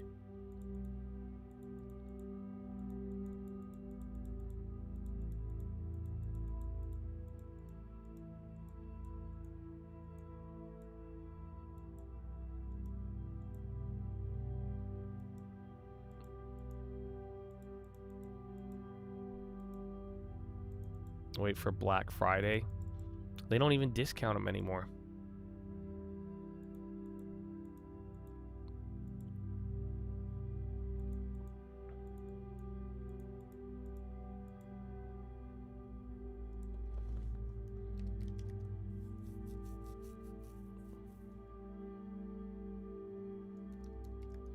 Have I blown up an account before? Yeah, many times. Many times. I didn't learn all of these option tricks because I knew them in the beginning. You know, like even today's example with Micron, you know, get fucked up on a couple of these opening mornings after the earnings, you'll understand where my trauma comes from. That's why if you've never seen, you don't remember like Cisco, Snowflake, Team, and there was another one that we hit. All of these were in the last like month and a half, 2 months. And bro, I would be terrified at open, or I'm selling them right at open. You know why? Because we've done this enough. But yeah, there's a lot of, you're gonna go through a lot of back and forth. That's why I tell you guys, if you know, the plan that I'm giving you is kind of assuming you're gonna fuck up. That's why I'm telling you, do not be aggressive. Do not start aggressive. If you use 10% of your 10%, 1 in 10, you got 10% saved. 1% of it is going towards high risk gambly strategies. You would have to lose 10 months in the row to lose one deposit. That's 10 months in a row of fucking up every single one. So that's why I'm saying, as long as you start off slow until you actually get a hang of it or paper trade, I mean, when dealing with options, you are more likely to blow up an account than pretty much doing anything.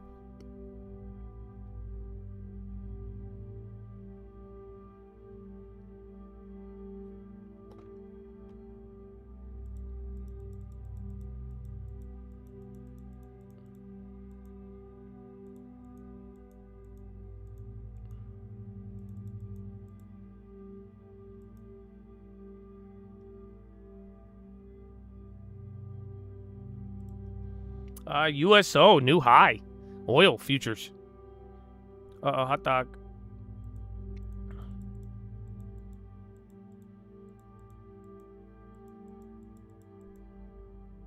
Yeah, I do. I still have I have a bunch of old parts though.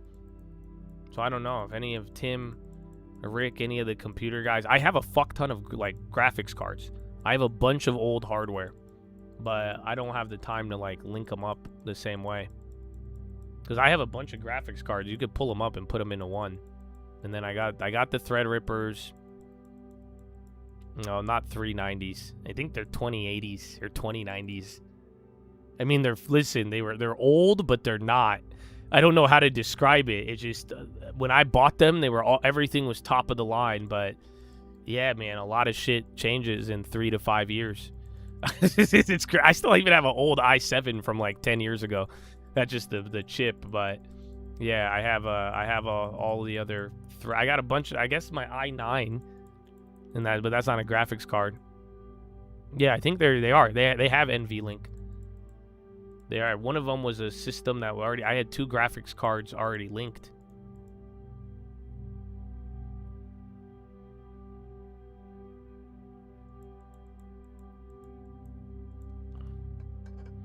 So your 1 terabyte SSD is worth $1 billion? No, maybe like 500 million. Yeah, but yeah, definitely. Dog, we're gonna start slinging flash drives. Hey, yo, I got like 15 flash drives in my kitchen. I opened up the cupboard. I got 15 flash drives. What are these worth right now? How much can I get for a flash drive? They said 1 gigabyte, 15 gigabyte. Mm-hmm.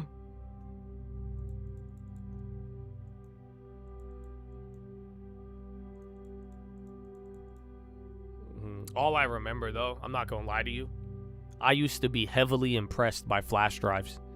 You know that? When I was just like a little baby nerd and when I was young, and like this was in the early days of tech. Dog, I don't know, do any of you remember your first time seeing like a 10 gigabyte memory stick, like a flash drive? That shit, I was so impressed. That shit blew my mind, dude. I remember the rise of flash drives in the size of the memory. Dog, I was tweaking.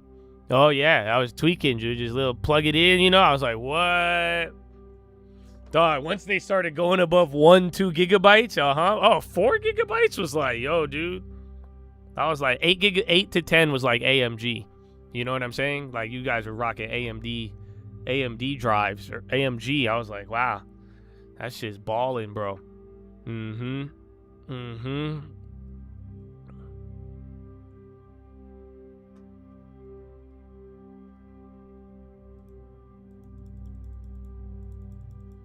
Blaze again, they had headlines earlier in the week.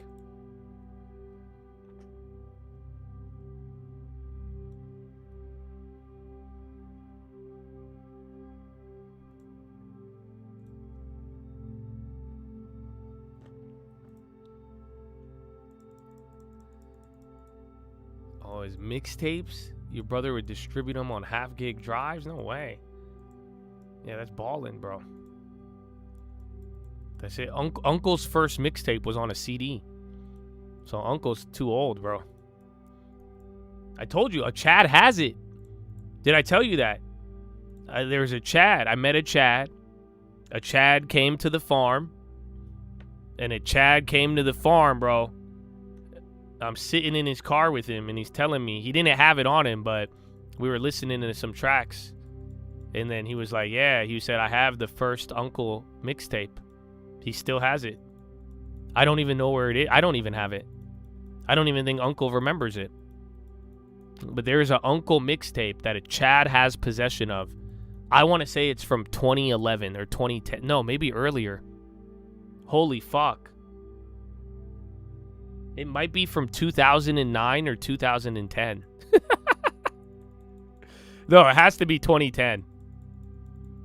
Yeah, it's on a CD. It's burnt on a CD, and Uncle wrote on it. It has the name of it and everything. But yeah, nah. Uncle was already too old. He would have. You said, what do you mean? Put a mixtape on a flash drive? he would get mad. He'd say, you know how much money that is? But CDs used to cost a lot.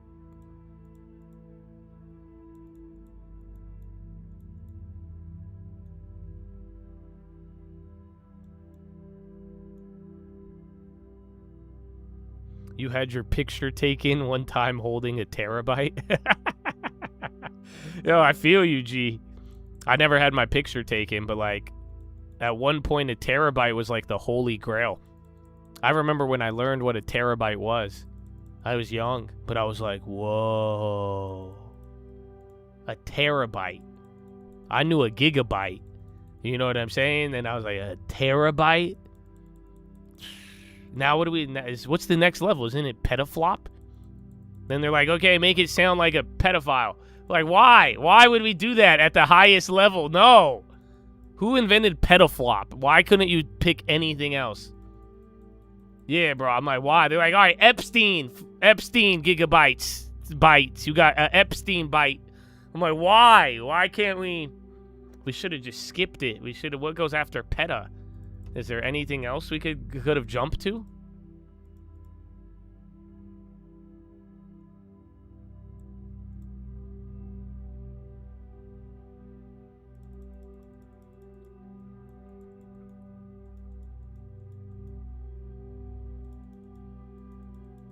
Greta flop? How dare you? The new Epstebyte. What?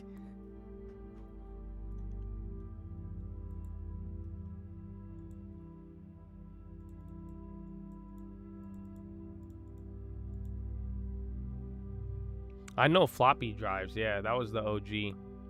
But that's why I went heavy on the CDs, because I was still young. So I knew the floppy disk. But then that's why once you started giving me flash drives and CDs, I was like, the future is here, brother. See, I don't know. This is a good talk because I hope you guys realize nothing is new, my friends. Nothing is new, and the technological advancements, I don't know. You had to kind of be there, but yeah, that's exactly what it was. I remember the floppy disk was like, I was very familiar with it. I remember going to class with stuff on a floppy disk. I remember they would teach us how to use floppy disks in school.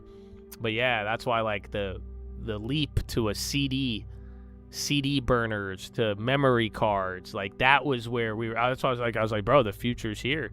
That's it. I'm not wasting my time on no floppy disk. We went hard on everything. The Terratola. It is a memory regime, brother. Fuck you and your psychological warfare on the memory prices. The Terratola will not lower prices. Fuck you, man. Fuck you to the moon.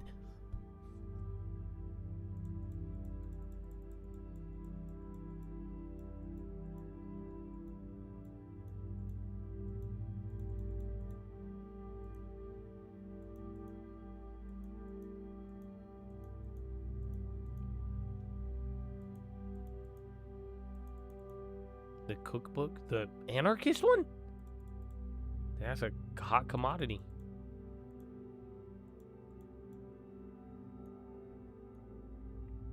I don't know.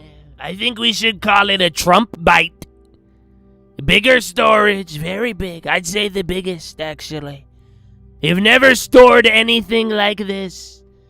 You got a megabyte, a gigabyte, a terabyte, and then a Trump bite. It flows. I didn't make the name. They came up with the name. I said, what's big? What's great? What's great and saves the country? They said, memory. I said, no way. What's a good name? They said, Trump. Might as well call it a Trump bite. I said, okay, I like it. It's not bad. It's not bad. Good name.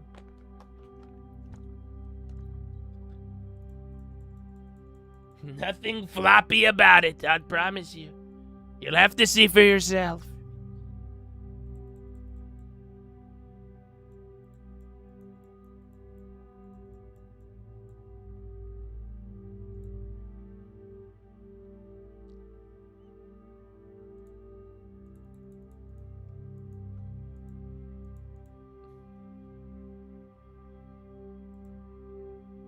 I love how it just all chilled. ASTS chairman praise FCC. What they're doing is the most significant technology taking place now over the next couple of years.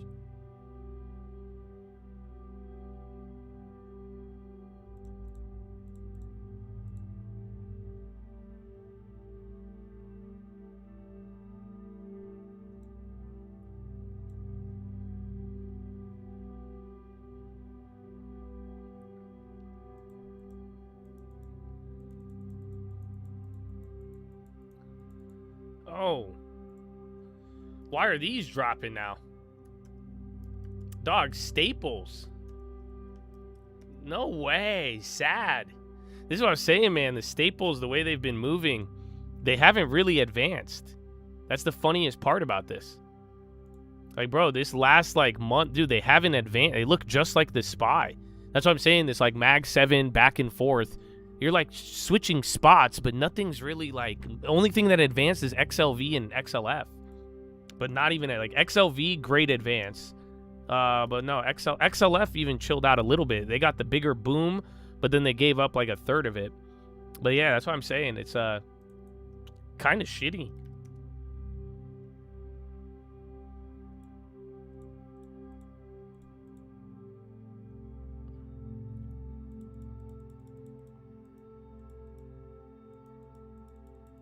No, they started up a little bit. That's why I don't know. I graciously accept this extra strength coming out of Kimberly quality.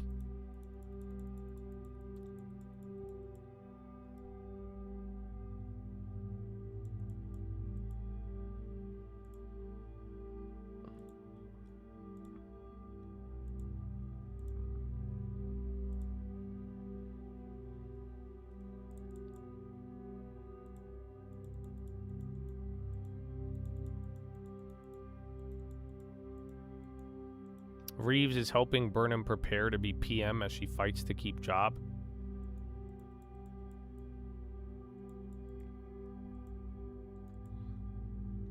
Oh shit, it's already 10:30? Today felt so slow, and then yeah. 9, 10, 11, 12, 1. Done. Kimberly, do you love me? Are you buying? Said you'll never ever sell for unless it's 10 years and you're holding and buy a property. Okay.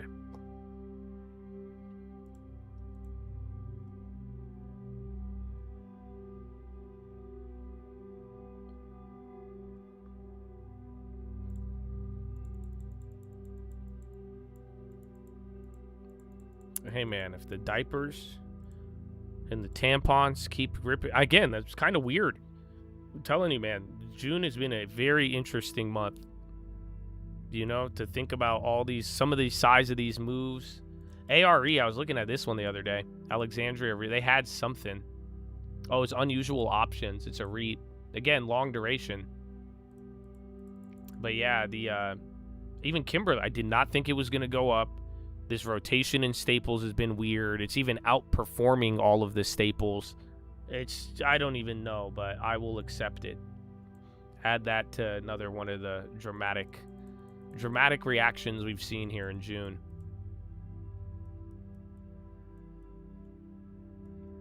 Yeah, do a push-up in a Falaf. We kind of fucked up on the push-ups. We did our 830s. Yes, yallah habibi. Move around.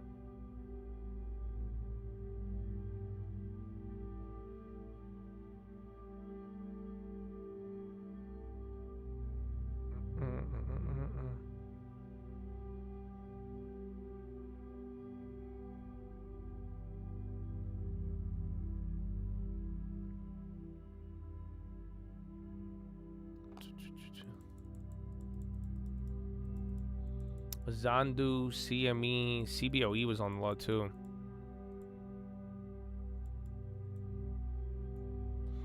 We need a feel up.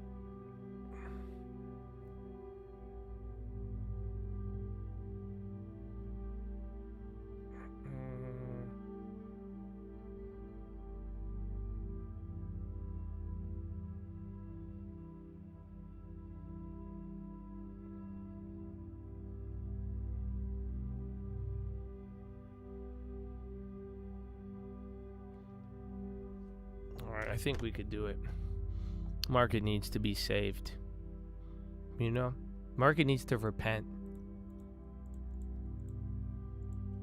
A lot of you want the market to repent. That's the irony. If it goes up too much, you need to repent, market. Goes down too much, you need to repent, market. The balance.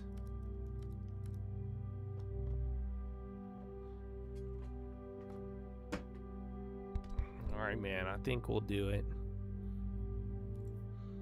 Long term. Do you love me? All right, Chad. Philosophy.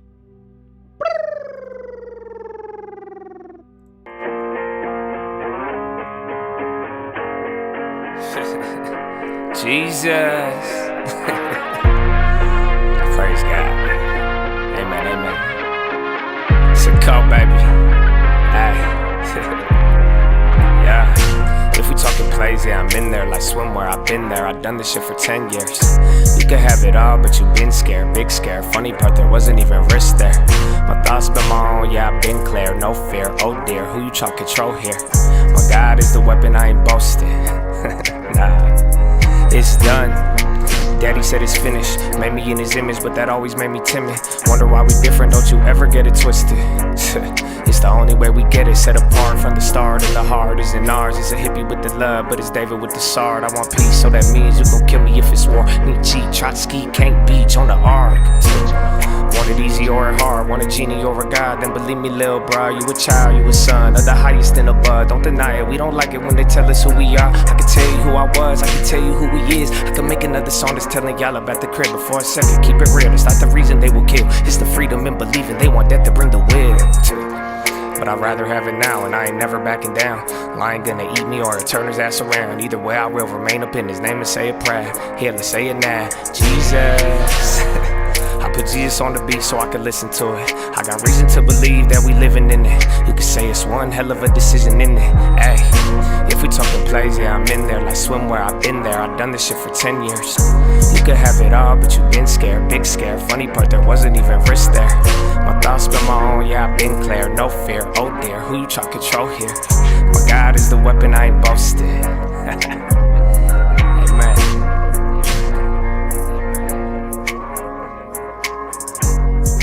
Amen. Amen. You could have it all, but you been scared. What?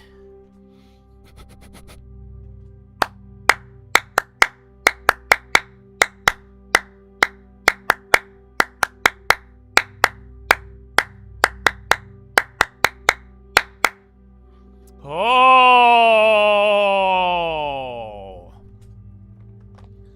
Ladies and gentlemen, boys and gals, it is time for Philo.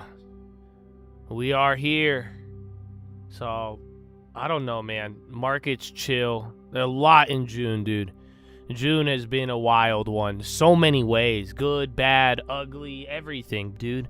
But yeah, I think you could understand why we do Philo. Market's not moving now. If anything happens, I'll let you know. But yeah, dude. Life is so crucial.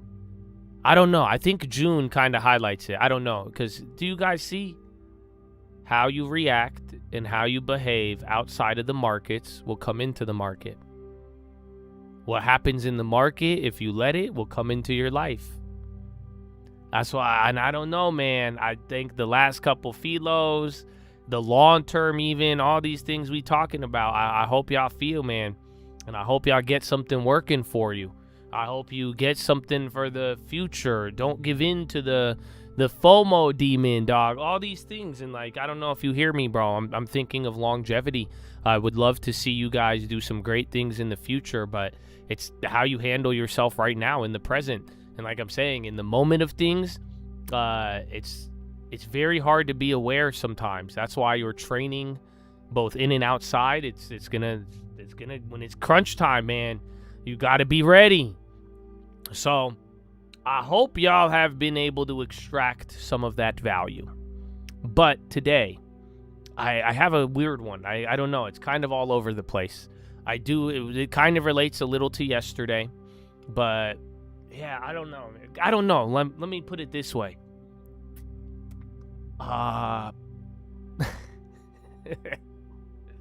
Chad,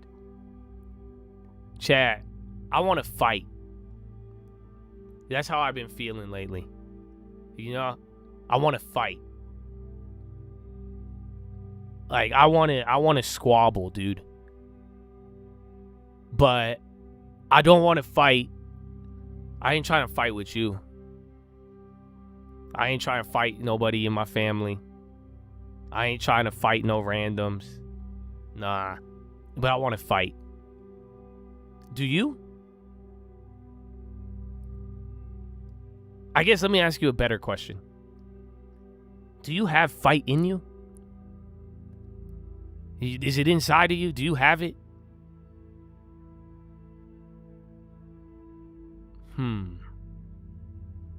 Let me have Miles say something.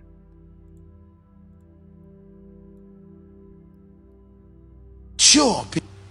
Oh no, that's not the one. No, tell him. Anybody ready to wrestle with God?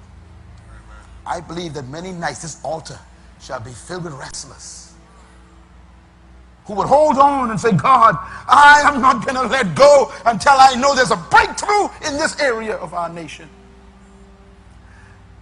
This is not casual encounter with God. This is wrestling time with God. Means that you turn from your wicked ways, your ways of lackadaisical, shallow spirit, making deals with God. Anybody ready to wrestle with God? I believe that many nights this altar shall be filled with wrestling. I love it. Did y'all hear that? That's what I'm saying. And Chad, I think this will help you. I think, Chad, I hope some of y'all get some fight in you, bro.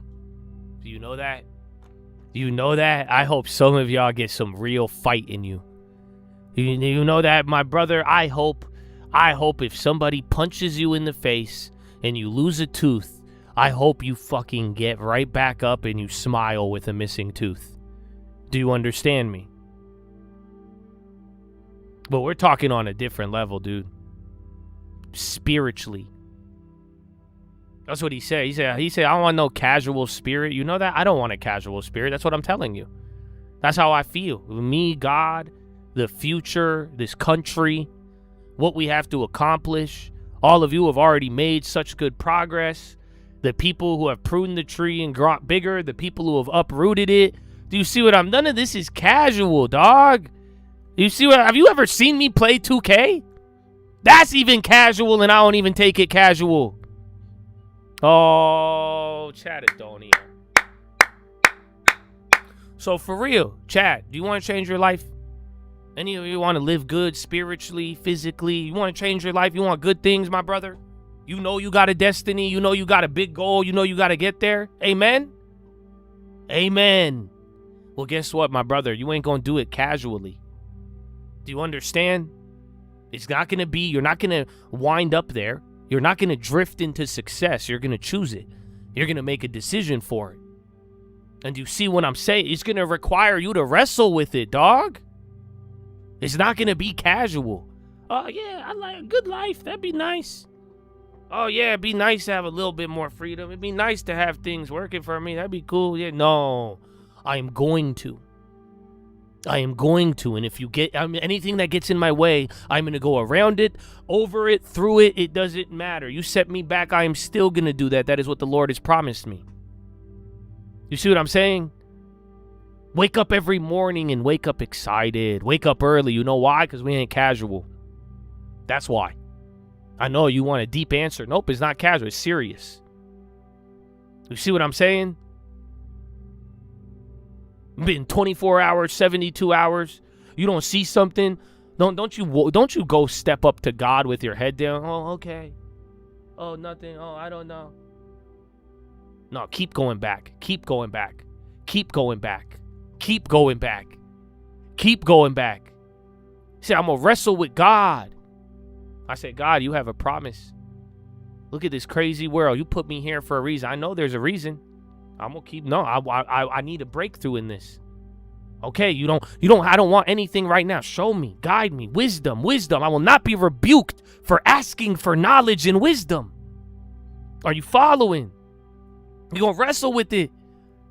I know I'm being evaluated. All right, let's go wrestle with it. Do you understand what I am saying, Chatadonia, or no? Like I said, do you want to fight or not? That's the irony. I know you want to fight. The fucked up part, you just want to fight somebody on the internet. You just want to fight somebody who don't agree with you. You want to fight somebody who love you. Come on, bro. I know you have it in you. That's the irony. The irony is I know you all have it in you. I asked you if you did. I just wanted to see what you were going to say. But I know you have it in you. That's the craziest part, is that we will put the fight towards ourselves. That's why instead of getting to the bottom of it, wrestling with, you got a destiny, there's a promise, this was put in my life, in my heart for a reason, I'm going to take it seriously. The first sign of something not there, you're going to start wrestling with yourself. You don't think that's weird? You don't think that's weird that you're going to start wrestling with yourself before you even start wrestling with God? That's funny. Some of you said, I've never heard that, wrestle with God. This is a Bible story. Jacob, he wrestled with God, this angel, and now he wrestled with him. And he said, I'm not going to let go until you bless me. It's a weird story. Again, that was the same Jacob. And then you know what he said? He said, I came face to face with God. I will call this place Peniel. Smack dab, middle of your forehead. You see what I'm saying? This is a real story. We've all heard it. He said, wrestle with God. But it's insane. I don't think God doesn't want you to wrestle with him. You know why? Because that's a very intimate process. I ain't wrestling with God because I'm mad at him. I'm not wrestling him because I don't trust him. It's because I'm a human and he has a promise. And his timing is different than mine. I understand that. But I cannot be timid about it. And neither can you. Do you remember the philo on timid? Chad, do you remember the philo on timid? I hope you do. Because I hope that philo changed some of you. Because some of you are, God bless you. You got everything going for you. You got a talent. Some of you got physical blessing. You know that? I've met Chad. I said this to Chads. You know that I got to meet 2 Chads. And I told them this I even told them this at the meetup. You know why? Because I stood next to him and I'm looking up at him, literally, physically. I'm looking up at guy. They're big. They're strong. They were a little too timid. I won't even say too timid. I said, look. I said, you look in the mirror. God even made you physically big. Why would you walk around timid about what God has in store for you? Why would you walk around timid on any of your business ideas? My brother, be wise. Do your due diligence. If you fail, you fail. That's fine. But don't be timid. That's what I'm saying. Some of y'all, you have it. You have it. Don't let this I don't know how you were raised. I know. Maybe someone told you something when you were young. But this timidness. Say, do you want it? You know what I'm saying? Chad, ask me what I want. I'll tell you. My brother, I am not going to be timid on what I want.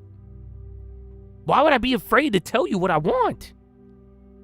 Do you see what I'm saying? This is what timid is. Some of you have got to the point of timidness. You are scared to say what you want. You got to battle the, am I a good person, this,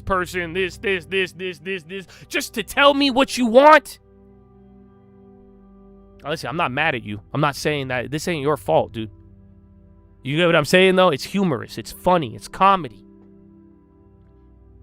You should be timid about jumping off out of a plane. Be timid in the face of danger, but do not be timid for telling me what you want. Don't let your timidness water down and dilute what you have in you. Are you following me? That's what this is saying with all of it. Success, life, God, spirit. My brothers, sisters, you could all have whatever you want. None of this is a cap. None of this is a overgeneralization. No, this is all true, bro. But none of it's going to happen with a casual attitude. You see what I'm saying? You are going to need to get into the ring with God. You're going to wrestle with God. Like, God, I thought this, I thought that, the world. You're going to wrestle with all of it. And it's going to be a conscious, oh, no, I'm doing this. And I want to. Oh, and I'm going to keep going. And keep going. You feel me?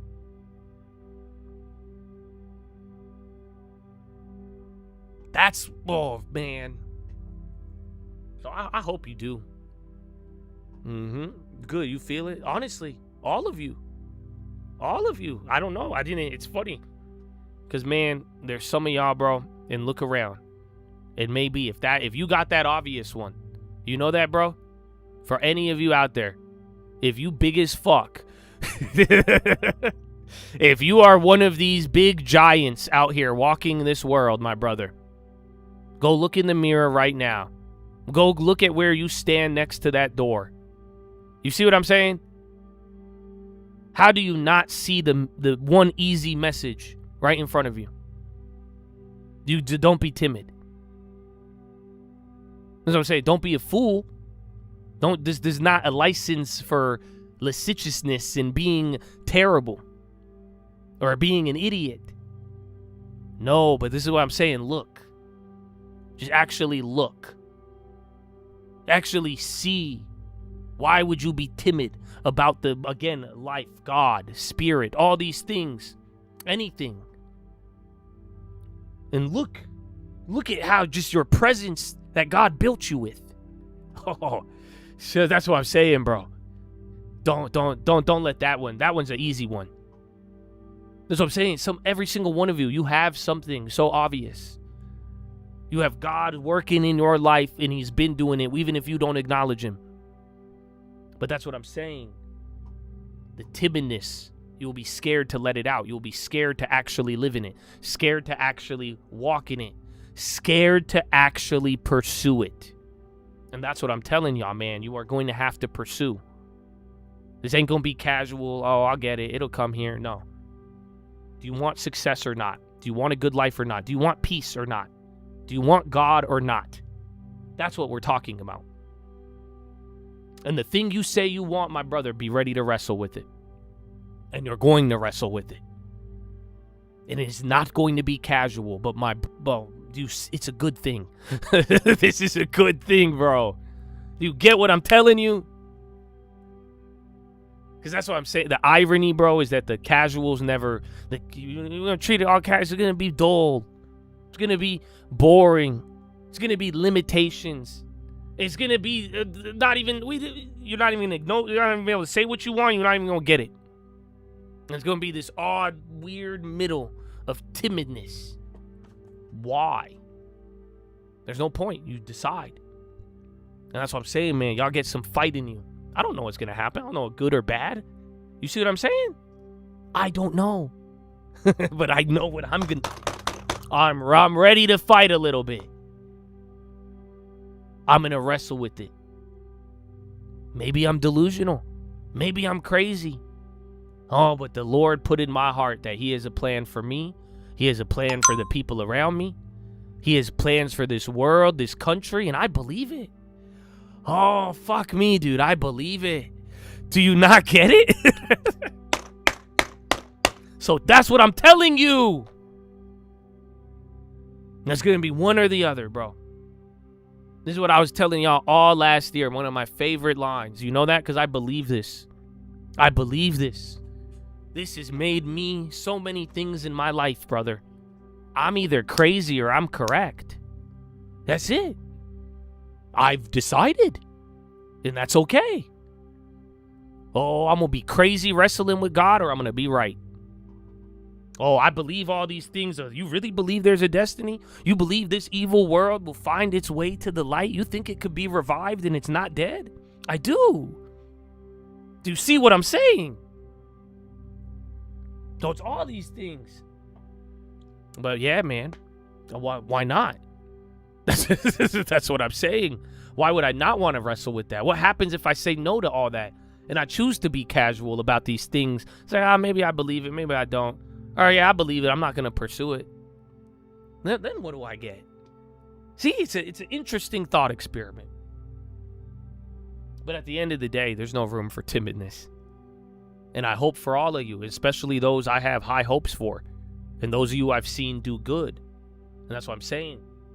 Look, if you spent 5-6 years, brother, and you have something working for you, right? You were able to take something and handle it and handle a little and grow it. That's what I'm saying.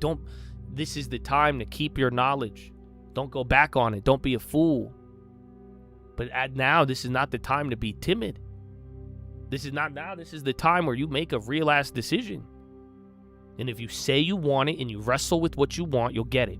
You say you want it, not willing to wrestle, I mean, shit, bro. Roll the dice. I don't know what'll happen. That's the irony. I don't know what will happen. But if you say I want it and I'm going to wrestle with it, I know what will happen. So should you. So, that was just the first part, you guys. I hate to break it to you. Spy, USO, Iran attacks cargo ship in Strait of Hormuz. Is that from the first one?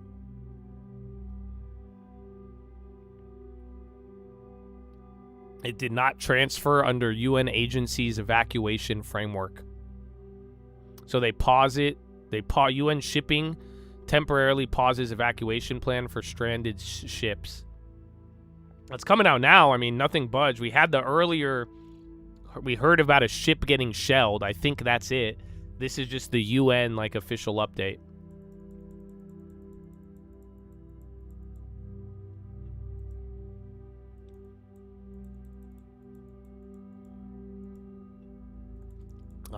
But yeah, that was just the first part. The second part. Wrestle. The second part ties into it.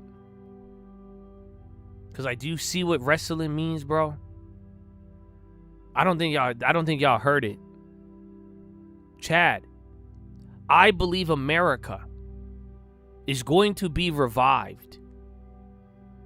I don't think this country's dead. I think all of the evil is going to get snuffed out. And I believe that before I die, I am going to watch a very, very peaceful, healthy, healed country with the Lord. Listen to what I just said. How many of you believe that? And I'm not saying this to call you out. I'm not saying this to say I'm right, you're wrong. No, I'm saying this to show you something. Think about what I just said, all of that. That's a tall order, bro. That wasn't small. That wasn't something that you could see right now, is it? Go turn on the news. Go turn on the files. Go turn on this. Go look at any industry. Go look at any leader. You name it. You're going to be like, what? How do you see that? I'll be honest with you. I see it, but I don't see it. Do you get what I'm saying? Yeah, do you get it? That's the wrestling. Do you not see it? God said this. God gave this message. It's found its way into the heart and minds of many, many people. Why? Why right now? How? It's a big order. I don't see it, but I see it. That's something I am going to have to wrestle with God about. You get what I'm saying? I'm going to have to go watch somebody die tomorrow. I'm going to have to watch another terrible thing and say, God, but this country is supposed to be... Do you not see it? I hope you do, bro. Here, I'll give you one. Is there a young man out here? Is there a young man listening right now? Where are the young men at? The young men who hopefully if you watch if you're involved in culture, let me ask you something. Here, I'll show you one. I'll give you something you can wrestle with. Are you ready? All the young men out there going in this culture. Single young men. Here, I'll tell you this. Are you ready? All you single young men. You are going to find a beautiful, respectful young woman that you're gonna build a relationship with. She's not gonna be a little hoe. She's not gonna be disrespectful. She's gonna be the best woman you've ever encountered in your life. Literally.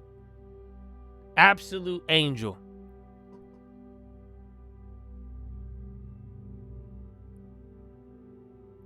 Not some little hoe. Think about it. Do you hear what I'm saying?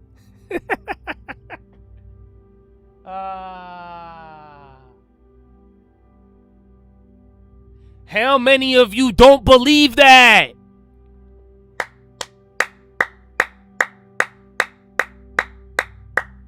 Do you get it? That right there is something a lot of you young men need to wrestle with. Look at it, because you're like, no, the world, the dating, oh, everybody's this, everybody's that. And then look at what it sends you down. Look at how it has you viewing the world, acting, behaving. You're not even wrestling with that. I thought you said that's the crown of honor. I thought you said I get this. Why would I thought that doesn't make sense. You're right. You're just not ready to, you're not wrestling with it. The world tells you everyone's fell off. You'll never find this, the dating, the people. You won't, and you're like, yeah. You don't see it? Yeah, SPY's reacting now.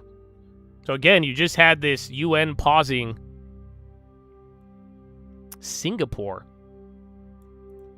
So yeah, be on the lookout. You're starting to move. We had all of this early, like very early. Even then, I think this is a development.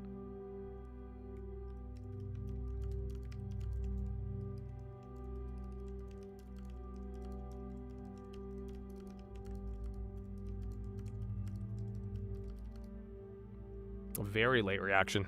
That's why I'm putting out a stream alert now, just in case.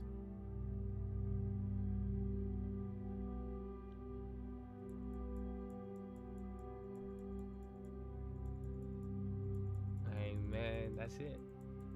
Let's pray for that. We don't need to pray for it, you guys. So for some of you, man, if that's your biggest issue, you need to decide if you believe it or not and wrestle with God about it. And then that's it. You see what I'm saying? It's simple as that. God's like, I got a bet. You said, God, give me a crown of honor. Give me something to align and build my life up further. 1 week later, you're like, nah, God, it don't exist in this evil, wicked generation. He's like, I left you there for a week. You won't even. You got to wrestle with it. I would say that's 2 hours ago. What happened was that we got the first report 2 hours ago on this like ship getting shelled, but then it was just the UN putting out the thing about pausing. That's what caused that's like the development of it. You know, you saw the input and then the output was the UN, and now that headline is circulating a little harder.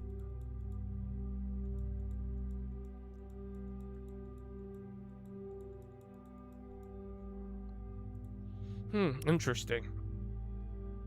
But yeah, bro. Not casual. Wrestling.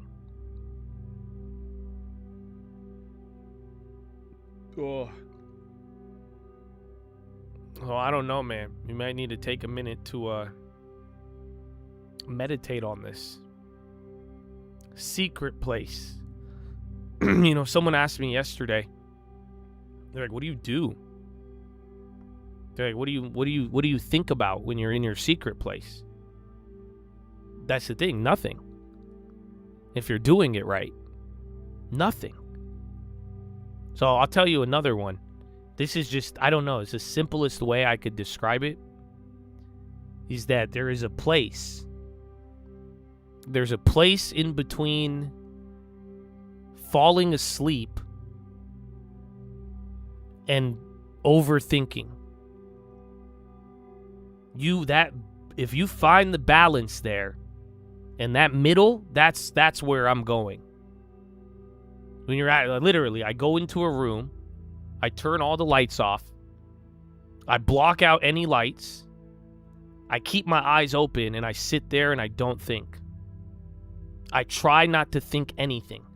If my back starts to hurt, if I start thinking about the Palantir call, if I start thinking about, say, where my mom at, where my girl, anytime the ideas come, I shut them down. They come right away. Everything. Oh, what time is it?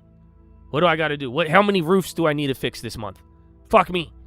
Oh my gosh, what's happening at the farm? What's happening in Ohio? What's happening in Tennessee?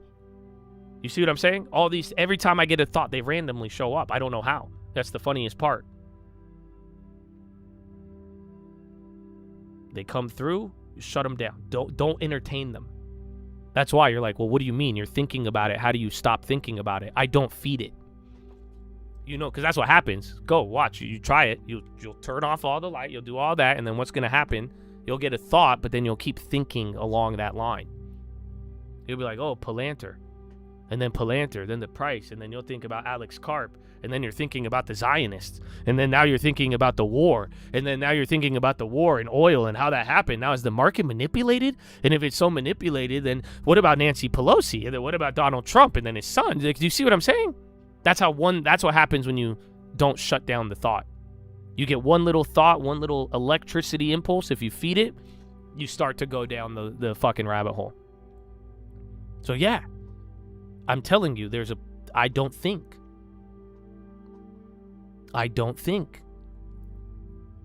It's literally, you don't want to fall asleep, because if you fall asleep, you fall asleep. You lose consciousness.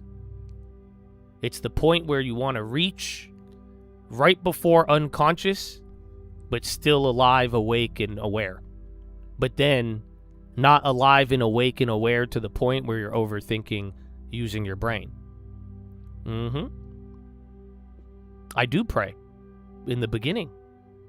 I say, Our Father who art in heaven, hallowed be thy name. I do the Lord's Prayer with, in my mind, the interpretation that I gave you. And then I sit there and I think about nothing. Woo! It's beautiful. But why am I telling you this? Some of you guys asked. This concept is recurring. It keeps coming up. The amount of times you've heard me say secret place and all these things. That's what I'm saying. It's easy. It's easy, but it's hard. But nobody does it. But I'm telling you, that balance between unconscious, you walk right up to the line of unconscious, but then you just keep your consciousness and you don't let your mind wander. You actually place resistance in there. Oh, I don't know what'll happen. I know it'll happen. I don't know what'll happen that day, but that's where the magic happens. Ta-da!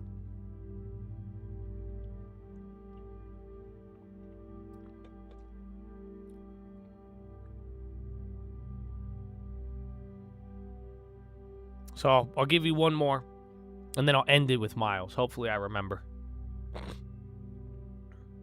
But this is, again, it's kind of, that's what I say, it's kind of random. A lot of things kind of connected to yesterday and whatnot. But I brought this up, and I kept thinking about it when I was driving, and then when I was chilling, and it was amazing. Because I was telling you yesterday, I think too, that if you understand, there's two masters. There's God, and then there's money. The devil's just some little hoe. I hope none of you are scared of the devil. I literally view him as like a weird, like just a weirdo. He really doesn't really got much.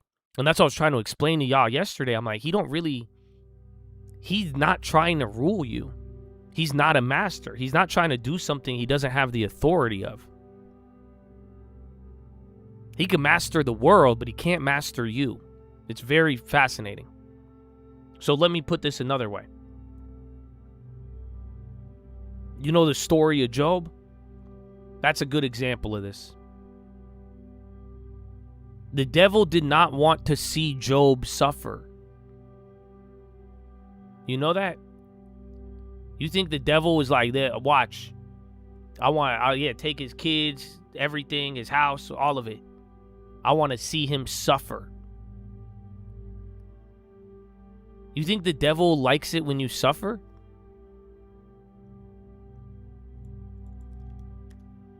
He doesn't care.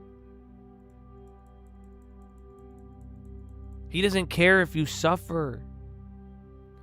He didn't care if Job suffered. He just wanted him to sin while suffering. Oh, it's so subtle, but I hope you get it. Because I was trying to explain this yesterday. I don't know if it came out perfectly. But do you get it? He don't care if you suffer. He don't care if you lose all of your money. He doesn't, you guys. You know that? He just wants you to curse God and wisdom in the process. You get it? He wants you to get so pissed off that you get into anger and lash out on other things. He don't care. That's why he's hoping you make a bunch of money, but then he hopes you even sin during that. He don't care about whether you are happy or sad. Are you understanding? The enemy, the evil force, does not gain points. Nothing on the scoreboard if you suffer, unfortunately. Because if that was the case, then easy. Human suffering, devil wins. No, he doesn't care about that. It's what you do during the suffering. Oh, Chad. I hope you feel it's so subtle. What are you doing while you're suffering, brother? Go through something. Imagine you were Job. What do you do after? In the middle of the suffering, my brother, look at your life. What you have done during suffering has probably been either your biggest or worst mistake in life. It could have been the best thing you did while suffering, or the worst thing you did was something during suffering. Tell me I'm wrong. That is the devil's zone. He does not care if you are happy or sad, if you enjoy it or not. He just wants to fuck you up along the way. He wants you to sin while suffering.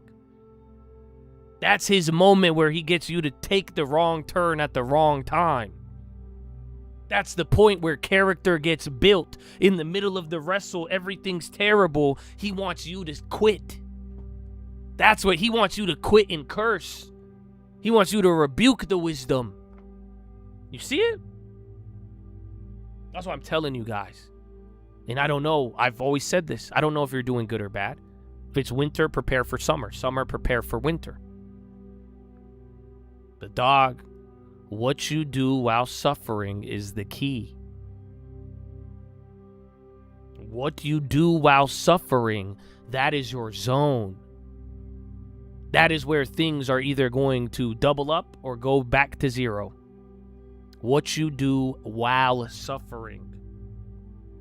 Are you going to sow into the flesh or sow into your soul? But yeah, I was trying to explain this yesterday. Where I'm saying he don't really care. He's not the master. The power of creation is God and money. Most people foolishly end at money. But I was saying the devil, his role is really weird.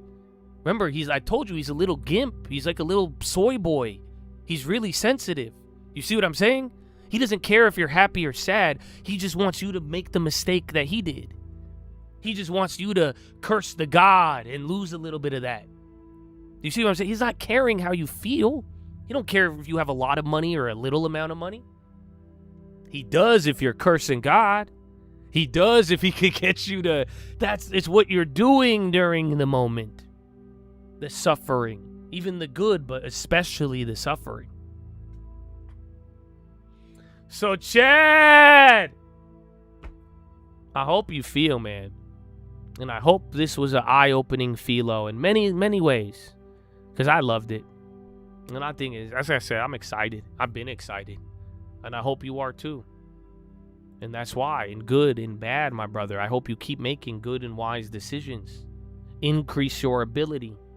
The kingdom has many, many things to hand you. You just got to handle it. But man, like we were saying, bro, it's not the time to be timid. This is the time where you gotta have battle for what you want, brother. And I don't care what you want, you guys. I'm not telling you what you want. That's what I'm saying. Don't even be timid to the point where know exactly what you want. Even if Josh wouldn't like it. Even if homeboy wouldn't like it. That's what I'm telling you. I don't care if you don't like what I like. I'm still want it. And I'll say it. I'll go after it. But you want to take it to the next level. You want to secure what you already had. I don't know who I'm talking to right now. I don't care. But what really happens is very simple. It's not going to be casual. That's what I'm trying to tell you. Everything else, you could ignore it or do it in a way. I don't care how you interpret it. But do you get that? Because that's the truth. We're not going to, you already went up level. You're not going to jump to the next level casually. My brother, you're not going to keep this good stuff casually. It's going to be because, that's what we're doing. I'm going to fight with it. I'm going to wrestle with it, and I'm going to believe. And hopefully you've seen enough to believe that you should. Look at the leeway. Look at the runway you've got, and look at how you've already been able to figure things out, put them together. You see what I'm saying? It's there. But it's not there with casualness. So whatever you want, dog. It's what I say. You want to be the best trader. You want to be the best long-term, best worker, best company, best anything. I don't care. I care if you do it casually or not. And that right there is what's going to be a big one. That's what I'm saying. The casual comes with timid. I don't like that. And I think some of y'all got way too much going for you, way too much skill, way too much everything to be playing timid. So I hope you all take this to the bank, my friends. I hope you take this to yourself and master. That's the beauty. If you like anything I've said today and it's inspired you, do you realize you could go to the source and get the same thing? Go take what I've said, go turn off them lights, go sit on it. Go say your Lord's Prayer and then control your mind. My brother, if you could control it in the quiet, you will control it when it's loud. So all of this, man. But take that to the bank. That is your philosophy, ladies and gentlemen. Make sure you guys are subscribed. We're live Monday through Friday, 30 minutes before open. Drop your thumbs up on the video. You're on mobile, press hot chat, X out the chat, hit the thumbs up button. Second link for the nightly watch list and main channel. First link for the Screamalots. God bless Chatadonia and America.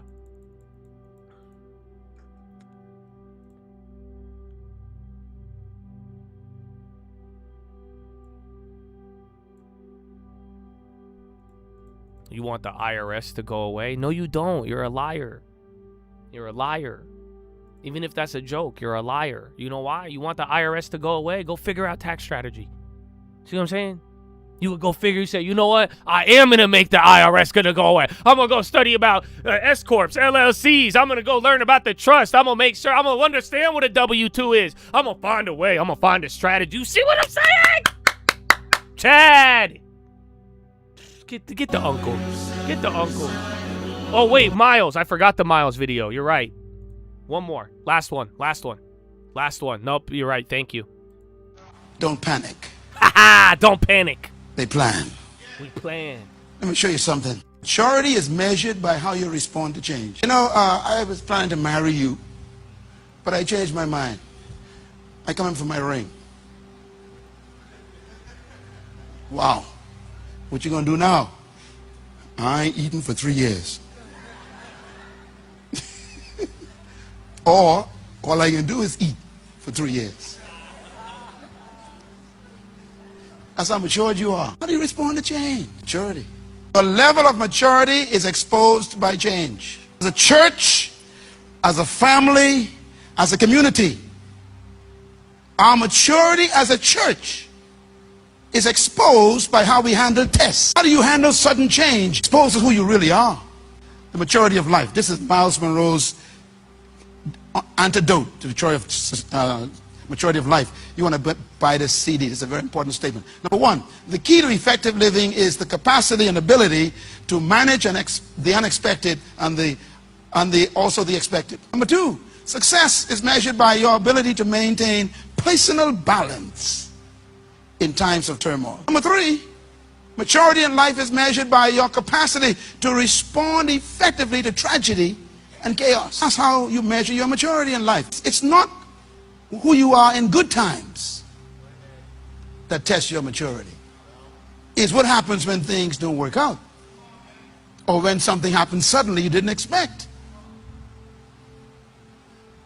And so the faith that we have in the kingdom of God is a faith that can handle the unexpected with balance. We don't panic, we don't quit, we don't give up, we don't surrender to the situation. We manage it and manage ourselves right out of it by the grace of God. Sure, people don't panic. I'm glad I played it. Mature people don't panic. But he says, that's not what I'm talking about today. Although I'm sure you could find a way to tie it in with the month of June. That's not what, you know what he said at the end? He said, don't surrender.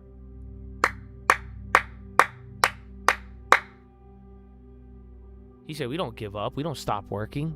We don't surrender. Why? Manage the unexpected and the expected. Maintain personal balance in times of turmoil.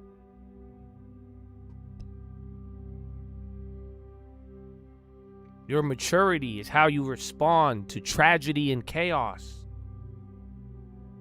Can you handle the unexpected with balance, without surrender? Oh, thank you, Miles. That's what thank you. I got it again. So I've been trying to ask y'all today, bro. Can you expect something? Not something small, but for your destiny and who you are? And then when something unexpected happens along you becoming that, can you not respond with surrender? Can you not respond with giving up? Respond with balance, brother. That's what that wrestle is. Woo! Yeah, don't panic. I love change. I love I love unexpected. There's something about God, brother. You guys are gonna, I'm telling you, fall deeper in love with God. You're gonna fall deeper in love with this whole expected, unexpected. Woo! So yeah, now you get your uncle.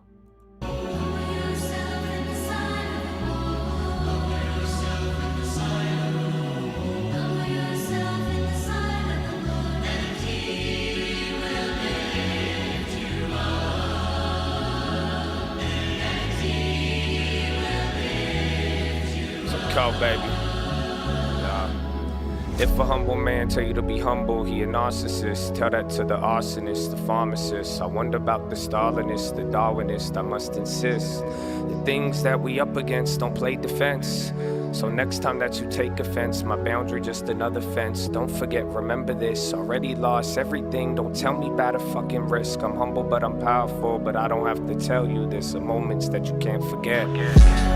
So if I'm fake, come and get me now. It's not a big head, I just know the size of the crown. You watched a lot of porn. Does it look like I'm fucking around? You didn't like me then, I didn't hope that you would like me now. You want peace, I want it too. You want war, I got a crew. But I won't lie, dog, I only need a few. So tell me what you really wanna do. Man, I swear I'm just like you. Cause the tongue brings life, but it brings death too.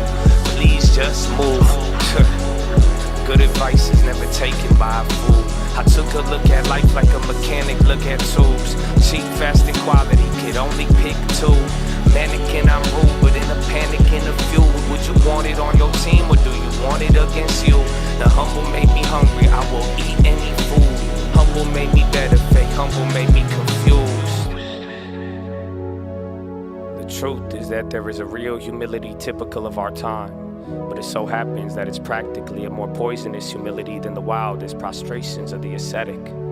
The old humility was a spur that prevented a man from stopping, not a nail in his boots that prevented him from going on. For the old humility made a man doubtful about his efforts, which might make him work harder.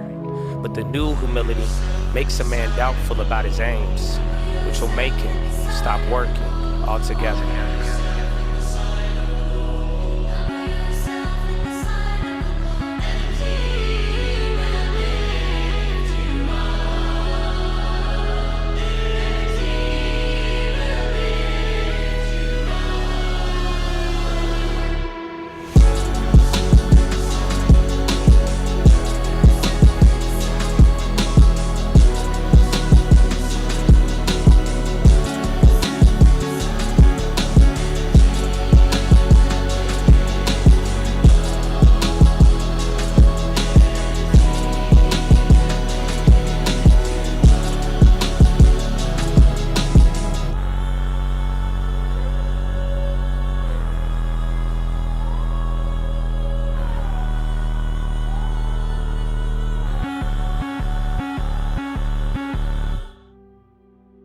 Some people don't even have dreams, you know what I'm saying? But if you blessed enough to have a dream, chase it, bro.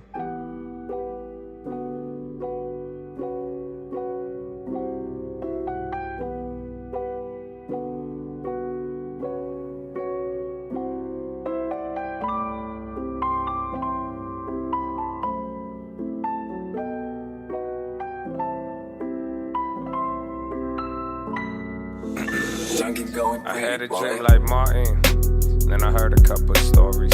Never met my heroes, never had one. Never wanted things I never had, son. I got it, then I grabbed them. Looking back, these bitches Southeast sad them. Good morning, don't ignore your sword for the war. Armor's no good if you leave that shit at home. I don't care if that match up with the drum. I ain't young, I ain't care about looking dumb. Out my way, we could talk when I'm done. Does it look like I'm finished? Even if I was, dog, I do my own dishes. Why the fuck you in my business? I ain't tryna be a menace. Need a couple minutes with your talking and your bitching. Just show me that you don't get it, love. Now I wasted your time trying to reprimand. Explain the basic shit so you could understand. I ain't being mean the way I teach. The big leagues ain't throwing underhand. I'm not the bad guy, I'm the best coach that you ever had. Something like LaMelo's dad. Mama was an immigrant, $5 an hour working with Brillo pads. We got some things we shouldn't have, so I could feel down, but I don't ever think I'm really sad.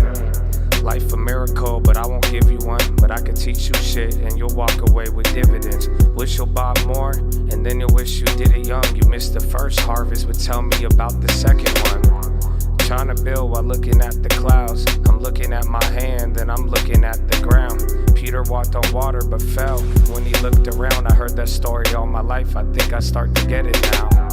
Slow in the fast lane, answers in my last name. They really didn't listen, that's a damn shame.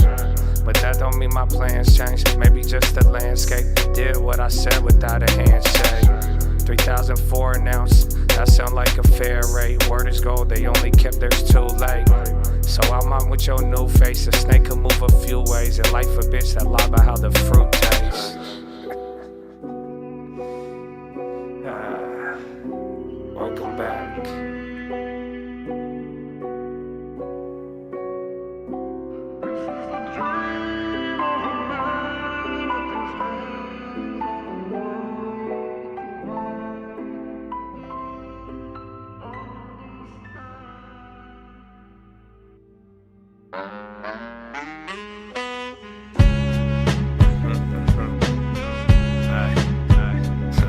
Long time. Check me. Yeah. Dollar for the tacos, $1 for the chicken. Used to think life rough then, but now I'm reminiscing. Dream is feeling distant. Supposed to have a, shoulda had a, but now I have a. So frustrating, so irate. So I'm just saying, why the fuck we so patient? If this was 68, we would've had a riot. Now you speaking for the people and they tell you be quiet. I ain't buying it. Little guy defend the MNC, anoint him at the DNC. Why your social movement always benefit the S&P? The first place to look for enemies. It's not your fucking family, nor your core beliefs. I hope you see the war beneath. Forget about the future, they say only grab what's in your reach. They ain't smiling at you, it's a battle and they showing deep. Taught you how to criticize so wisdom stay beneath your feet. Man, I'm feeling overlooked. They ain't even hungry, but they telling us that we cook. Hard to read the room if you can't even read a book. Yeah, hard to fake a smile when they sewn our mouths shut. Fuck, we won't even hear this. You won't even feel this. Jealousy override empathy and realness. A corporation steal this, repackage it and reel it. Evil so fearless, they're so shameless, saying I'm blameless. The generation filming in the moment won't say shit. Why we call it brain dead when it felt like our soul dead? Or maybe we just sold it. Oh shit. Whoop. All right. I played an extra one. I don't know if I could still squeeze a little kumbaya in there. You know what I'm saying? Kumbaya, my long term. Bro, there's a couple of headlines too. And then software. Boom, boom, boom, boom. Kumbaya, my long term. Kumbaya. Stocks go up, my friend. Stocks go. Dips get bought, my friend. Dips get bought. Kumbaya, my long term. Kumbaya.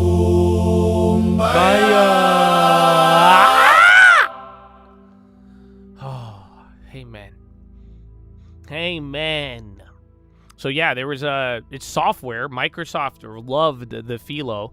I don't know. Microsoft was like, "You right, Josh. Fuck the timidness." But software, a lot of software plays. Twilio had an upgrade in the morning. They kept going.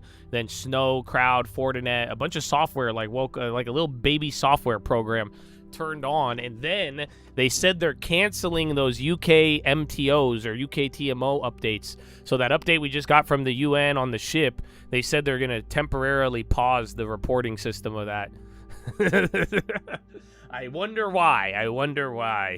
They're like, well, we paused the satellites. We forgot. Nope, just tell them later. Tell them next week. They react different.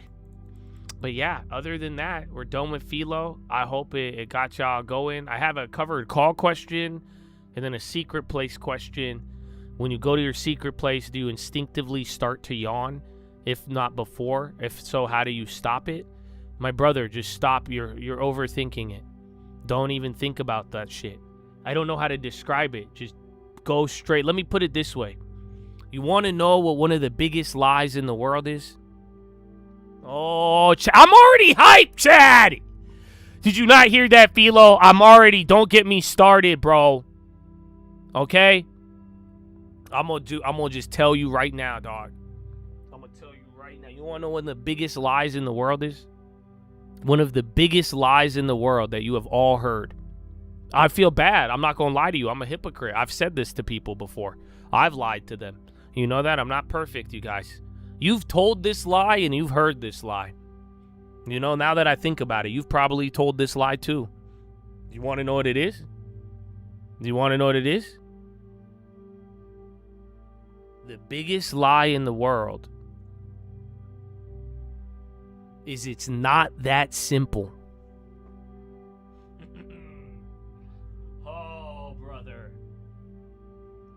Brother, they really love to tell you that. You know that? Everybody loves it's not that simple. It's not that simple. See, you've told this lie to somebody. I know that, believe me. Your friend who was like, I'm going to buy a bunch of AMC and do covered calls on MSTR for the rest of my life. You know, you told him. You said, hey, it's not that simple. Okay, I've told this lie before. You've heard this lie before. But that is the biggest lie in the world for everything. Stocks, real estate, females, males, whatever the fuck you're into. It doesn't matter. It's the biggest. Everything really is that simple. How do you find a house? Knock on the door. How do you go get a girl? Talk to her. How do you make money in the stock market? Buy it when it goes down. I'm telling you. How do you go to the secret place and just walk in there and don't think about anything? You see what I'm saying? It's really that simple. Don't get caught up in your mind about your yawn, your hair color, the feeling of the floor, whatever, anything, no matter what it is. Just stop. You see what I'm saying? You're like over complex. Some of y'all who want to get into real estate, you're like, I'm going to make 18 spreadsheets. I'm going to go read this, do that. No, go knock on a door. Just go talk to people who own houses and say, hi, my name is this. Would you like to sell? Okay, why not? Just talk to them. It's that simple. Long term, go make an account, 10%. Telling you, buy anything. I'm not on the high. That's it. It's so great. It's so great. But yeah, that's the biggest lie. It's not that simple. It really is. Everything is that simple. I don't know. I've kind of noticed it in some of the, it's like common sense, where it's like some things, like I encourage you to, and I hope I've given you an example where like you see it, like ask me about the bonds, ask me about the global economy, ask me about what happened today, yesterday, and the week before. I'd love to share with you what happened. I'm very aware, and I may have a lot of information, but I also do go about things extremely simply. And I think you should all do it too. It's very common.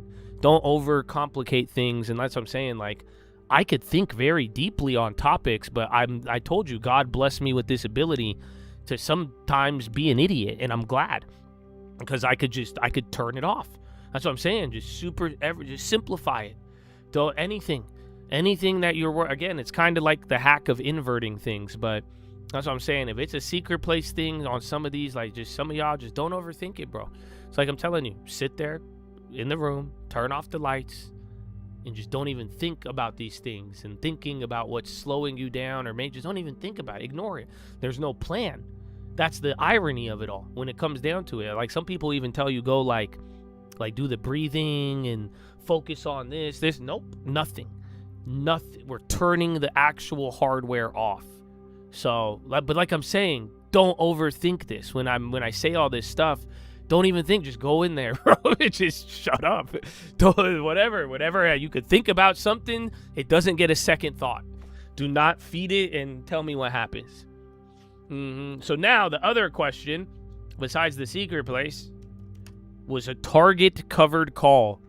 Are you here right now, homeboy? Mr. Chiba. Is Chiba in the house right now? So Chiba has over 100 shares of Target. I'm not really understanding. I have no problem missing out on Microsoft. I'd hate to miss out when there's a solution. Okay, he's talking about the covered calls.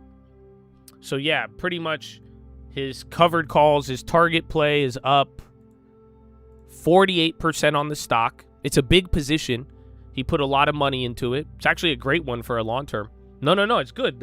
For right now, you're meeting the covered call criteria for now. Target's going straight up. I wouldn't say it's like really volatile, but at least you're selling into the high and the strength. More volatility would be a lot better, in my opinion. You see, but this is actually pretty good. But this has kind of been a stair stepper as opposed to like, again, just straight sticks. But it's good. That's not bad. You're up 50%. You're already up on the original position. And again, so he made this play a while ago. So Chad, bought it on the low. He said long term, hold it for 10 years. He sees other plays, but now he didn't have enough to do covered calls on Intel. So he's like, yo, should I do a covered call on Target? And he emailed me. But now he said he's getting performance anxiety. Essentially he's saying I'm forgetting everything when it's time to do it now. So that's why I'm saying the criteria is there. I would just now go and look.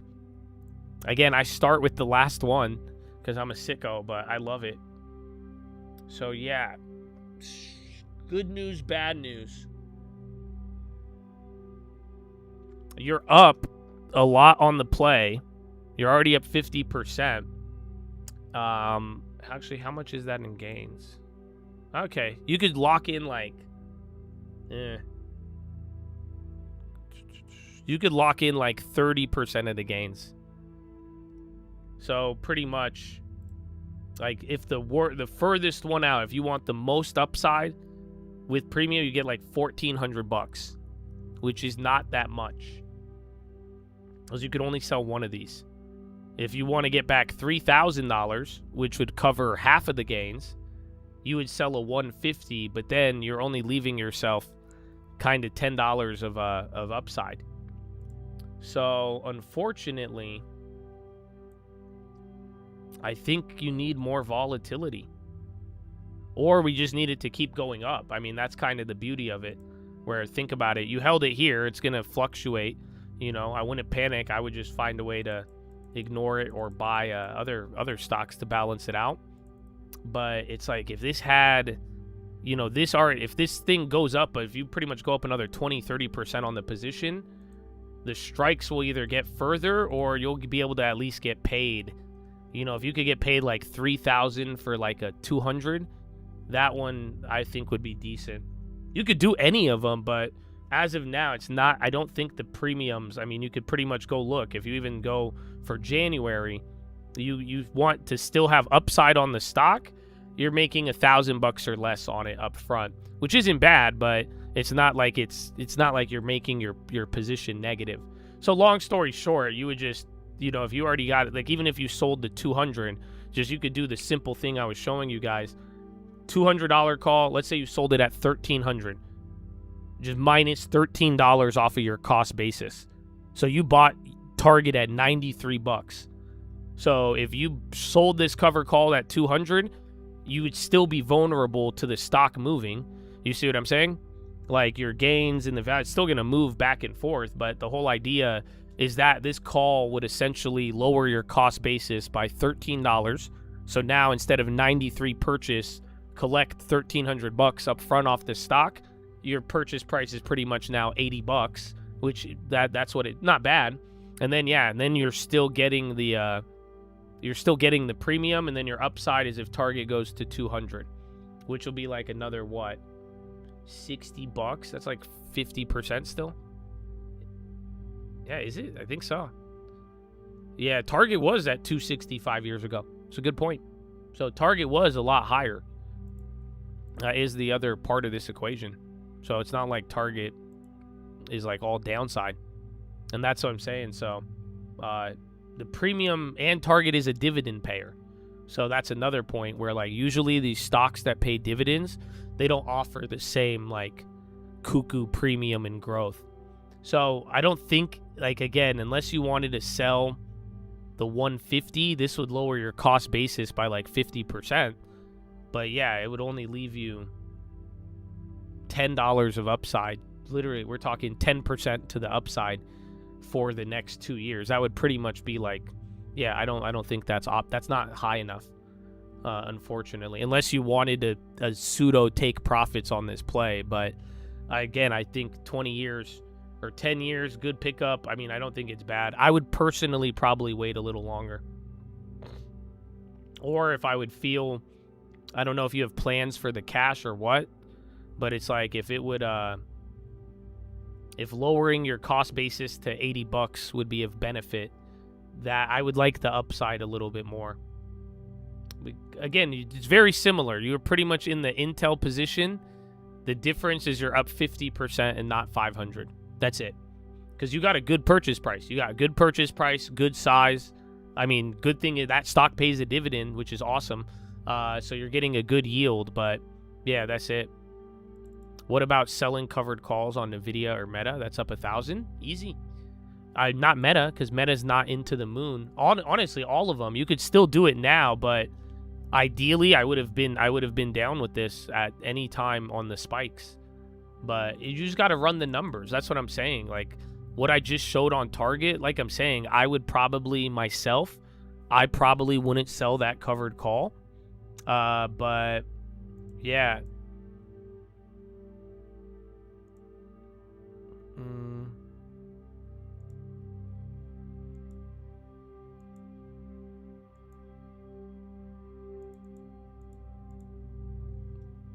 Let me see.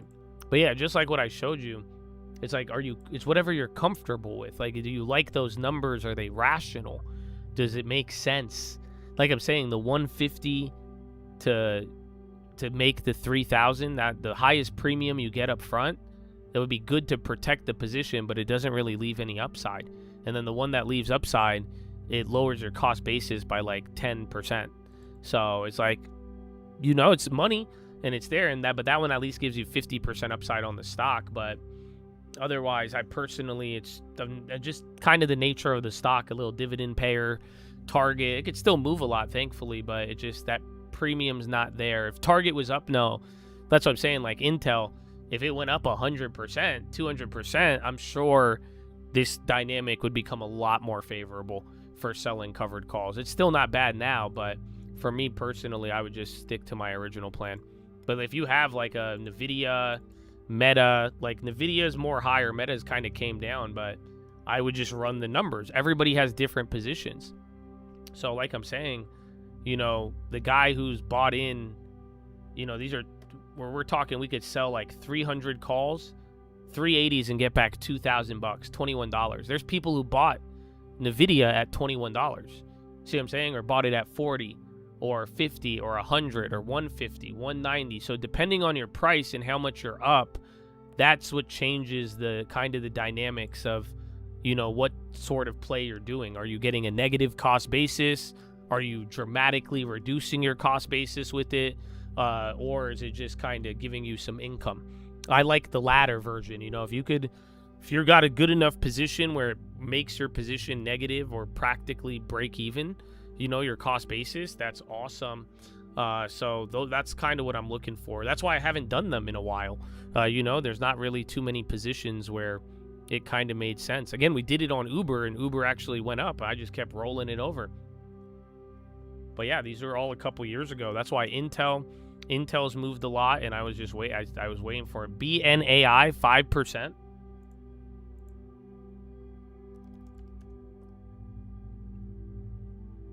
They don't have options, but 4% pop. And then LYB and Dow.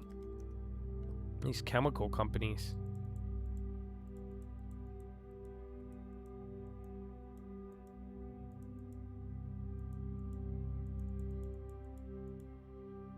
Meta was 800.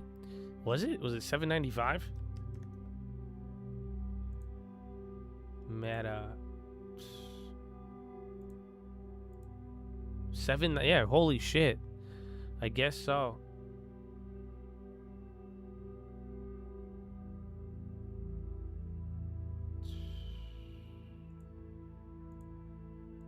Still very nice.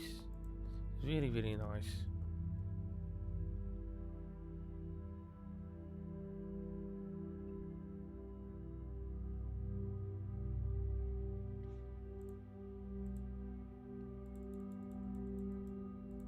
Yeah, software got the little cyber. Again, Varonis was moving up earlier again in the day, and then they all kind of caught up.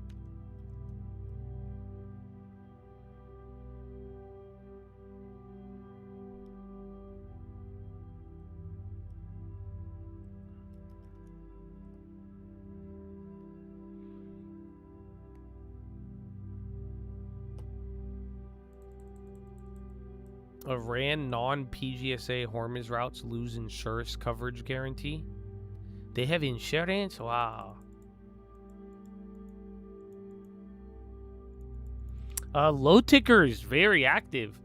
Oil's still been climbing. Again, you actually had the most amount of oil here purchased on the day at the high. Actually, is oil settling though? I think that might have been the settlement.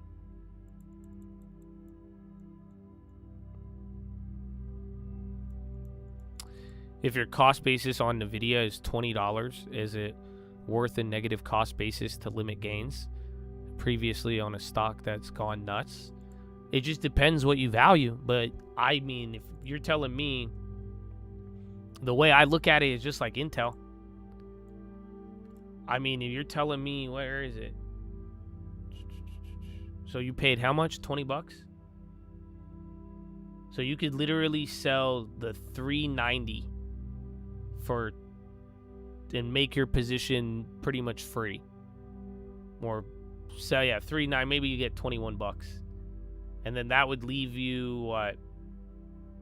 190. You'd have $200 more dollars of upside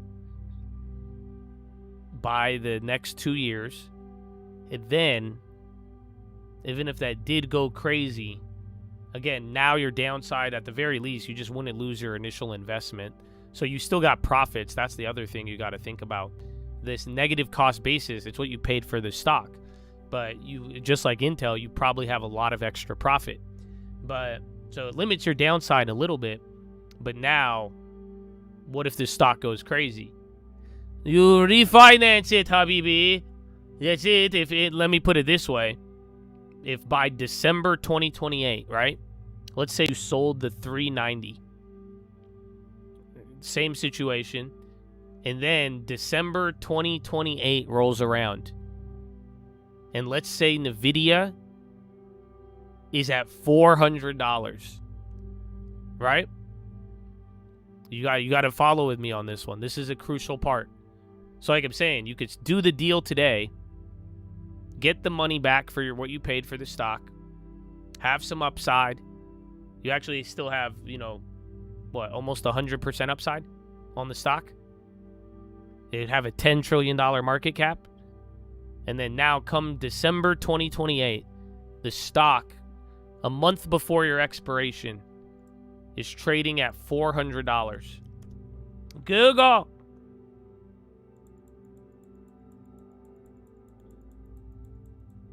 I lost him. He's not here. I need to make sure he's here before we hit the punchline. Because I want you to think 490 or 400 right before expiration. So right before expiration, what do you think happens next? I guess this is the punchline. Come December 2028, Nvidia's trading at $400 a share, or $400 a share. These options all go up, right? And then it's about to expire. The year is 2028. So what happens to the other options? I guess what I'm trying to tell you or ask you is, what do you think the December 2030 options would look like? So if Nvidia did make it up to $400 in the next 2 years, in that day of December 2028, Nvidia's trading at 400. You open up your brokerage, type in Nvidia, and then go to the December 2030 options chain. What do you think the prices will be on all of those options?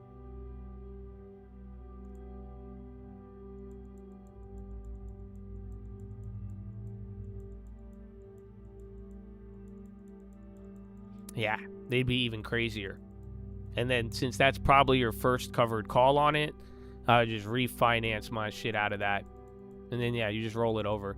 You might lose some to slippage, right? You may make a little less, or depending on where you get trapped, or if it's in the money, how deep in the money, or right out. If it's right out of the money, you'll get even luckier. Unlucky if it's deep in the money.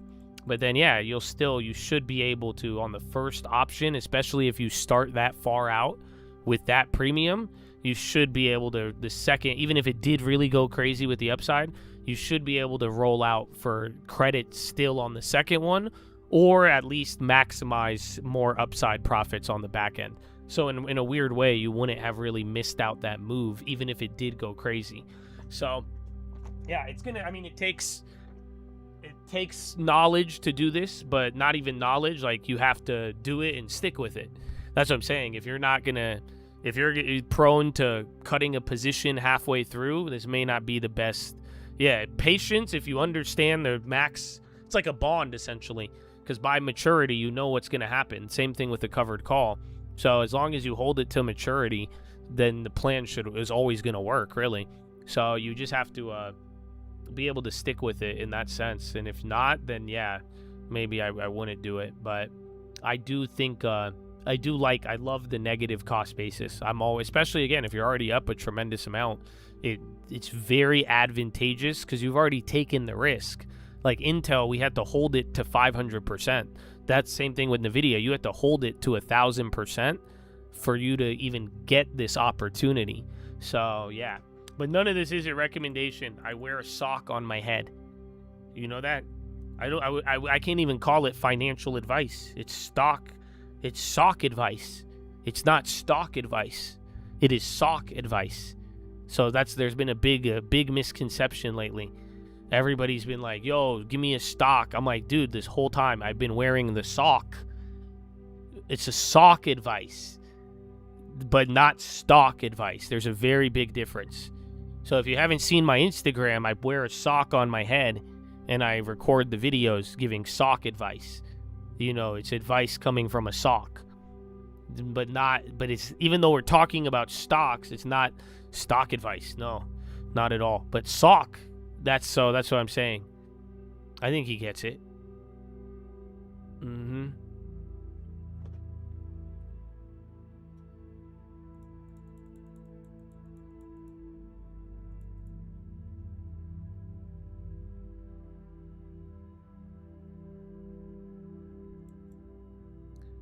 CN. Yeah, I mean, usually, again, the first covered call, you should be able to roll out of it. So, especially if you sell it far enough. That's all. They only suck when you get deep in the money. And then when you get deep in the money, you could still roll over to get more equity. The refinance is real. It's just refinancing it. It's literally like refinancing a home. That's why it's kind of fucked up, because it operates almost exactly like a refi. You got some spread, you know, they charge you a couple of points on it, and then, yeah, it just all depends on the collateral and the equity.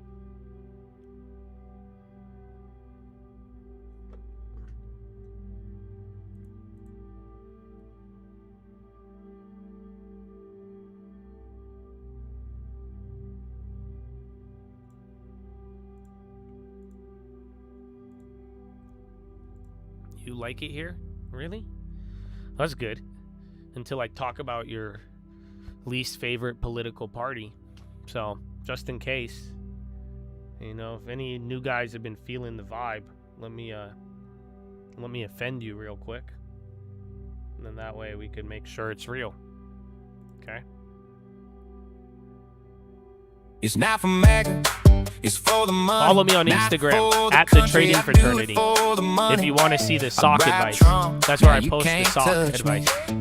Market, 'cause I'm so lucky. It's not MAGA, There you go, Pete. it's magnificent. I just became a Catholic and just became a hypocrite. I love tax cuts and hate all of the immigrants. We're not fascists, just paid to be ignorant. That's not true, just depends who's listening. It's not about you, it's all about the Benjamins. Netanyahu is my other president. Iran, who I thought they were just Mexicans. We're the best in the world, but I never left my city. I hate the rap, but you gotta love Nicki Minaj. Trump is white, so how can he be Diddy? On the island, we love the fight, even if gas is $5.50. The war's already over, even if it goes to October.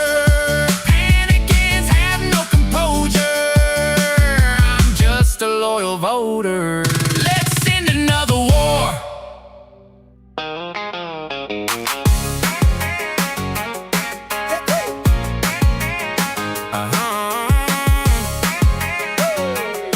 Yeah.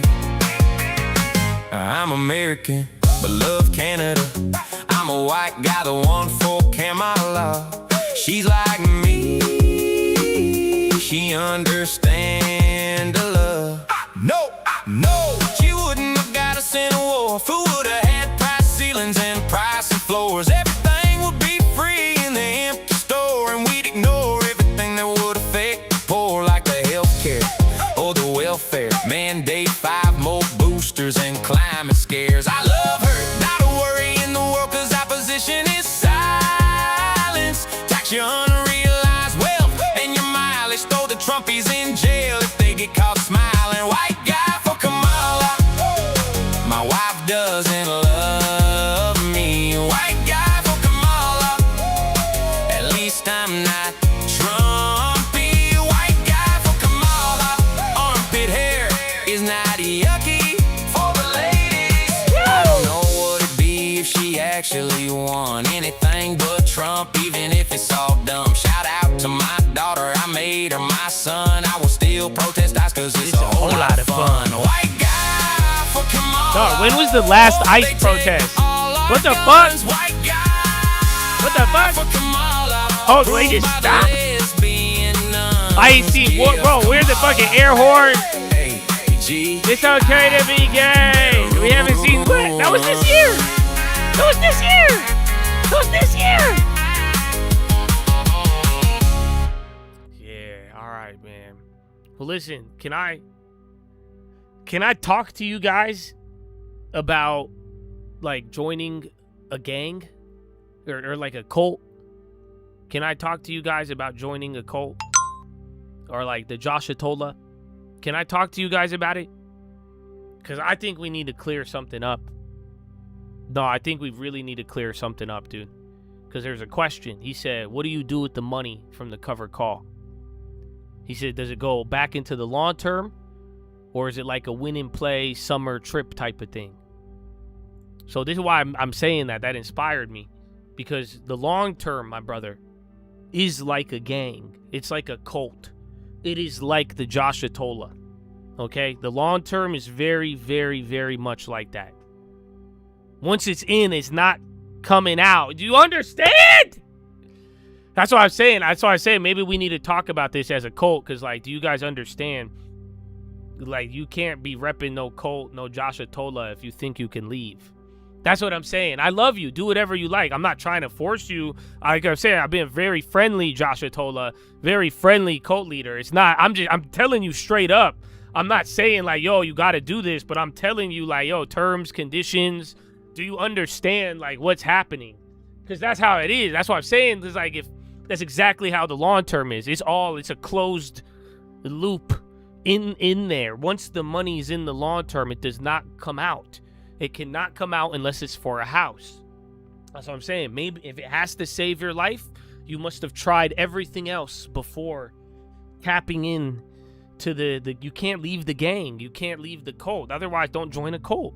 You see what I'm saying? Don't join the Josh Atola. Josh Atola said you didn't have to join. Why the fuck are you see what I'm, why are you taking on this commitment?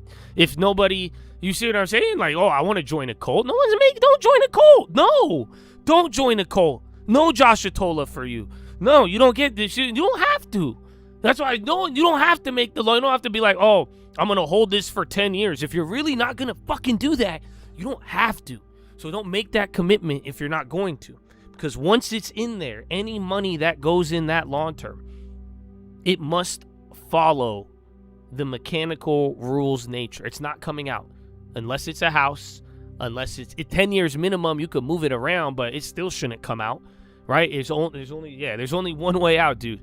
That's what I'm. It's starting to dawn upon me from the long term down to our community. I think a lot of y'all have misinterpreted this. Are we on the same page, or am I getting this correctly? Because I really think I don't think they've realized. Not everybody. I think some people have. But there's only one way out, brother. There's only one way out. You understand that, right? From this life, from this earth, from the long term, like there is only one way out. So do not make that commitment. Don't put it in the long term. Don't use your long term, and don't join a cult if you don't have to. You don't have to. But once you decide, my brother, there's only one way out. So don't go in until but there's one way out. So yeah, that's why I'm saying even if you move trading problems trading profits to the long term, you can't, that money's not coming out. So don't get used to, whoa, I'll put it here and then take it out and put it here. Nope, it's staying in. There's one way in. So covered calls, that's why you just saw me and got a bunch of cash from them. It's in the account. It's staying. I can't take it out.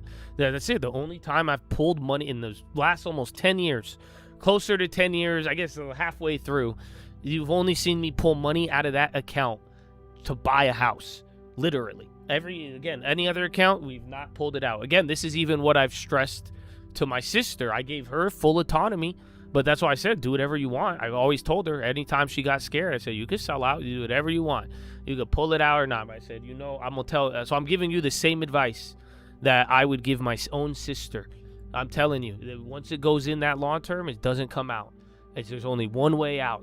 So I hope you guys understand that, both for your long term and for your community.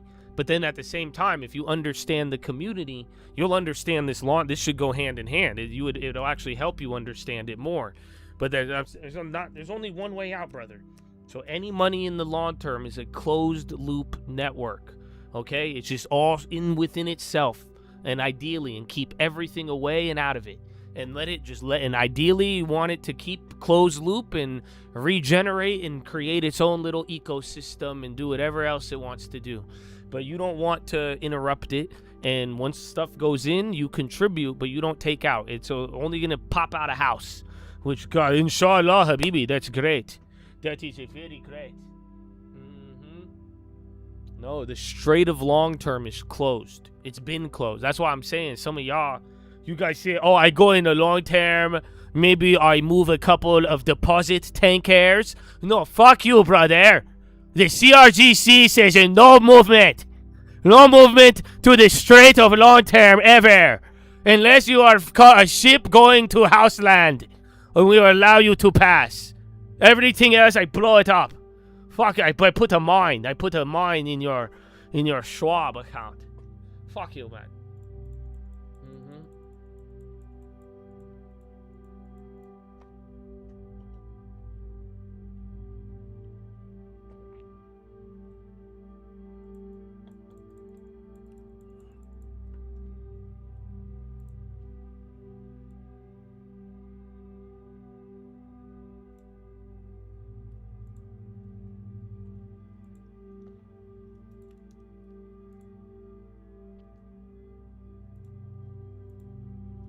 That's why, man.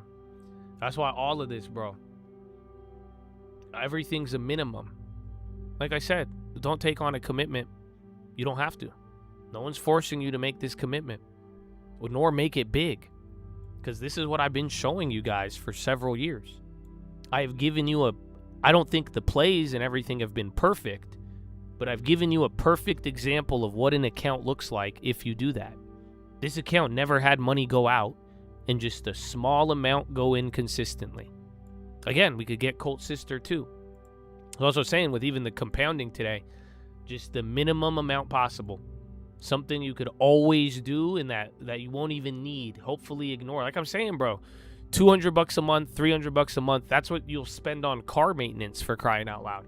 Or any big, like a major repair, mid-repair throughout life or expense every year. You will spend, again, even maybe your cell phone. But like I'm saying, this is how it'll look. But money doesn't, even Colt Sister somehow found a way to pull this off where she doesn't even take money out. I don't know how, but that's amazing. But like I'm saying, bro, this is what it will look like. You guys have had an example, which is kind of crazy if you think about it. I'm telling you, bro, in a world, YouTube, finance, imagine all of the people who got into Bitcoin, out, all these different things, bro. We've seen a lot of flip-flops all around the world, dog. You know what I'm saying? But I'm like, dude, this account has just been a perfect example of just money in, doesn't come out. This is how you were going to build a real long-term investment account, not built on fads that's going to last. We have lasted every major event in the last 5 or 6 years, which has been one of the craziest markets. So you get what I'm saying? It's just like, I'm telling you, man, this is you guys don't have to overthink it. If you could like somehow model after this with, tie it into your own life, maybe you could have different plays and all of that, but the base structure of how we've built these accounts, man, if you could follow these simple rules, and again, you don't have to make it hard on yourself. Make it a bare minimum. You know what I'm saying? Just make it the bare minimum, whatever that you won't need to touch. And if you actually follow through with that, you're going to build a down payment out of this. I'm telling you, that is what has happened for everybody who has done it. So yeah, man, I hope y'all feel me. That account I just had up was $200 a month, never changed, never increased. And I think it started with $500.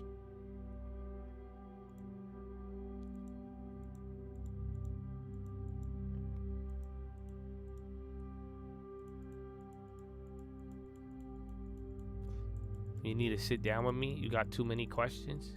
Well, good thing you're here right now. Let it fly. Let it fly.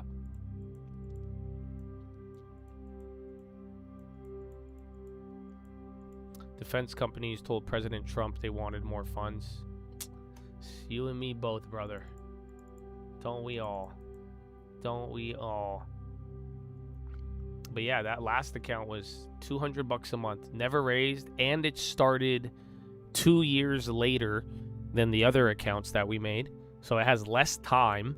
And then it also missed out on Meta, which I think is fascinating. You know that? Because this account, isn't that weird? So this account started, because they got to avoid some things too. But ironically enough, this account missed out on Meta. So she quit. She didn't want to buy things. Thankfully, she kept the money in the account. But after the market went down, when she started, she didn't want to keep going. And then, yeah, she missed out on Meta. But this account still did very well, which is kind of crazy to think about.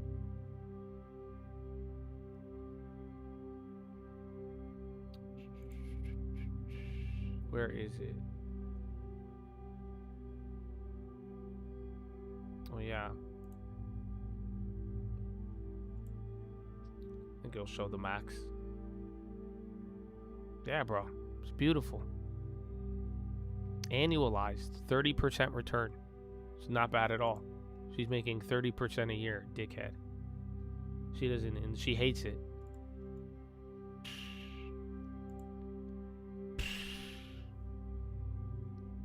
Terrible. But yeah, man. Oh, I forgot. She has it too. Look at her. She got the dividends too. So she got some of that. So she missed out on Meta. Still had the same, if not better, performance from time to time. And then her dividends too. So her deposit is never increased. So she's also at 2 months of deposits as well. So that means, what's it called? She's getting 2 extra months a year. So she gets 14 deposits a year.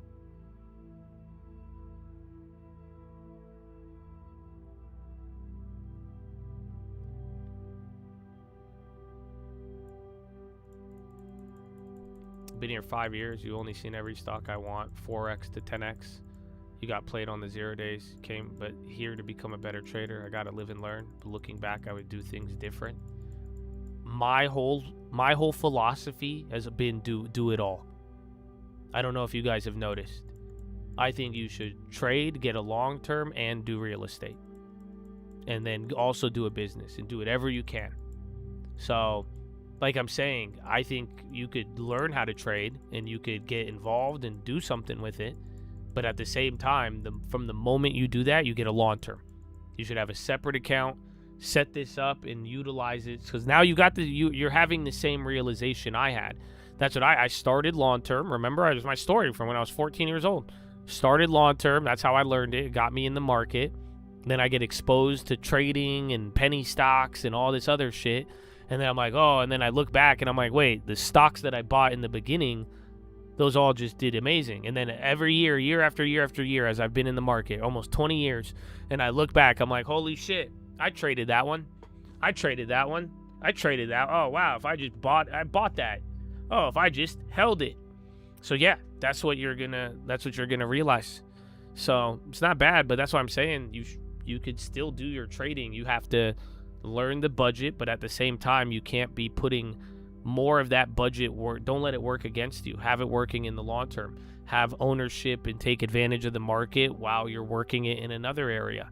And at the same time, don't stop there. Again, even all the people who are always like, oh, I want to trade for a living. Like I'm saying, there's nothing wrong with that. I've seen people do it. Again, if you chase it in desperation, makes it very, very difficult. But even then, I always tell people, I don't care what status you're at it. I'll be like, okay, even if you trade for income or for a living, please don't tell me that's all you want to do. You know, not that it's a bad thing to do. It's because why don't you want another source? I would get into real estate while trading. I would make a business. I would learn the fucking AI. I'd get some coding. I'd start training some shit, dog. I'd build a data set. Do it all.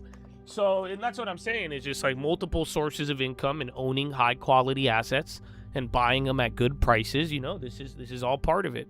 So that's what I'm saying. It's like, you know, you could still do that, and you got a good learning lesson from it, but make sure you get that long term and start now and start putting in that time. And then, like I said, have a budget that will keep you alive and still growing to build off the trading.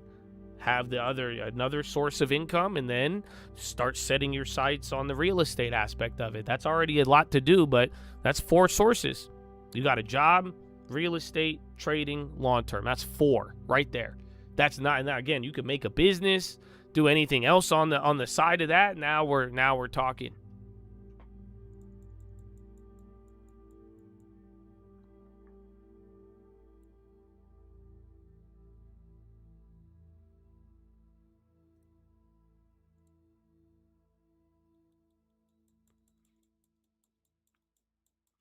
Long term, looking like a mountain.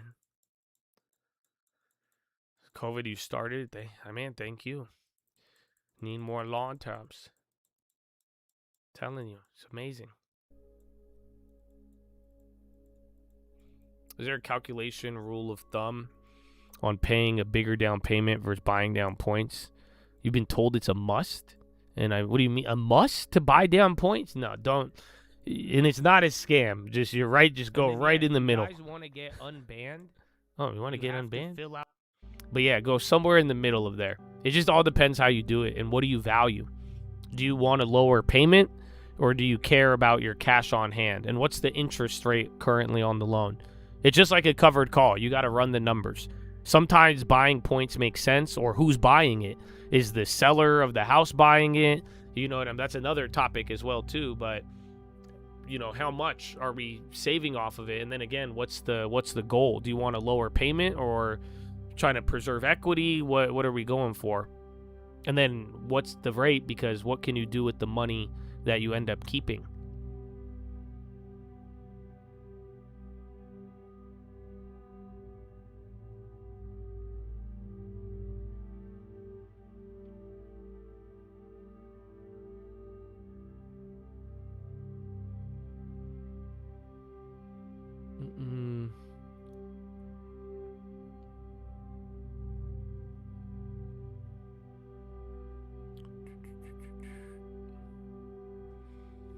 SpaceX plans to build a nat gas pipeline to fuel rockets. Dude,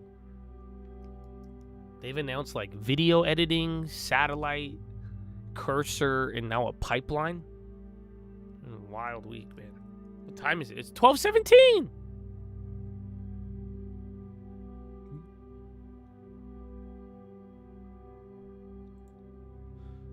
Cap rate supposed to be 2? No. It's just, again, as long as it's better than a bond, that's just kind of where we evaluate it. And then, you know, just like a covered call, you got to just run the numbers. And like I'm saying, the deal, just like I said, the big decider for me is equity. So you're telling me 1% above better than bonds, 5% better than bonds. How much am I paying for the property and what's the quality of the property? Because, you know, what are we looking like the next couple of years in terms of actual profits? Playing with options or full stock. As of lately, a lot more options. The long term is all shares, only shares in the long term.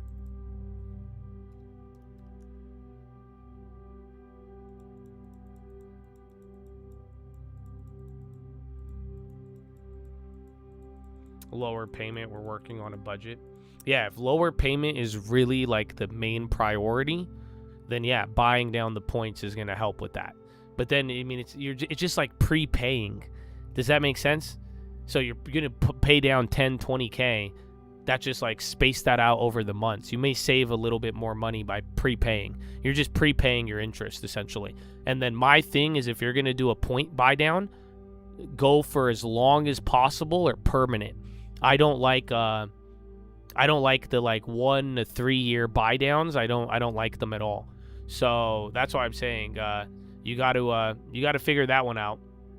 But then, I was going to tell you, if it's not like on a specific property, this could be kind of the strategy you approach when offering. Maybe you could, again, if you find the right house, but if you could get the seller to pay down the points for you, that would probably be the most ideal in your situation. So then whatever credit the seller is going to give you on the house, but then again, that would just mean less equity for you. So instead of them discounting the house $50,000, they could put $20,000 off and then $20,000 towards your mortgage for your rate. And then that would be probably the most ideal.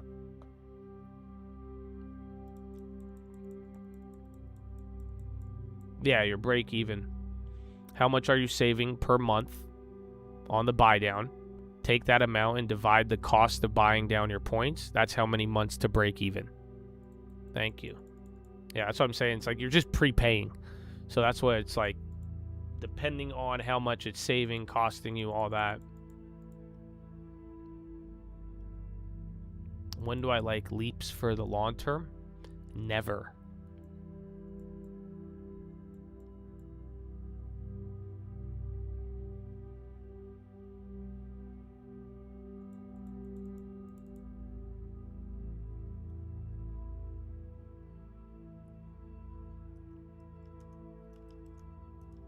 See gone. The low ticker's picking up. We might do the little end of the day flush. I wonder how the Koreans are going to take this. You know that? How are the Koreans going to handle this, bro?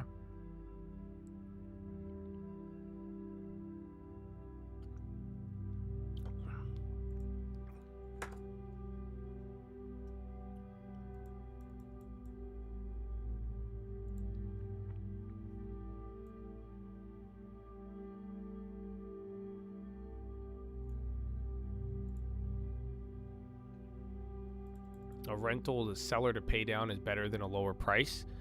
If cash flow or lower payment is what you want. Me personally, I'm equity. I'm an equity investor. I don't really give a fuck about the interest. I never have. I mean, even Uncle will tell you about that. But it's I care about the price of the home. So if you're like, hey, I'll buy down your interest rate or give me like 50 grand off the property, I want 50 grand off the property because I make my money on the buy. I like the equity position. Again, it's whether that's why I even said, even if you lose a little bit money on the property, or if it has the ability to break even or like pay for itself, then yeah, that's the key. You care about interest. I mean, that being said, I try to avoid it. I try to avoid leverage, and we've talked about leverage and over leverage before. But at the same time, when it comes to a property, and again, even like a stock, really, but I don't like margin rates are insane. But especially property, I just care about the price of the home. But I like equity. That is where I make my money. Even if I rent it, that's how I've gotten into all of my deals are based around that. That's the thing. That's the thing. I learned this one younger. I remember because even when I was early on in I should have. It's funny. The one house I didn't buy, I should have. There was one house I didn't buy, and I remember, but I didn't like it because it didn't cash flow. And it was a beautiful, dude. It was in San Diego. Great view. It was a 2-unit. A view of it was nice. It was in the area of downtown before it got really nice. Dude, 2-unit, view of the water, view of the airport. It was beautiful. But the property, it didn't make like if I bought it on the mortgage, I would have lost $200 a month, and I didn't like that.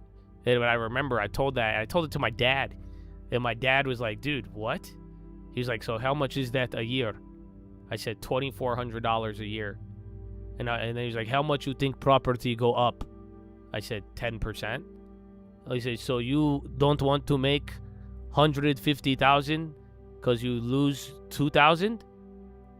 So my foreign-ass dad said that to me, and I said, oh, I see. So yeah, but ironically, I didn't get that property. And guess what? That property, I think, tripled. So yeah. Womp, womp, womp.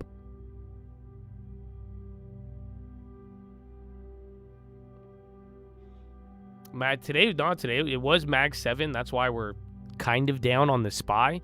Eco-H doing good again, but yeah, it was just a really weird market move, and Micron held and SanDisk, so the memory money was there, but it seemed like it got pulled from Mag 7, and then very awkward staple day, a couple of bad war headlines, some things with the ships, but I don't think that's the biggest one, but it did move up oil. And then yeah, and then the data was actually good, PCE, spending, all of that.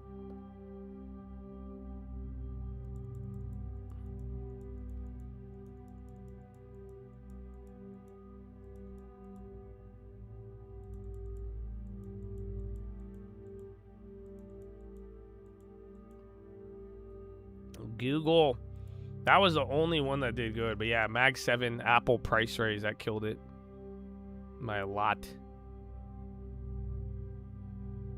Pentagon to allow critical mineral plants on U.S. Army bases. Oh. So yeah, equity is my thing.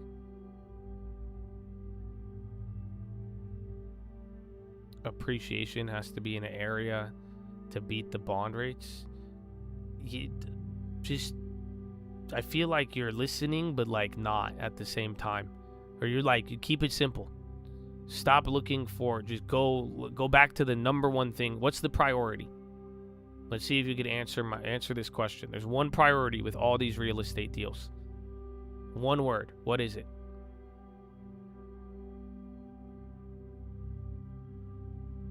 Why you said people don't like NVIDIA below 200? Just like a psychological level. It was a big level when NVIDIA got above there and everything. It's so, I don't know. It's kind of like a things heating up moment. Remember, that's kind of around the price we even made that first play. That's like where people like either get real optimistic or not.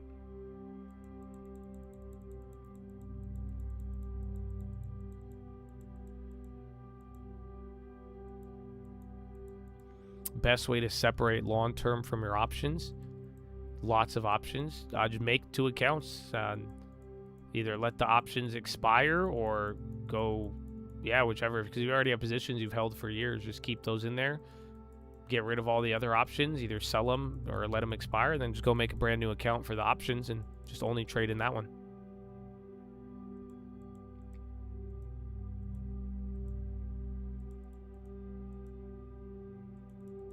Nope. One thing. One word. I need to make sure I know that he gets this. Because this is what I'm saying. With all the questions you're hearing, you're like paying attention, but then you're trying to take it as like you're trying to make a rule out of some of these things, but then if you ignore the main rule, it's like it's all pointless. If you follow the main rule, it will guide you. It's like the Bible, sadly. I hate to make this a philo, but it's like literally love. That's why he says, love your neighbor as you love yourself. He said, if you understand this law, you understand all of the laws. If you don't understand this law, you won't understand the rest of the laws. He said it's pointless. You need love. So yes, in this case, equity. Equity/price, either or. That is the love that we're looking for. At least for me personally. I don't know what, like I'm saying, some people, if you're looking to get cash flow and retirement, that's different. You might love something else, but our love is equity and price. If you understand that with any real estate deal and you put that as your primary focus, then start there. Then look to analyze the property.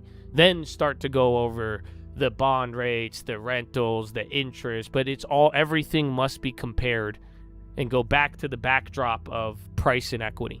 And that right there is telling you that's going to make a good deal or a bad deal. That's going to be a green light or a red light. That is literally what separates a good deal from a bad deal.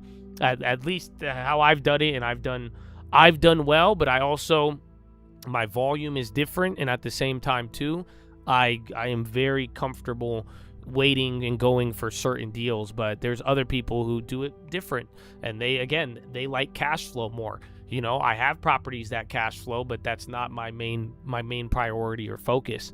It's been a nice addition, and you build around it. It's the base way of making money in real estate, but yeah, equity, assets, those are what I'm looking for. And the price and equity, that's what every deal comes down to. And that's why if you understand that, whether it's the property, the bonds, the location, so do I get this deal or not? That answer is going to come back to price and equity.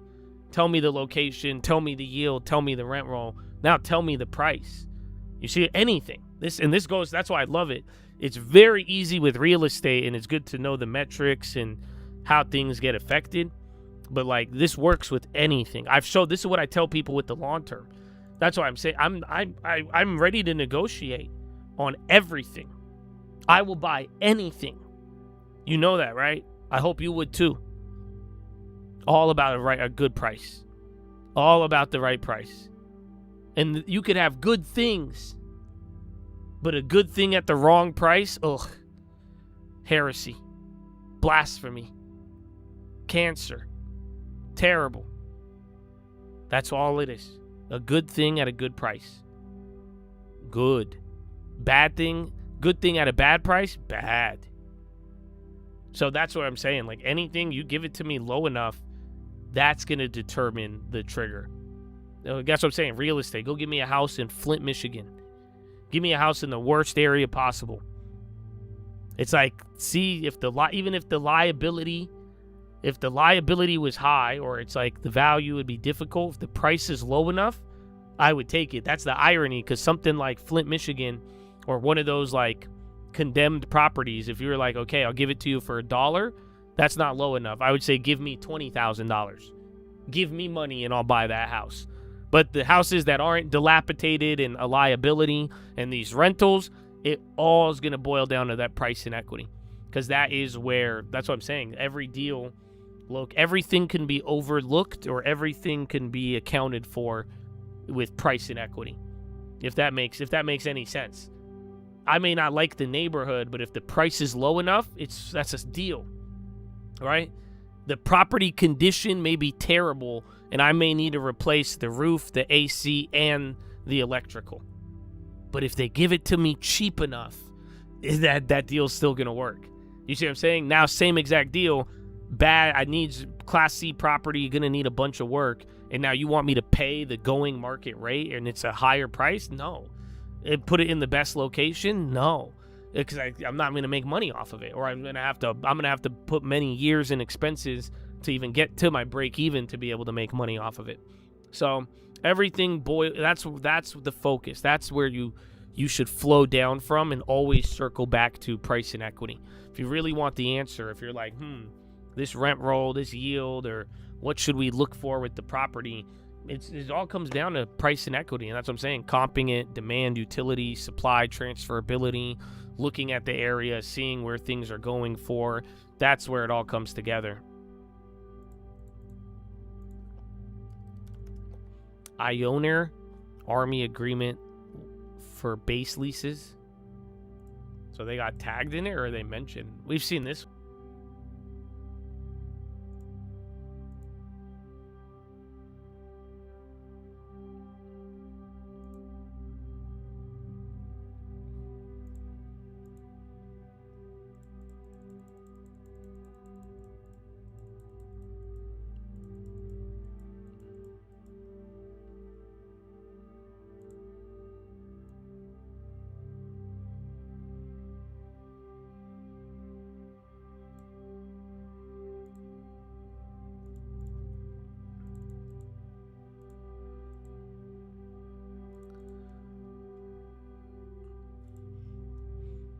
You like my energy? Is it coffee or Adderall? Why not blow? I didn't say that to you, bro. You've been spazzing in the chat. Oh, they cut me out for that? Look, bro, you got me cut off YouTube. Boo.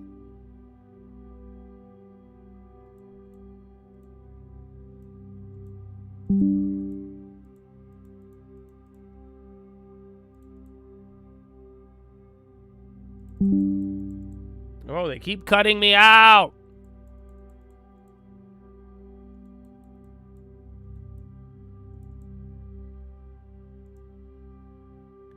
Spiegel. I don't know, dude. Dude, did you see those glasses? They were so ugly.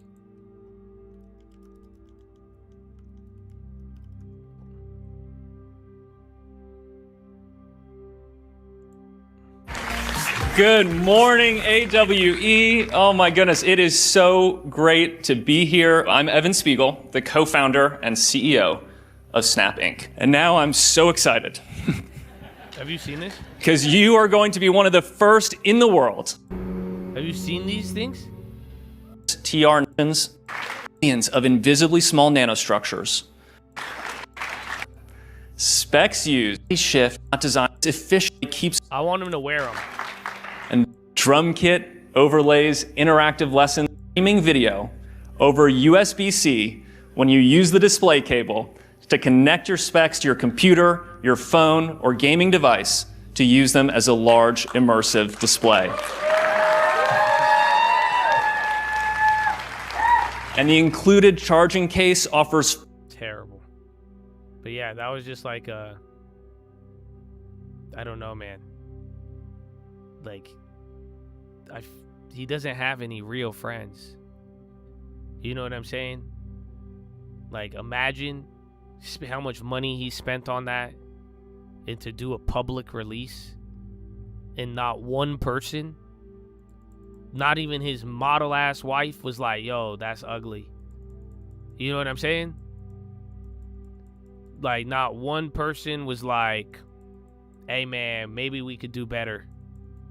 No, everybody agreed with that. And then everybody launched it.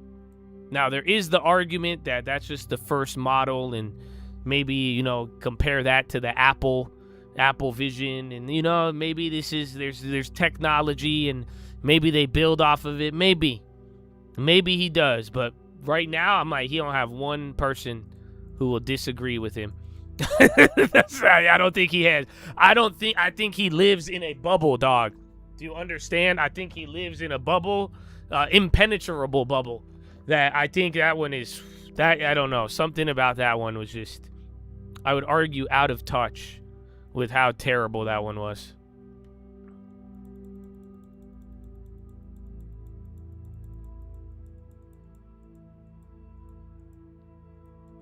Like, it's cool with their AR glasses, but, like, dude, they look terrible.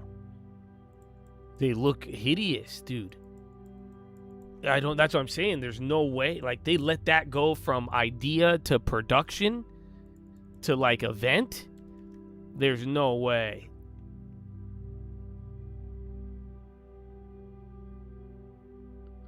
I had it out, man. Enjoy it. So day's almost over, man. It quickly dawned upon us.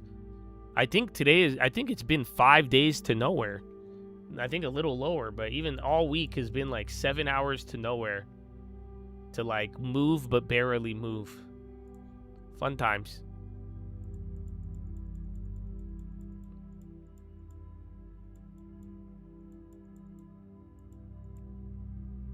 But dude, that's why I like Snap, bro.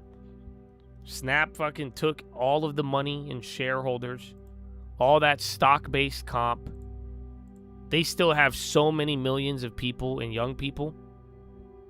But, and like, bro, Snap could be doing great things. That's what I'm saying, bro. Like, all Spiegel did was like fucking insulate anybody from kicking him out of that company. Took all of the fucking money out. Fired and made sure anything innovative would not come out of this fucking company. And then releases the weirdest fucking set of glasses at $2,000 a pop. Might I add. I'm saying it's sad, bro. This is kind, not like Bitcoin sad, like, you know, where Bitcoin has like the ISM, but like this is a lot of wasted potential. That, I don't know, Evan Spiegel, I hate him. I think I'm slowly starting to hate him. You know, I don't really hate anybody, and you know, I'm sure I'll pray for him. Maybe that's what I should do. I should pray for Evan. I haven't prayed for Evan. You know, maybe that's my fault now that I think about it. The Lord has humbled me. Because I've never prayed for Evan. Have you prayed for Evan? Be honest. I've never prayed for Evan. I've prayed for fucking Elizabeth Warren and Kamala. I have. I have never prayed for Evan Spiegel, now that I think about it. So I'll pray for Evan. He might need. Evan, I'm praying for you, big dog. Okay, we're going to need some innovation out of you. Those glasses are hideous, brother. I don't know if you hear me, Evan. That's terrible. I don't want to be the CEO. I think you guys misunderstood the whole Intel for CEO. You know, not only with my competent, qualified, and passionate about, I wanted to do that. You know what I'm saying? I don't want to you could be the Snapchat CEO. I ain't trying to I don't want to be anywhere near this shit, dude. Okay? Think, oh man, that's it. Maybe though, maybe I would. But Snapchat would fail if I became the CEO. Because I would start sending a daily Bible verse to the children. I'd be like, listen, you little nasty. John 3:16, you demon. Hey, man, I know you're trying to sell drugs on Snapchat, but, you know, the Lord is always with you. Okay, get that Bible streak going. I would just make sure all the stories would just be Bible stories. They'll be like, find out how this 5'4" guy slayed the giant. I'd make it like clickbaity, you know what I'm saying? They're like, oh, he just slayed one of the biggest giants. You know what I'm saying? I'd make sure the young people it'd look like drama tabloid, but it'd just be Bible stories. They'll be like, strongest man sleeps with 15 prostitutes, ends up getting captured. That would be Samson. You know what I'm saying? King gets husband's wife killed, or the husband killed so he could sleep with her. That's the story of David. You see what I'm saying? preacher's sons get in trouble for stealing offering and sleeping with the women. That's the story of Eli. You see it? Isn't that crazy? I'll tell you, it would work maybe. Now that I think, all right, give me a couple ideas. Now let me talk myself into this. Maybe I could do something with Snap, but I'd turn it into a Bible app. I would turn it into a Bible app. I really, really would. Maybe it would confuse everybody. So, hey man, better than these fucking glasses. I think we would make more money now that I think. Honestly, bro, these glasses, dude, you have no idea. Man swallowed alive by big fish for 3 days. I'd click on that one. I'd be like, bullshit, and then it has the music in the background, dun dun dun dun, and the little like text. You see what I'm saying? And then we play an ad in between. You'd be like, what? Just no way. You got cap. Cap. Citizens vote to release murderer and crucify innocent man. They don't feel. You'd be like, what? It'd be great. Disney. I already own Disney. I'm finally about to go break even on it. So if it drop, I like it in the 80s though. I think that was our last purchase, and then I had one a little higher.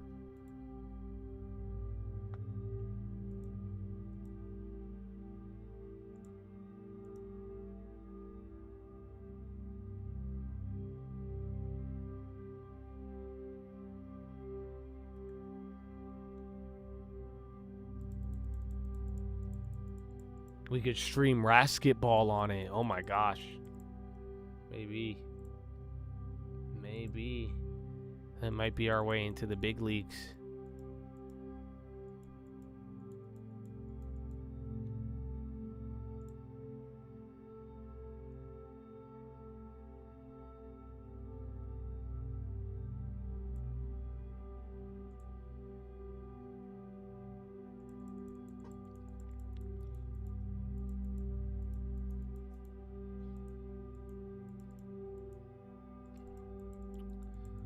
Man walks on water after feeding 5,000 people. I'd be like, what?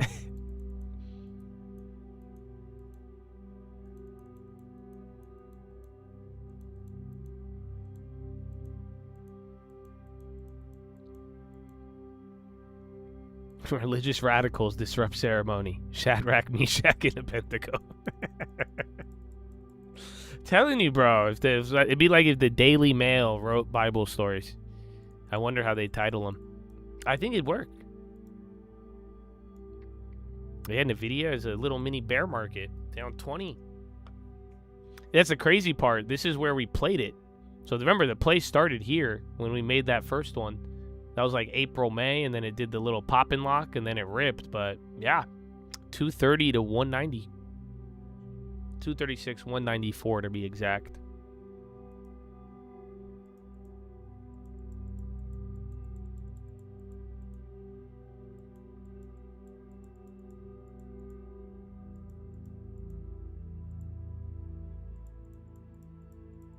Water turns to blood.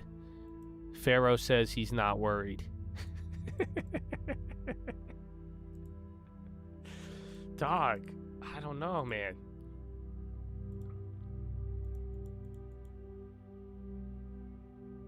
You want a 3-point contest on the farm?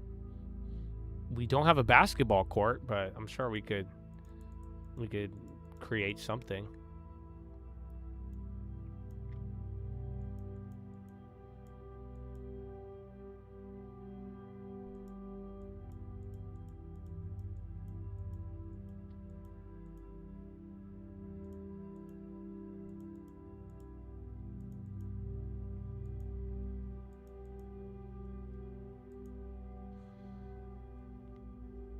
Pfizer.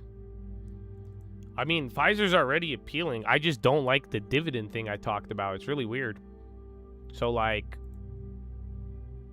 I don't like the balance sheet on it. Their balance sheet is so fucked up that their shit that's fucked up isn't fucked up. I don't know. Like I'm saying, the dividend payout ratio on Pfizer is 136%. but it's not really 136%. But on their balance sheet, it's literally 136%. Just because it's like the way they recognize it is like based off of like the last 12 months and then how much money they were making, and it's like compared against themselves. So yeah, it's really, really weird accounting, and that's what makes the but I don't like it. That's why I don't like doing that. I don't want to fucking, if it gets too complex, I don't want to, it's all off of the COVID momentum. That's why COVID fucked up their reporting and how it like compares. And that's why. So it's like they have the cash flow. Their cash flows are strong enough to cover the dividend and their dumbass purchases. And that's why I like Pfizer. But yeah, just the balance sheet is extremely messy. And there's just weird shit after that big run and drop after all of that.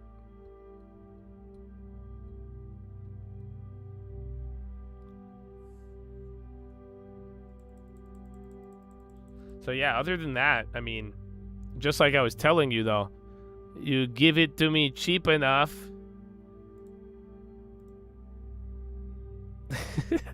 Local man reportedly talking to a bush on fire.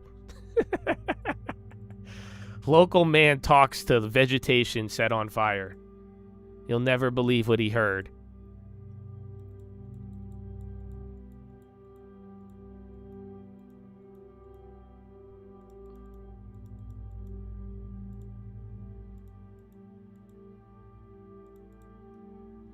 But like I was saying earlier, you give me Pfizer cheap enough, I'll buy all of it.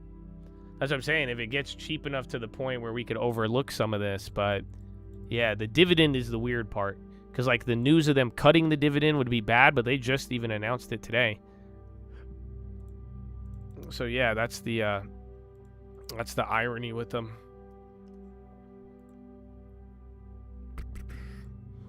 And they have a crazy interest expense. You know, they spend like $3 billion a year, or $2 or $3 billion. I saw that the other day and I vomited. I looked into it. That's why I'm like, I hate their balance sheet. I love the company though. I can't lie about that. But yeah, I dropped that. Their drug approvals give them a lot of upside. That's why it dropped the other day when they were like, yeah, unfortunately.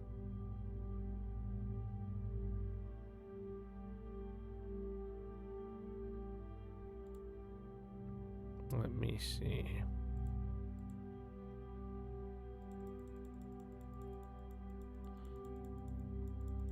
You don't know where you got the 128 payout ratio? All my shit says it.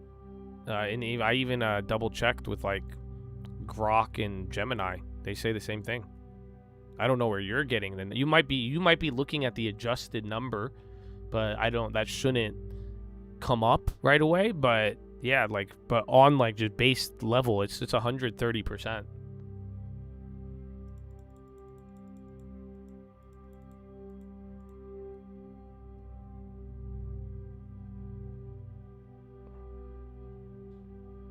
Yeah, bro, Pfizer makes too much, dude.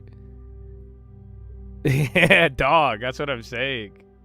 It's actually disgusting. You know that, right?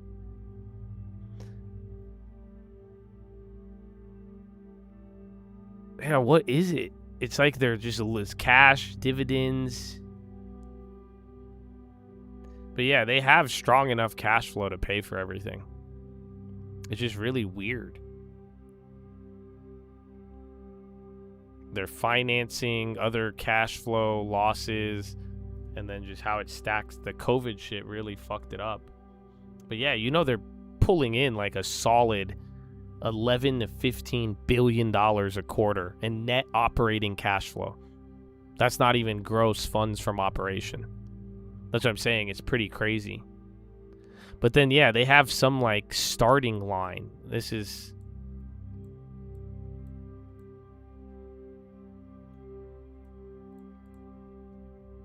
Yeah, I gotta look more into it, but I don't want... That's the thing. I don't like that.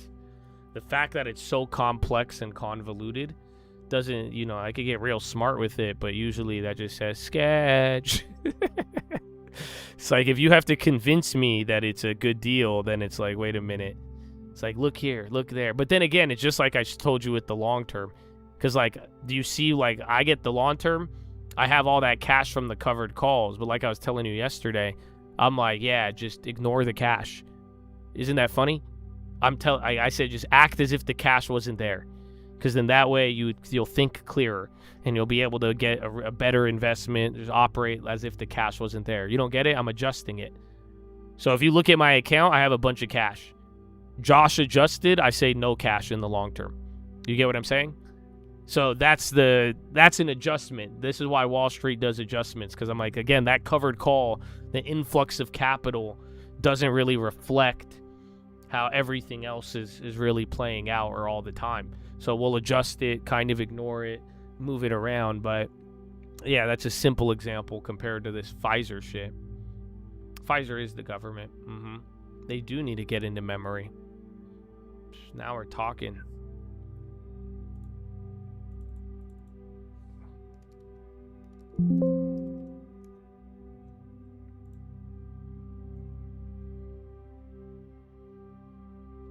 It sucks though, you don't even get a divvy on Pfizer.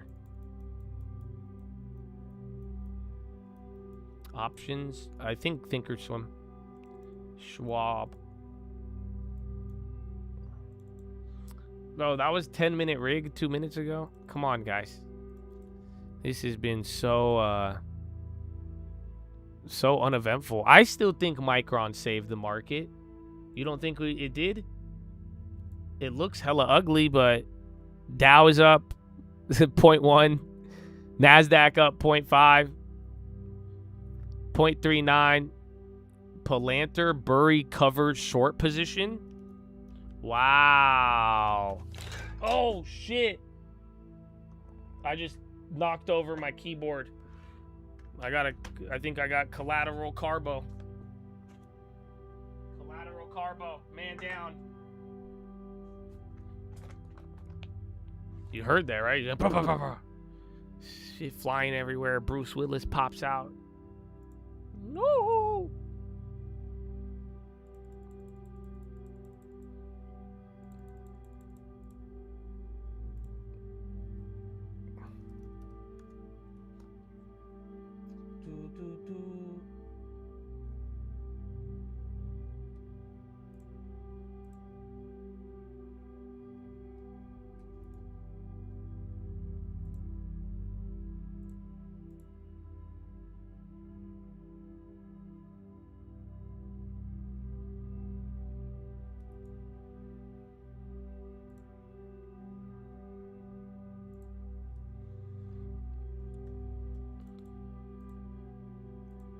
Dude, Palantir got murdered. You didn't hear me let out yelps of pain at every 52-week low?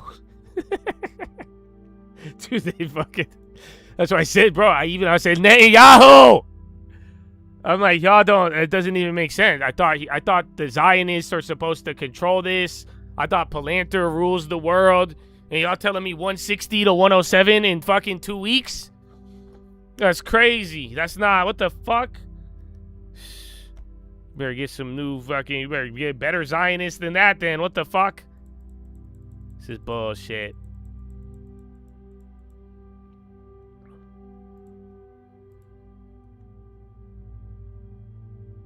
Let me see though.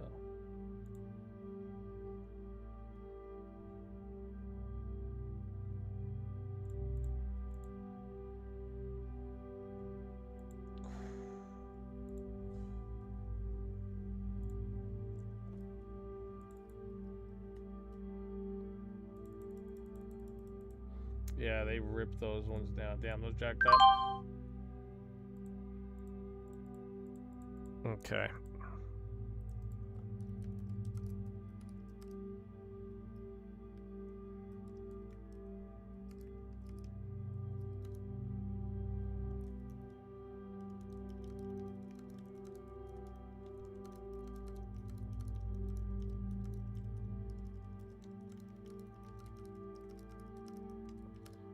I feel bad. I don't want to confuse you guys, but I like this one. A small one.